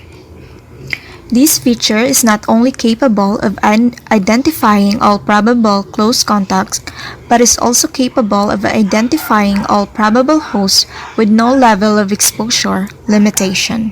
So let's try to find a close contact. The result of identified close contact appears here, if there's any. It can be viewed into three types: brief, detailed, and with contact information and address. This result can be printed or the admin can send COVID-19 alert SMS to the identified close contact results. So for sending SMS, this feature is an online feature that allows user to send COVID-19 text alerts to probable identified COVID-19 close contact in an instant. Now, let's go to auto disposal feature. This feature automatically disposes of records after its retention period, either after 28 days or 2 months based on the public health standards. The last module or menu of the record menu is the backup and recovery, which allows the user to back up and restore records to prevent data loss. Now let's go to the reports. Reports conveys the system contact tracing reports and allows the user to filter it by address and date for printing. The next module is the activity log. Activity log displays the list of activities that have been made or done within the system, along with the date and time they were made, as well as who did it. Date can be used to filter activity log reports. Now, let's proceed to user accounts. So again, the user will undergo secure user access control for security measures. User account is where the list of authorized user accounts can be viewed, update, add, and removed. Let's go to the Generate QR menu. This feature allows the user to generate or build QR code IDs and has an OTP SMS authentication feature that verifies contact number accessibility. And lastly is the API key management. This feature enables the admin to view and edit the API key acquired from a text SMS package in order to send alert SMS. That's all for the system menus And we have the logout and exit. Logout enables the signed-in user to securely log out of their accounts, and exit, this button allows the user to immediately exit the program.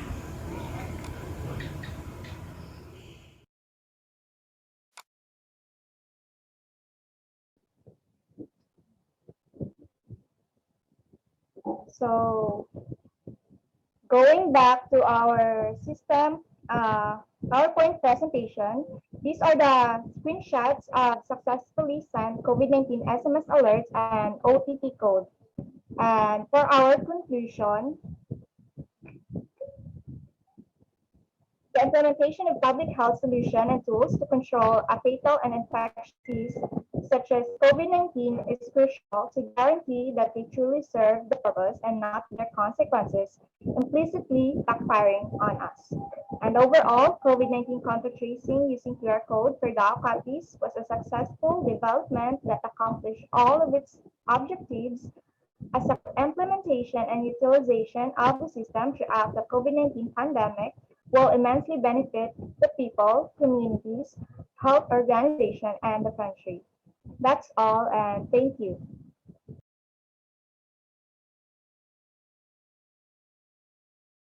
So thank you. Third presenters from the College of Computer Studies. Now let us now proceed to the fourth presenters.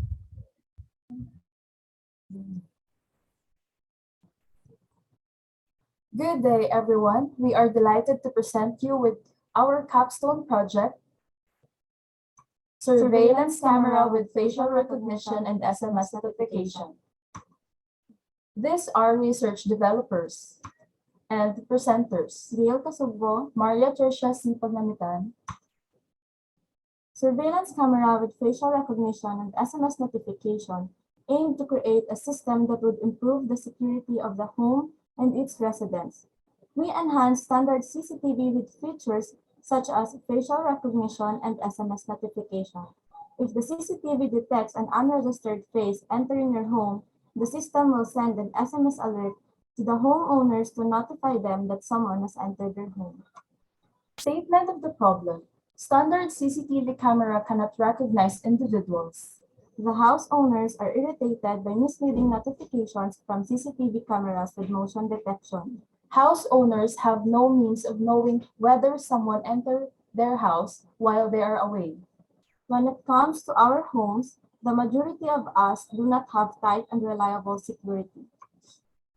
General objective: to develop a surveillance camera with facial recognition and SMS notification that will provide protection and safety to the homeowners.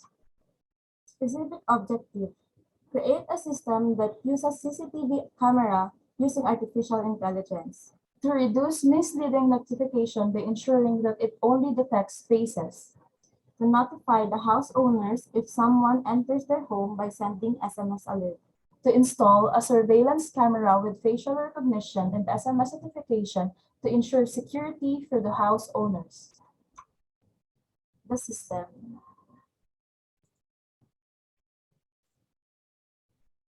When using this device, the first thing you need to do is to register users. Open the project folder on the server PC and navigate to the dataset folder. Open the folder with the name of the user and paste the images. It is advised to also create a folder name unknown and upload faces of different persons.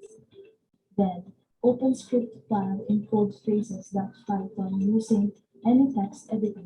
Copy the usage code. From your PC, run Anaconda prompt and activate the Python and TensorFlow environment. Navigate to the location of the dataset of images.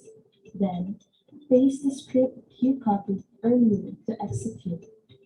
Our script will now start to encode the faces on the dataset folder and will start analyzing the images. For this demo, we upload 10 images under the name Dale and 46 images of different faces on unknown folder, summing up to a total of 56 images. After the process has been completed, open the train model.python file and copy the usage code. Again, execute the usage code using Anaconda prompt. After a few seconds,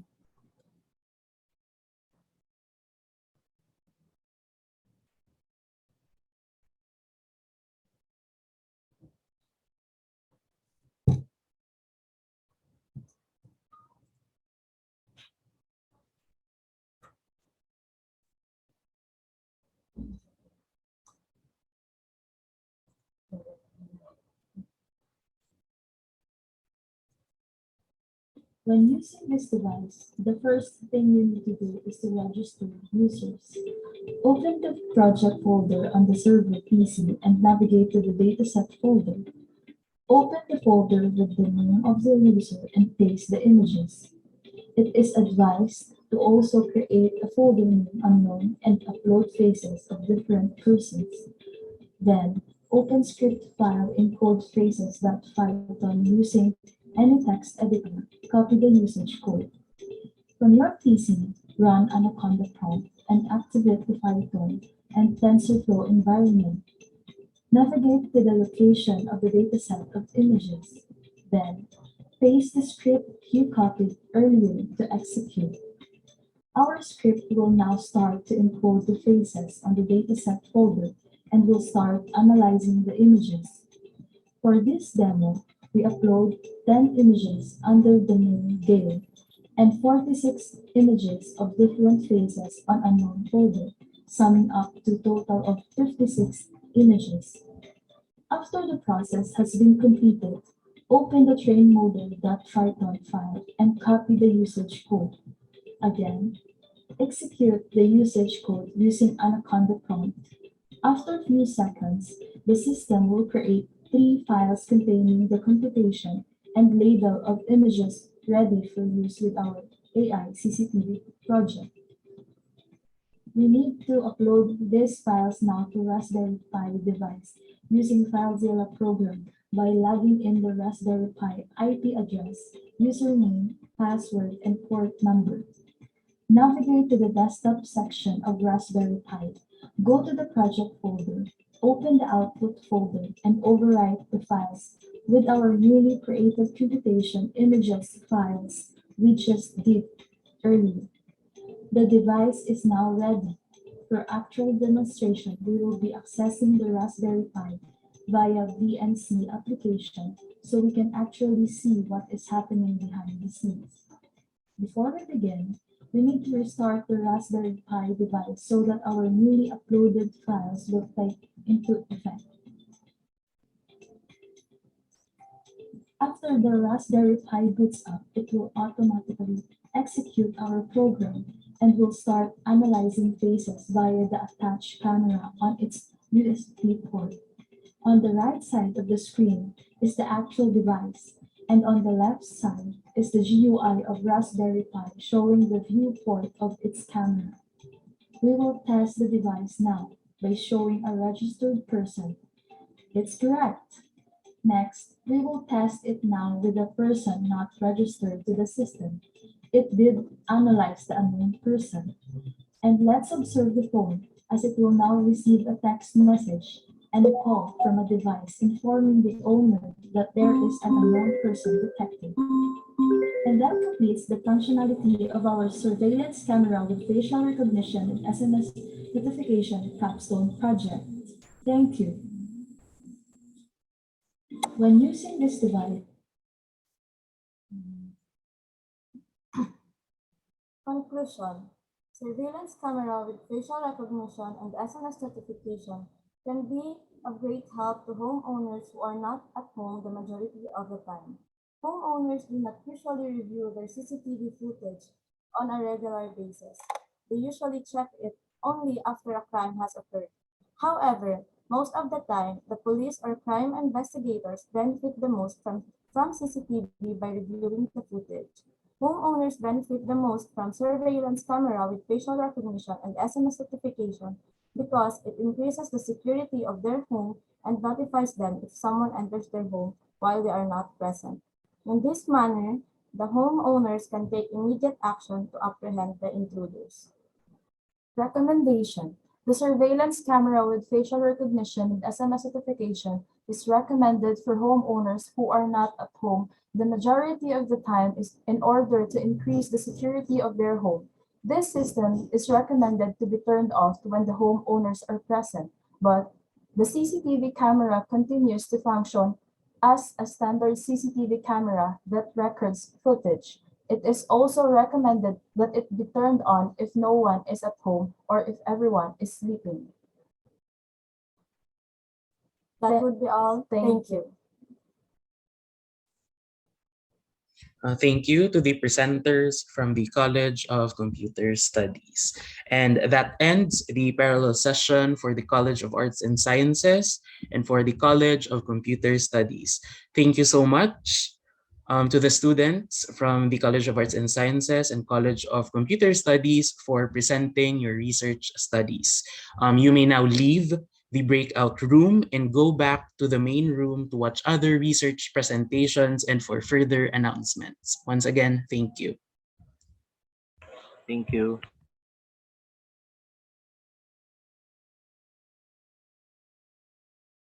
So again, we would like to thank all of our student researchers for the new set of knowledge and valuable insights that you have shared to us today. At this juncture, let us present the Certificate of Appreciation to our participants for successful presentation of their research studies in today's event. Okay, so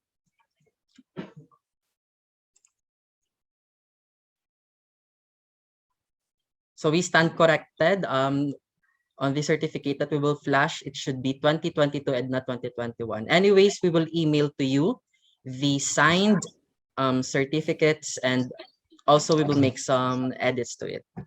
Okay, so Certificate of Appreciation for presenters. Starting with the presenters from the Senior High School Department, we have Rana Chayla Reyes, Regine Nepomuceno, Mia Factolerin, Jolene Fusin, Jules Brian Bacanto, Maria Nina Isabel de la Cruz, Julene Lobenya, Quincy May Daniola, Cristel Don Castro, and Christian Gabriel Tondag. Next, Certificate of Appreciation to our student researchers from the College of Criminal Justice Education. So we have Roldan F. Garcimo and Abigail Lianda. Certificate of Appreciation to our student researchers from the College of Nursing. We have Trisha Genevieve Delphine, Anne-Marie Buenvenida, and Queen Anne Flores. Next, the same certificate is given to the student researchers of the College of Arts and Sciences. So we have Febril Lambuson, Justin Ped, Crystal Fe Doliete, Ruel Candila, Carl Daniel Londete, Jubilin Kate Digala, Kisha Tanak, Mariel Ibanez, Elver Felix Ulmo, Wilma Perion. Okay, so those were the student researchers from the College of Arts and Sciences. Next, the same certificate is given to the student researchers of the College of Computer Studies. So we have Giselle Villaruel, Ella May Clavaton, Gail Kasugbo, Maria Tricia Pagnamitan, Desiree Baldesimo, Maria Fernanda Cartujano, Joven Joshua Aluvera, and Osiris Eregbuagas. The same certificate is given to the student researchers from the College of Business and Accountancy. So we have Shadel Joy Benlero, Sir John Grace Faustino, G. Marie Aurelius, and Michelle Estelier. The same certificate is given to the student researchers from the College of Teacher Education. So we have George Alayon Jr., Daniela Fausto, Jo Marie Kent Arroyo, Riva May Arceo, Teresa Jane Buckley, Jeffrey Francisco, Joshua Peñarubia, Mariel Martinez, Irish Duyag, Lizaline Francisco, Cassandra Nicole Morta, and Patricia Mavil Aguilos. We also have Nicole Valenzuela and Derwin Jomer Estorninos. Next, let's award the Certificate of Appreciation to our colleagues who fulfilled a commendable role as advisors of the research studies presented today. So, let's give the Certificate of Appreciation to Dr. Maria Teresa Cosico, Mr. Leo Art Joseph Gores, Dr. Yuri Pendon, Dr. Eleanor Bichaida, Professor Antoinette Fuentes, Professor Jonna Gafate, Professor Agnes June Custodio, Attorney Maria Juna Dieta, Dr. Nelly Guillen, Dr. Erlyn Diop, Dr. Susan Parse, Professor Cheryl Rose Alipungan, Professor Melody Blance, Dr. Marcelo Julius Cesar Diaz, Miss Ruth Golingan, Miss Krisa Cabanos, Dr. Eleanor Bichaida, and Dr. Marvic Balasa. And last, let's award the Certificate of Appreciation to express our gratitude to the facilitators and technical assistants for their valuable contribution to today's event. So we have Dr. Eleanor Bichaida, Mr. Michael J. Domingoy, Mr. John Kevin Dolfo, and Mr. Daryl Furigay. So again, congratulations everyone, and thank you for making this event truly successful. So at this point, to give us some closing remarks, let us all welcome the Director of the Research and Continuing Education Center, Dr. Erlyn C. B.O. Good morning, everyone. We really would like to thank our University President, Dr. George Cortel, and Vice President for Academic Affairs, Dr. Mimi Chan, for the all-out support they extended to the Research and Continuing Education Center. We also would like to thank our deans, our teachers, our advisors for the motivation they gave to the groups of researchers. And of course, our students, our researchers.